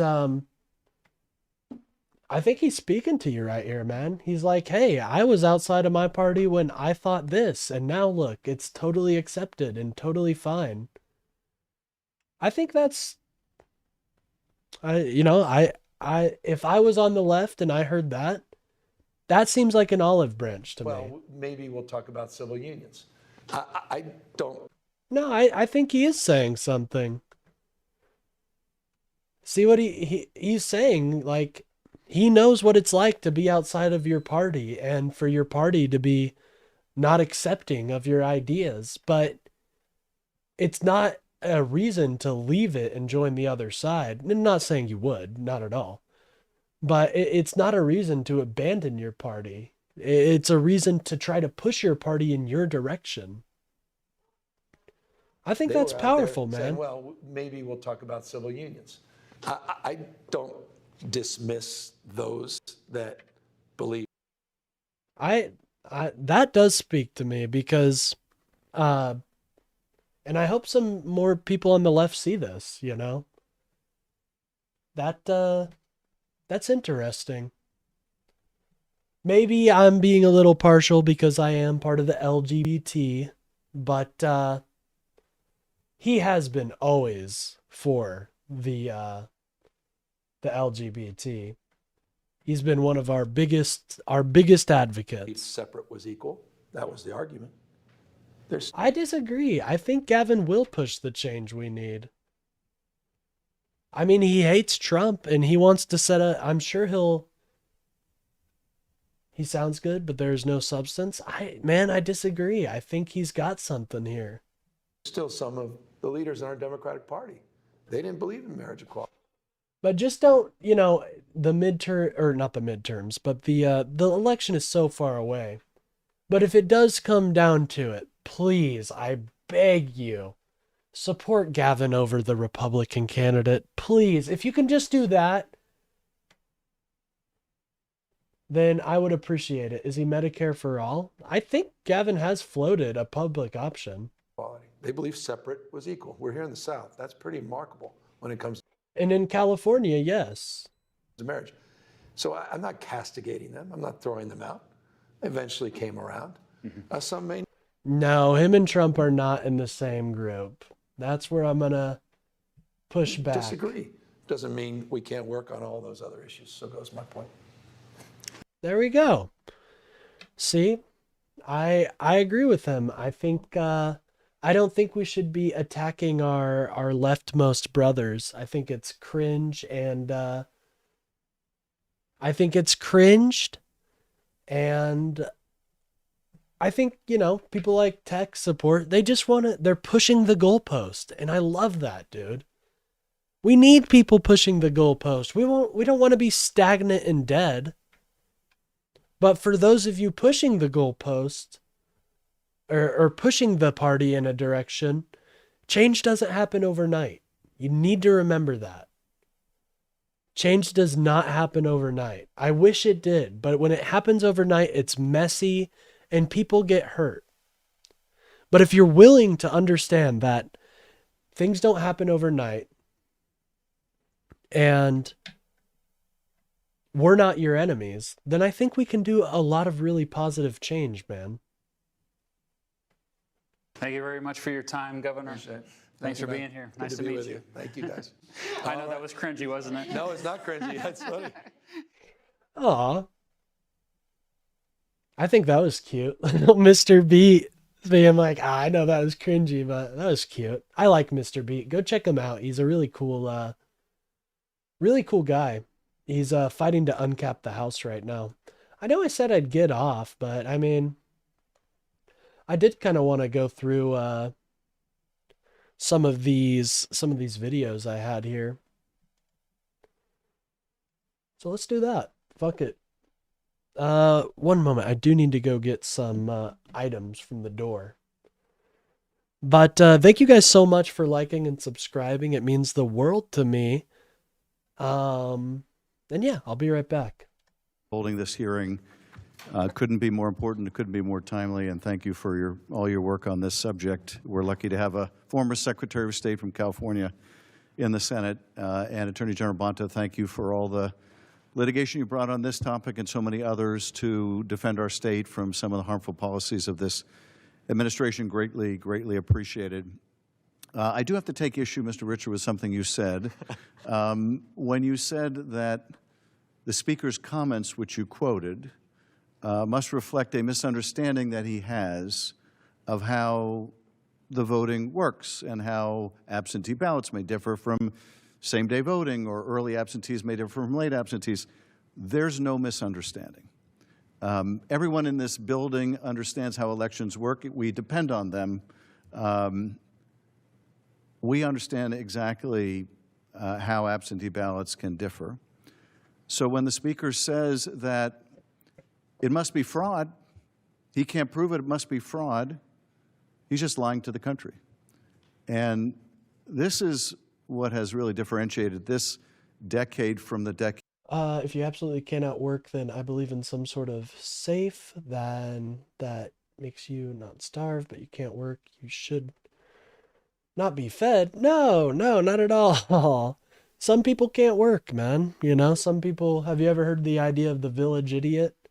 There's always going to be a certain percentage of people who just can't work, but it's still, I don't think they don't deserve to be fed, you know? They're my fellow American.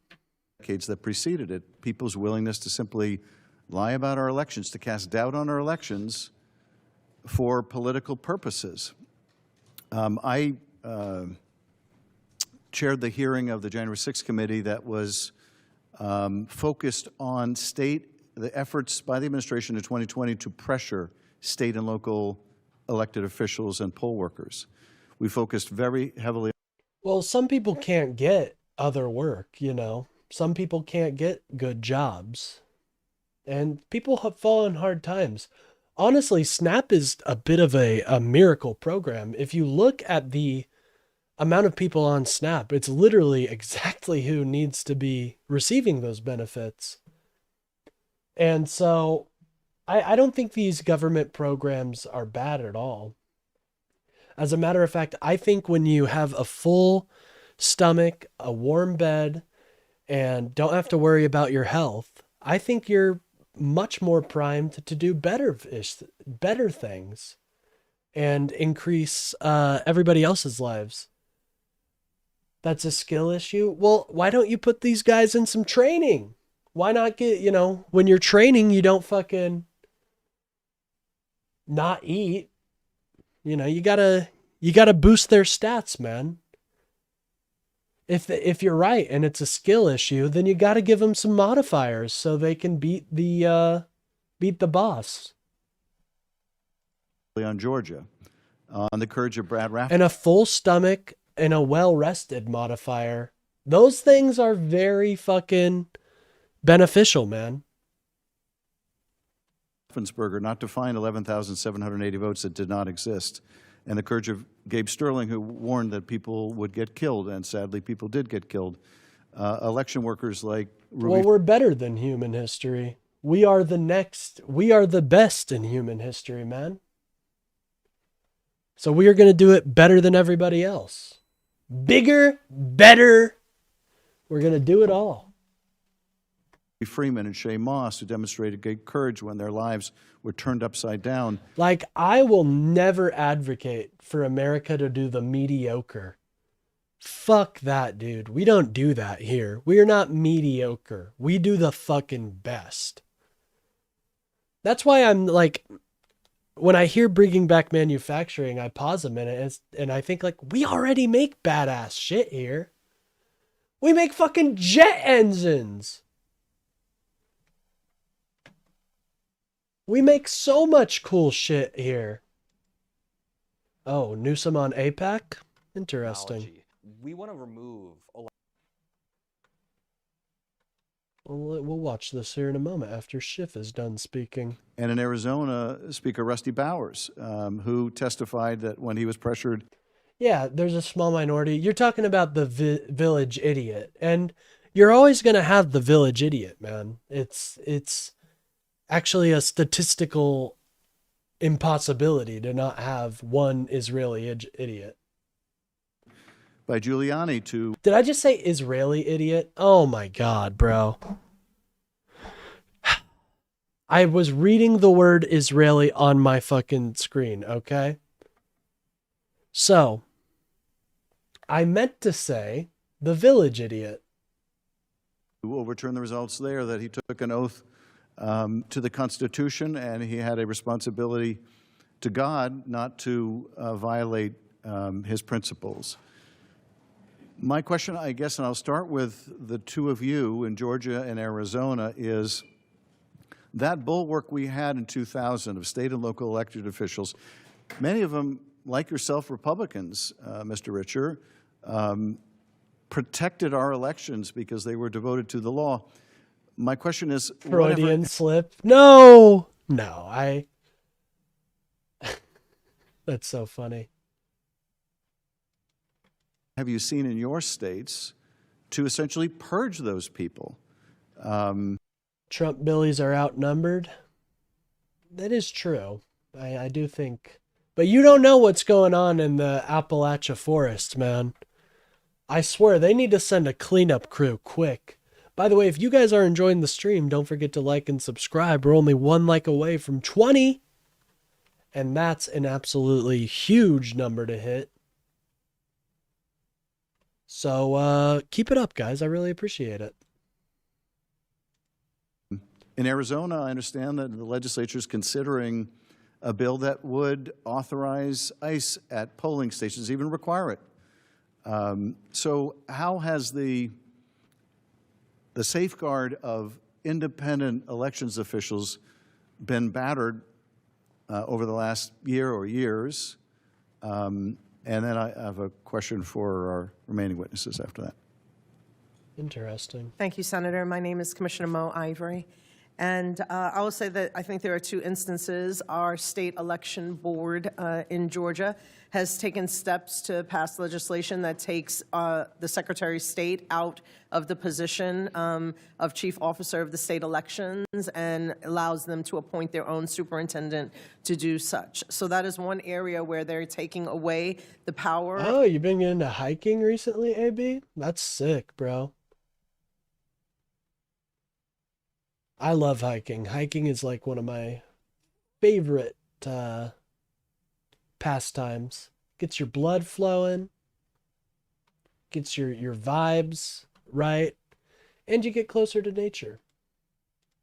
Of a decision that they do not agree with and handing it over to someone who they will put in place to make sure that it is the result that they want. As far as Fulton County goes, on our state registration and elections board, we have 2 nominees that come from the Republicans and 2 nominees that come from the Democratic Party, and then there is a chair who is appointed by our chairman with a vote. Right now, there are 2 MAGA election deniers that are trying to have a space on the board, and we are now in court litigating on whether or not we are even allowed to vote yes or no on their nominee presentations. In the past, whenever a party nominated a person to the Fulton County Board of Registration and Elections, we had the right to vote yes, no, or abstain. Right now, that is being litigated in court because they are trying to take the right away from us as Fulton County Commissioners to say who we want on our elections board.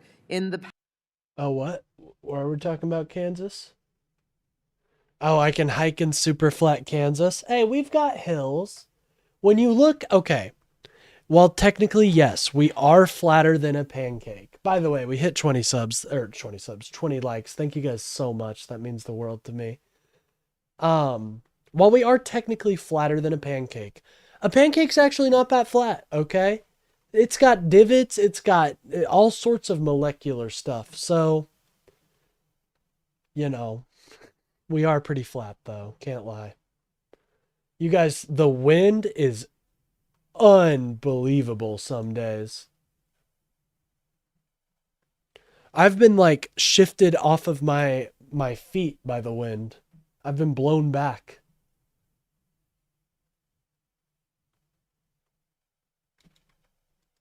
past when a nominee from the Republican Party was presented and they did not get a 4-vote majority on the Board of Commissioners, they would merely present another nominee, and we would then go ahead and vote on it. But that is not the posture that they are taking anymore. They want these election deniers on the Fulton County Board of Registrations and Elections, and they're taking it all the way to court to do that. So these are some of the actions that we've seen in Georgia. And I think, if I'm not mistaken, that taking Brad Raffensperger off that commission and putting someone else in allowed the commission to come up with phony findings that were used to justify the execution of that search warrant. Kansas blows. Hey, we blow only in the way of wind. Mr. Richer in Arizona?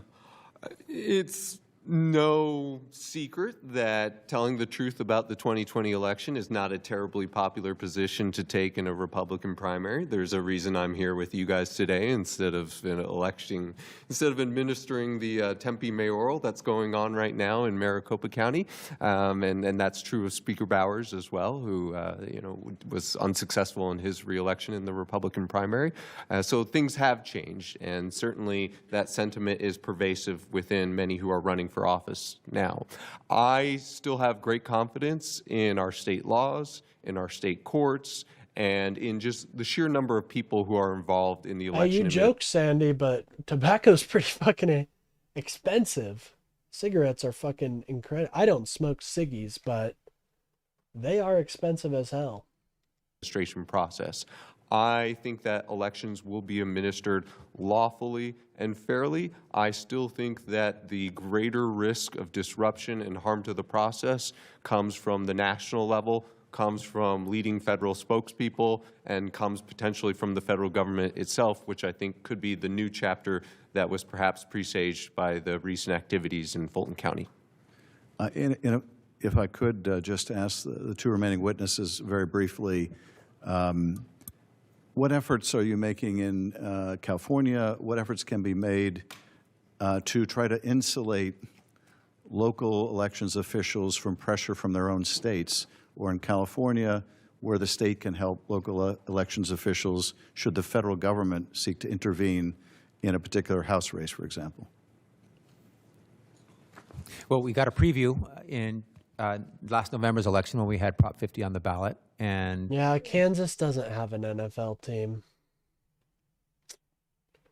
We share an NFL team with Missouri. There's a reason it's called that. Fuck that state. Missouri.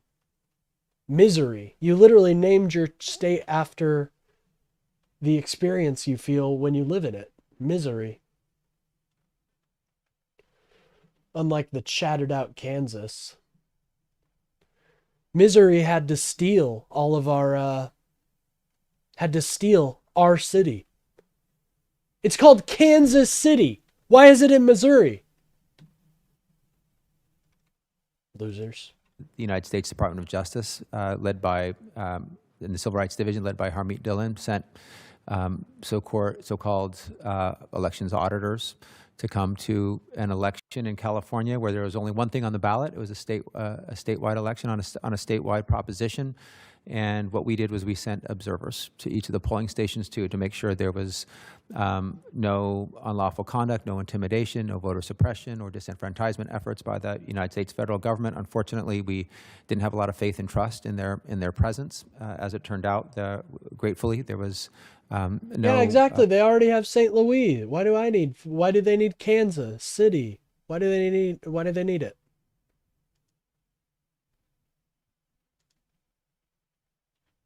Exactly. Misconduct that we were able to observe, but we thought it was important to be there and be present.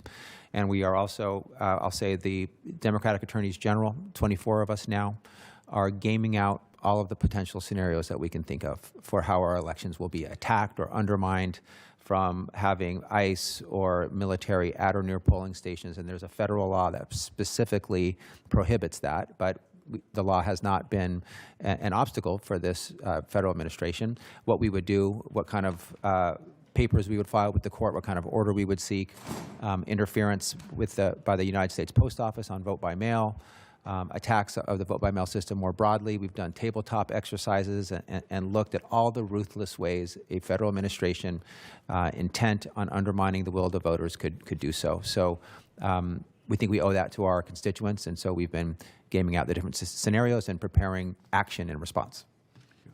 Senator, part of the way that the democracy movement has met Donald Trump's flood the zone with rule of law shock and awe over this past year, with more than 200 successful court outcomes, has been a 1-2 punch of the state AGs and our state officials doing that wonderful work, and civil society, civil rights groups, democracy groups like Democracy Defenders Action and Fund doing theirs.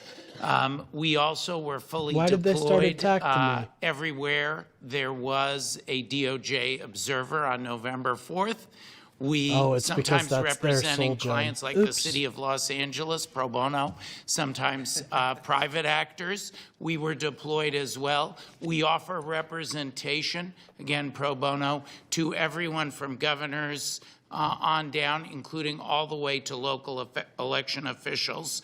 In fact, that's how I first met Stephen Risher, who now sits on our board to make sure, we're a nonpartisan organization with a strong bipartisan board, to make sure that anybody who is threatened benefits from having belt and suspenders support. We will meet whatever is tried with that same overwhelming rule of law shock and awe. We will succeed in defending our elections in 2026 and beyond. By the way, if you guys are enjoying the stream, don't forget to like and subscribe. Really helps out the channel and gets me boosted out there in the algorithm. Up next, I did want to watch this feud between BTC and MAGA. So let's watch this. My husband is a legal immigrant. He came to the United States from England back in 2018. He did everything the right way. I would describe my husband, I guess fully Brit, although now has his Greek. Dude, this was such a meme. She's like, oh, well, my husband came the right way, the legal way. And then you come to find out he's fucking British, bro.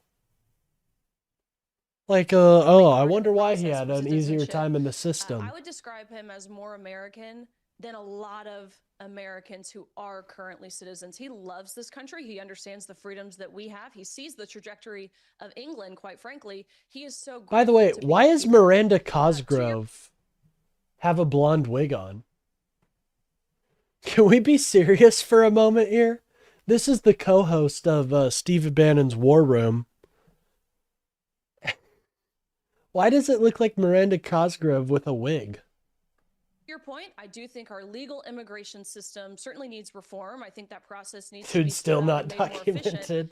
But my husband, he respects. Yeah, it turns out he's still not. No, he's. I think he's a legal understand citizen. what is with this conservative movement to qualify somebody's Americanness? Who are you to say that somebody is more or less American because of their adherence to certain political issues? This woman looks like she is about to steal the soul of poor Brian Tyler Cohen. No! Watch out! Brian Tyler Cohen, no, don't! Don't stare into her eyes. Inherently un-American? I guess my question for you is then just that: what is an American to you? It's whatever you want to be. We have freedom to do, to believe in, to say. That doesn't suffice. How does it not suffice? Where in the Constitution does it say you're fucking, you have to be a certain way? So gross. Whatever religion Sorry. we want to. And so, if it's whatever so you want bizarre to me be, for would you you to say, consider "Oh, someone- my husband is more American because he salutes the flag and likes ICE officers." Who are you? Who is your husband to determine whether somebody is more or less American because of who they support? If your definition. Oh no, please not MAGA talking about the UK. Oh, trust me. Well, it's just in passing. It's just in passing. They just get she gets to talk about how her husband immigrated here and how it was much easier. How it was so easy. Well, turns out that she's white. that he's white and from Britain. So to what is an American is anything you want to be. Whoever says whatever they want to be can be an American, which is the exact same answer you guys give to the question, the very dreaded, controversial question of what is a woman. Then are you saying that someone who currently resides in South Africa... Hey, SBC is a long-time member here. He has a TGD EU drawing, which gives him a +5 power level. Hey, I wouldn't mess with SBC. Never even been to America, who says they are an American, I guess by your definition, This is such a bad faith reading of what I'm saying. My question for you but that was is, your exact you just answer. said your husband is more American than somebody else because he supports ICE agents. So explain to me how supporting ICE agents makes you more American than somebody who doesn't support ICE agents. By the way, I fucking love this mayor. He comes in with some based ass takes, dude. My husband has fully assimilated to Western culture. He loves the freedoms that we have here. Yeah, the UK isn't Western culture, I guess. You have to assimilate, otherwise you're not American. According to Riley Gaines, if you didn't assimilate enough, you're not American. I think in terms of what it means to principally, I'm not talking Yeah, about this is legally, of course, I un-American, understand dude. the argument of you need your paperwork, you need to be a citizen to be an American. That was my debate on Piers Morgan's show with right-wing personality Riley Gaines, who is famous for coming in 5th place in a swim meet and has made her personality complaining about trans people, where I contend that Donald Trump's entire State of the Union speech was a big 2024 election redux, where he pivots from affordability to the tried and true tradition of vilifying immigrants instead. And of course, his mouth... You assimilate to... What is American culture, bro? What is American culture? What I personally define American culture as are the ideals, is carrying the ideals of freedom, liberty, and justice for all in every aspect of your life. That's what I define American as. But I understand that my definition of American isn't what the Constitution... You can be whatever you want to be, man. Assimilate to America culture, pizza. Forget about it. Amen, dude. Yeah, I think the burger, the humble burger, will destroy the ideological philosophies of extremism. Content to heed his calls. Hold on, I'll be which is right why back. Gaines picks up where Trump left off in his characteristically xenophobic State of the Union speech, denying immigrants Americanness if she doesn't feel that they're adequately assimilated. And she brings up the idea that her husband has fully assimilated. And I have to say, I find it so interesting that the party of small government, the party of government so small you could drown it in a bathtub, the party of don't tread on me has now become so big, so overbearing that they have gone from limited government to a government that polices everything everyone does or says. And if you're not adequately assimilated as far as they're concerned, then they will be the first ones to deny you your citizenship, your Americanness. And of course, who gets to decide who's American enough? Well, clearly, that would be Republicans, which probably means some combination of white, Christian, conservative. Convenient, huh? These people have made themselves the arbiters of who is or is not American, and if you don't pass their litmus test, then apparently they've ordained themselves the judge of who can or can't be in this country. And I gotta say, as just a side note, it is kind of funny that Gaines says that her husband has fully assimilated to Western culture. Dude is from Britain. I get that it's a whole continent away, but come on. I'm pretty sure that A, Britain qualifies as Western culture, and B, it's not very difficult to assimilate to American culture if you're from the country that we were literally born out of. It's like Tom Brady assimilating to Florida culture when he left the Patriots. It's not exactly playing football on Mars. I think he could manage the move. But it's clear why Trump and his mouthpieces are all pivoting to immigration is because vilifying others, other people, is all they have left. Culture wars are all they have left. These people have full control of government, House, Senate, White House, and yet they are so incapable of governing that they need to run back their old campaign narratives because they can't run on their records right now. So instead of being able to say, we made promises and kept them, because they can't say that, they have to pivot Protect to the pedos was part of the... Sorry, I had to so that step back everybody for a will... moment. Was part of the Constitution? I don't remember that clause, I'll be honest. be good and distracted.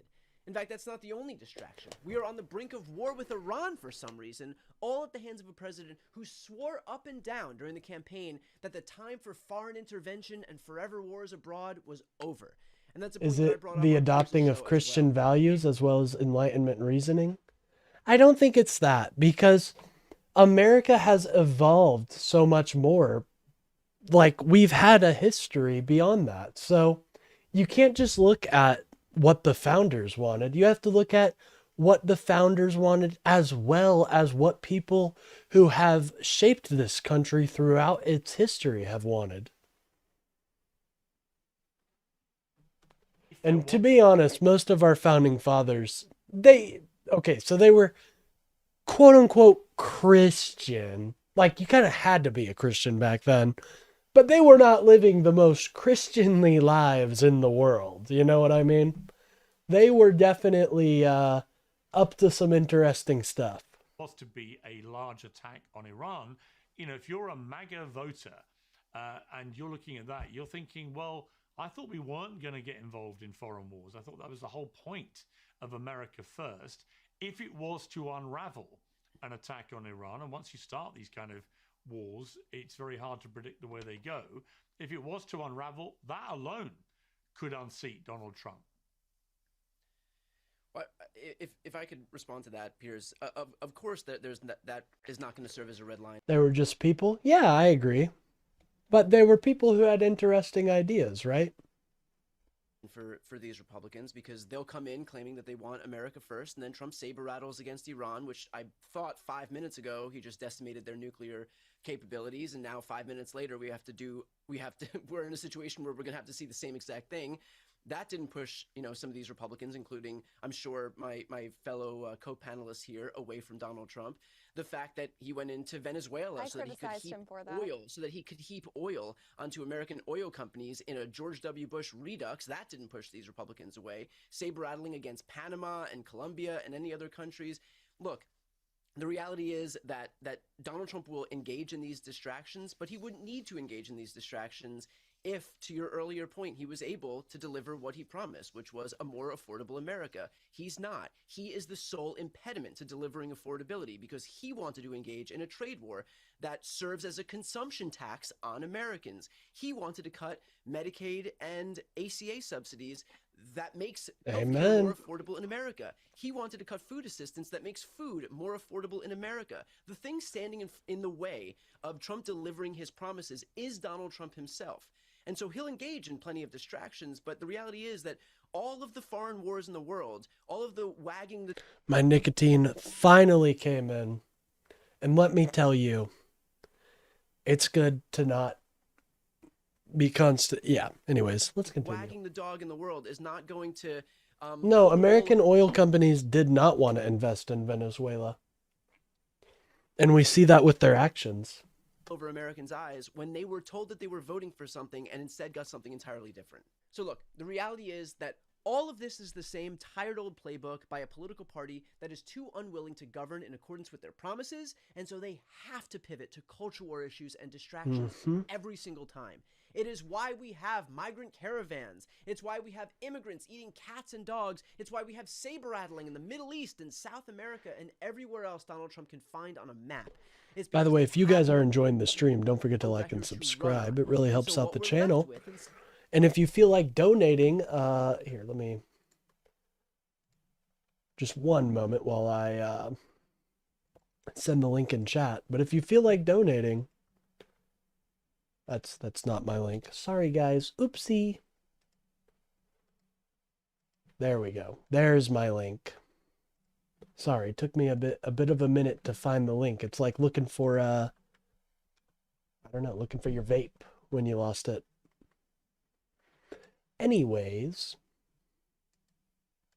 instead are culture wars and distractions. Americans do not care who Riley Gaines thinks is adequately American.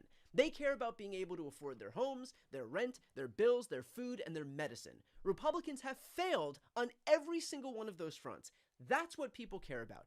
And anybody trying to deflect your attention elsewhere is fully aware of that failure, but would rather run cover for a loser president than fight to keep America affordable for the Americans who live here. Amen, Brian. Go off, King. Anyways, yeah, I think this does speak to a wider point that, you know, they really will just try to deceive and distract. They don't want to talk about how the gigantic failures that Trump promised the American people. God, Bill, that looks delicious, man. I'm not gonna lie, Bill, you did a good job on that. Anyways.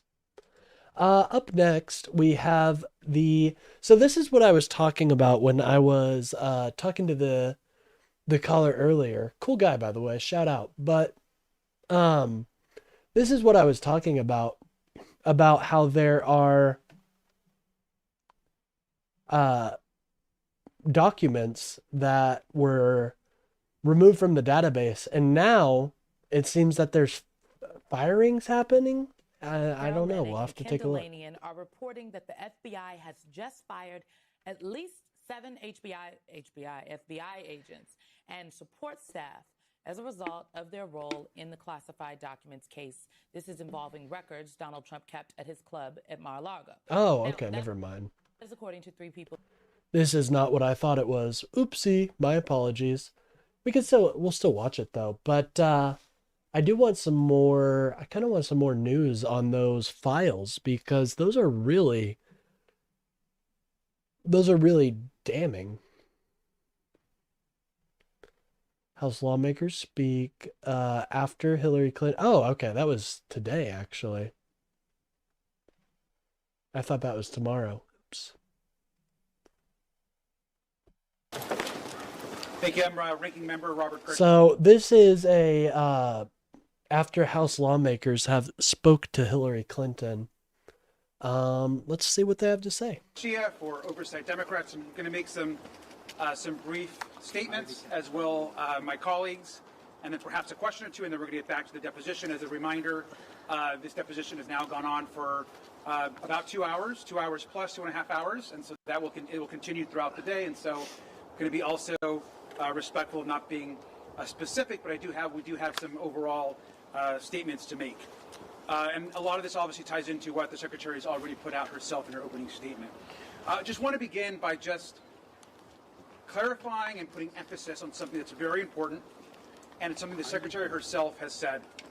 Secretary Clinton never met Jeffrey Epstein. She never visited the island. She never flew on his plane. She also had no knowledge of Jeffrey Epstein's horrific crime. So zero knowledge of any wrongdoing. And where was all this affordability? Well, it was in front of your face, because Biden brought inflation down from 9% to 3% by the time he left office, something incumbent parties across the world got voted out for. So also all heard that directly from her. Secretary Clinton is also completely cooperating with the deposition and the committee, and is answering questions in full faith and in good faith. What is not acceptable is oversight Republicans breaking their own committee rules that they established with the Secretary and her team, which you've all reported and you've seen by releasing photos. Not acceptable, and it was gracious of the Secretary and her team to continue the deposition. What we also want to say at this very moment is it's becoming more clear every single day is the questions continue to build around this DOJ and the White House and the focus of the majority. We want to understand right now where the missing FBI files are.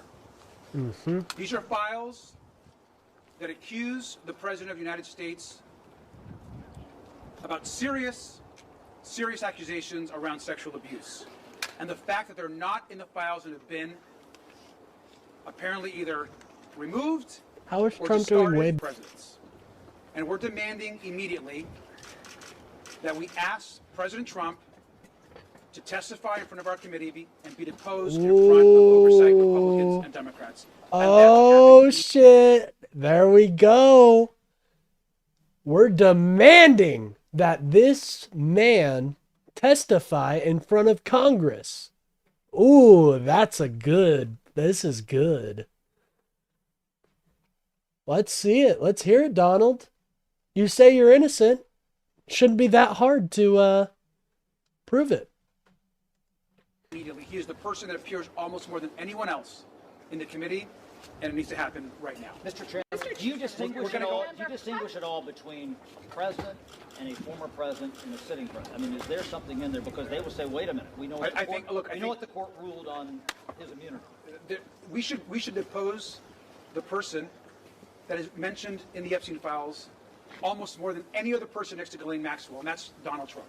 We're going to have a couple comments, and then we're going to go ahead. I'm gonna answer a couple. Nah, I mean, it may not happen right now, but I got some hope for it, Professor Oak. The Epstein files are a big issue right now. You have people just randomly talking about it as just like something to talk about. Thank you.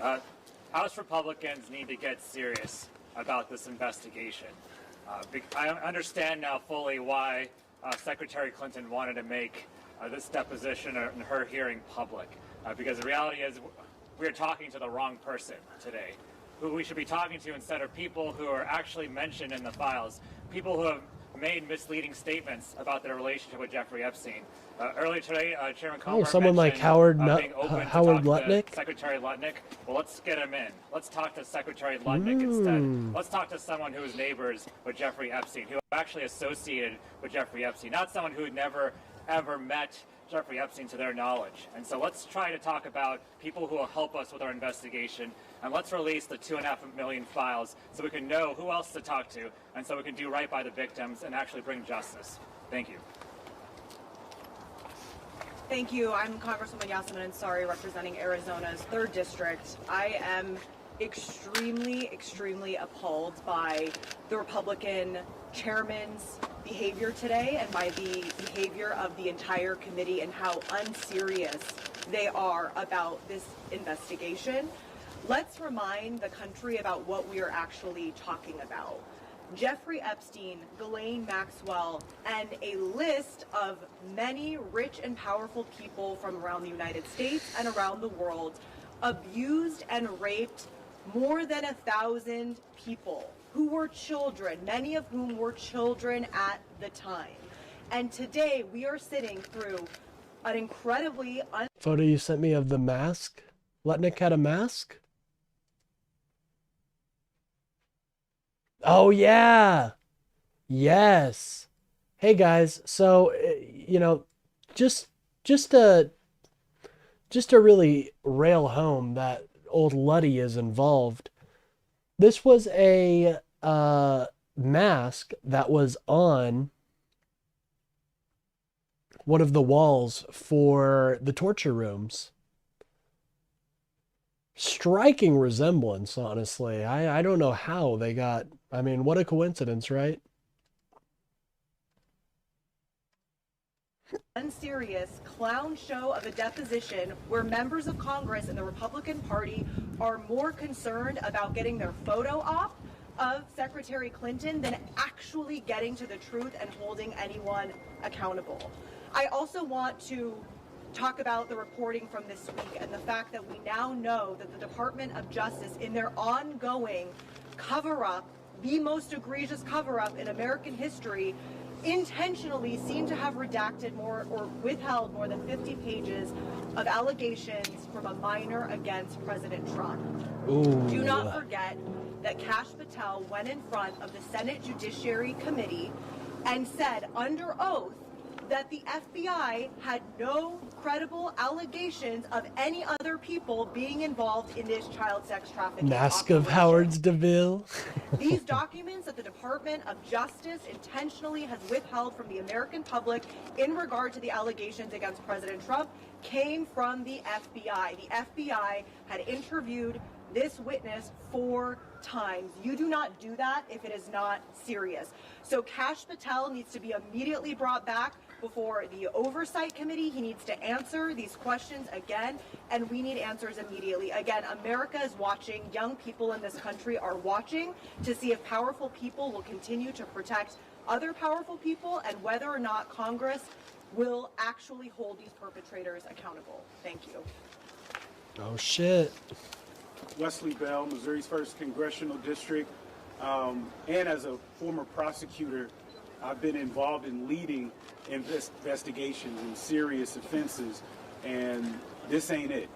What we're seeing is political theater. What we're seeing is folks that are looking for headlines and tweets as opposed to doing the business of going about getting justice for the victims in this case, and survivors in this case, I should say, as well. And I think that that's what I think some of our friends on the other side are losing sight of, is that we are here to make certain that justice is served, and it's important for us, and as oversight members, to do our job to ensure that all the evidence, any information is heard, and that any victims, any survivors, voices are heard as well. And that's what we're supposed to be doing. And so what we're seeing today is we have not learned one new thing. The secretary is here. She is more than happy to have all of you come Again, Jason, the Dems had all this shit for 4 years. You're right. And they were doing investigations while they had it. Trump closed all the investigations, brother. there and into this deposition and hear her out. But there are those on the other side of the aisle who do not want that for whatever reason. And so we're going to continue to push for justice. We're going to continue to work to make certain that the victims and survivors are given their due and their voices are heard and that justice is ultimately served. There we go. Thank you. I'm James Walkinshaw from Virginia's 11th District. The Trump administration's treatment of the survivors of Jeffrey Epstein's crimes has been a cowardly. Yeah, we should just move on and pretend the files don't exist, right? We've seen that in his refusal to release the files. We saw that this week at the State of the Union with his refusal to acknowledge the survivors who were in the chamber. One of the things that's been confirmed today is that in addition to having no relationship with Jeffrey Epstein, Secretary Clinton has no relationship with Ghislaine Maxwell. But there are important questions we should be asking the Trump administration about Ghislaine Maxwell. And I hope that our Republican colleagues will join us in asking these questions. Why is it that Donald Trump has refused to rule out the pardon, the clemency that Ghislaine Maxwell is campaigning for? For real. We held a deposition in this committee with Ghislaine Maxwell. She used Nope, that it was deposition not over before Biden left office. It was an active investigation. an opportunity to campaign for a pardon. Chairman Comer then walked out before many of you and gave her talking points as to why she should get a pardon. Donald Trump needs to direct Attorney General Bondi to release all the files, to unredact the illegal redactions, and he needs to unequivocally rule out a pardon for Ghislaine Maxwell, who is a monster, Amen, dude. This is convicted of disgusting child that sex they're even trafficking. considering it. Why has he not ruled out pardoning her?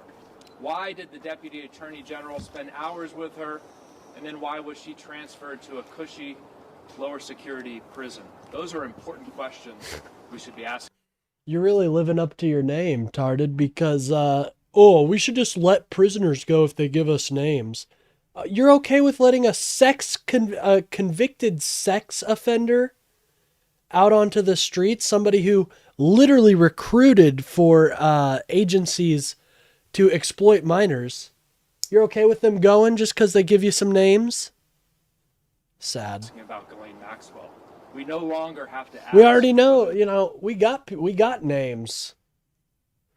Trump didn't stop the investigation. No, he did stop it when Pam Bondi put out that 2-page memo saying that no one in the Epstein, there was no other people implicated in the Epstein files. There's any relationship between Secretary Clinton and Ghislaine Maxwell. There was not. Yes, you idiot. Imagine people who did all the R-wording. Well, number one, she did a lot of the R-wording as well. And something else to note is that We already have names. The DOJ is refusing to investigate them, man. We have names. Your DOJ is refusing to investigate those names. You're an absolute moron. Yeah, that's what I say when I'm getting owned in a debate. Good tactic. I'm going to answer a question. One second. I'm going to one statement, then one question. Last thing I'm going to say, and I'm going to begin with a question, is we want to make a very clear demand right now, which is that the full transcript, unedited, of the Secretary's questions and the answers need to be released by the majority in the next 24 hours. Okay. The public and the American people have a right to know exactly what she said, what questions Yeah, were the asked of DOJ her, won't and how investigate she Trump. responded. That's transparency.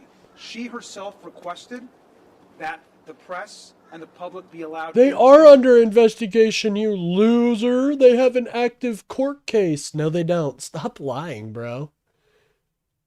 You realize just lying, like, people can call you out on that, right? You can't just lie. You have to actually have some substance. deposition. That was denied.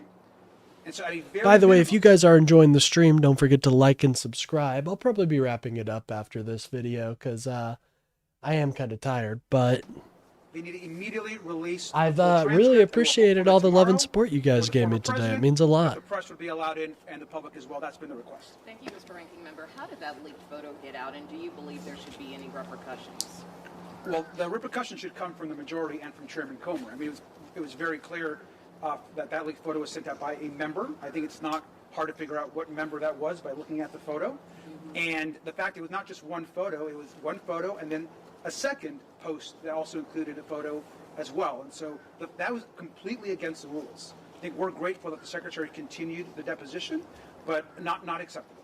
You said that this is a very No, the judge did not order the blocking of those names. You are yet again... Oh, hold on. I'm getting a call from Sirius XM. Oh. Never mind. Never mind. The Secretary's been clear that she's no relationship with Jeffrey Epstein. She's never met Jeffrey Epstein. No, there was no judge ordered to block names. Now you're just making things up again. What you're talking about is the sealed documents, the sealed grand jury testimony.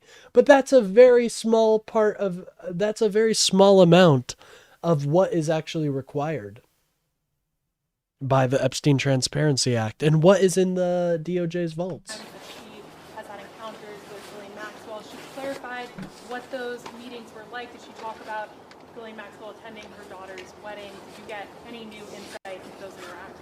I think obviously we can't get into specifics about the answers, but we will get all those as soon as the video is released. And so we have to be very careful about giving specifics about what was actually said in the deposition per committee rules.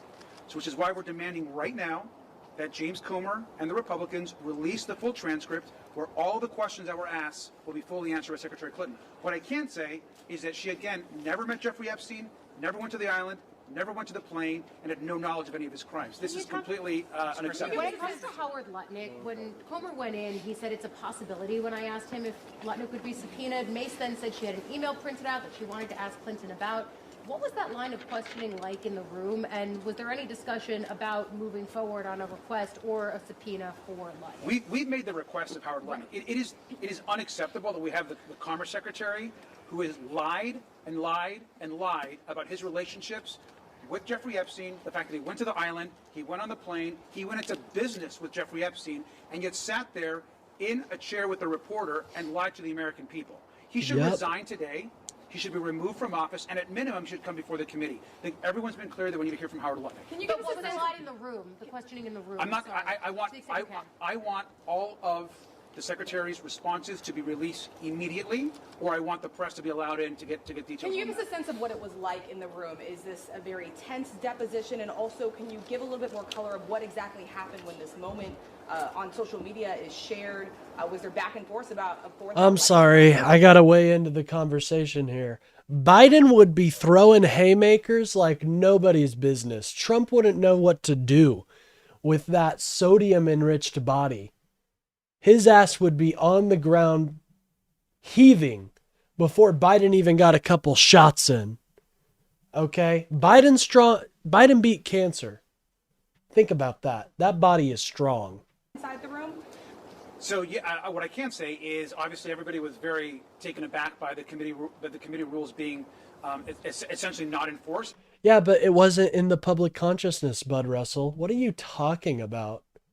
Bud, you are one of the most embarrassing ones because you go, Google is a tool, use it. And then when I Google what you say, it completely disagrees with you. And certainly just broken immediately. That is not acceptable, especially when the secretary said from day one that she wanted the press in the room. When the Damn right. happened, I think this is something that can be reported. The secretary's team continued to demand, even after the incident, to let the press into the room. By the way, don't forget to like and subscribe if you guys are enjoying the stream. It helps out the channel. That the video not be edited. And so we understand that, and we're committed to getting this video transcript out immediately. And to be clear, she's answering every question. To be clear, she's answering all the questions. Taking the fifth at all? To be clear, she's answering all the questions. I think I can. Oh, I think, Jason, you mistyped. I think you mean Trump I there. can safely say that she's not taking the fifth. Mr. Garcia, last question. And is. In terms of her understanding of her husband's relationship with Jeffrey Epstein, is that something that she's been asked about? I want the full transcripts to be released immediately, and I think everything that she said in her testimony will be clear. Thank you all very much. Sub or be fed to the crab. Amen, ladies and gentlemen. Anyways, guys, I am probably gonna be getting out of here. It's been a great time, and I really enjoyed this. We had a good long stream today, and we'll continue to have these, so get hyped, get excited, and yeah. If you guys feel like donating, I'll send my link one more time, just so anybody that missed it can donate to the channel. But before that, I actually, yeah, Bill is sending it in the channel. I need you guys to go check out a cool ass channel, cool ass content creator by the name of Mina. She is my fellow she is my fellow co-host on the Rage and Resist podcast, and she's absolutely a Stacy in almost every regard. She is very lib-pilled and talks about all the going-ons in Europe. So if you guys need some good geopolitical content, that we got it for you. And I will send the link. One moment. I gotta grab it. But let me go there and I'll grab the link up for you guys, and I'll head out of here. I'll probably be in Mina's chat, so if you guys want to talk to me in a YouTube chat, that's where I'll be.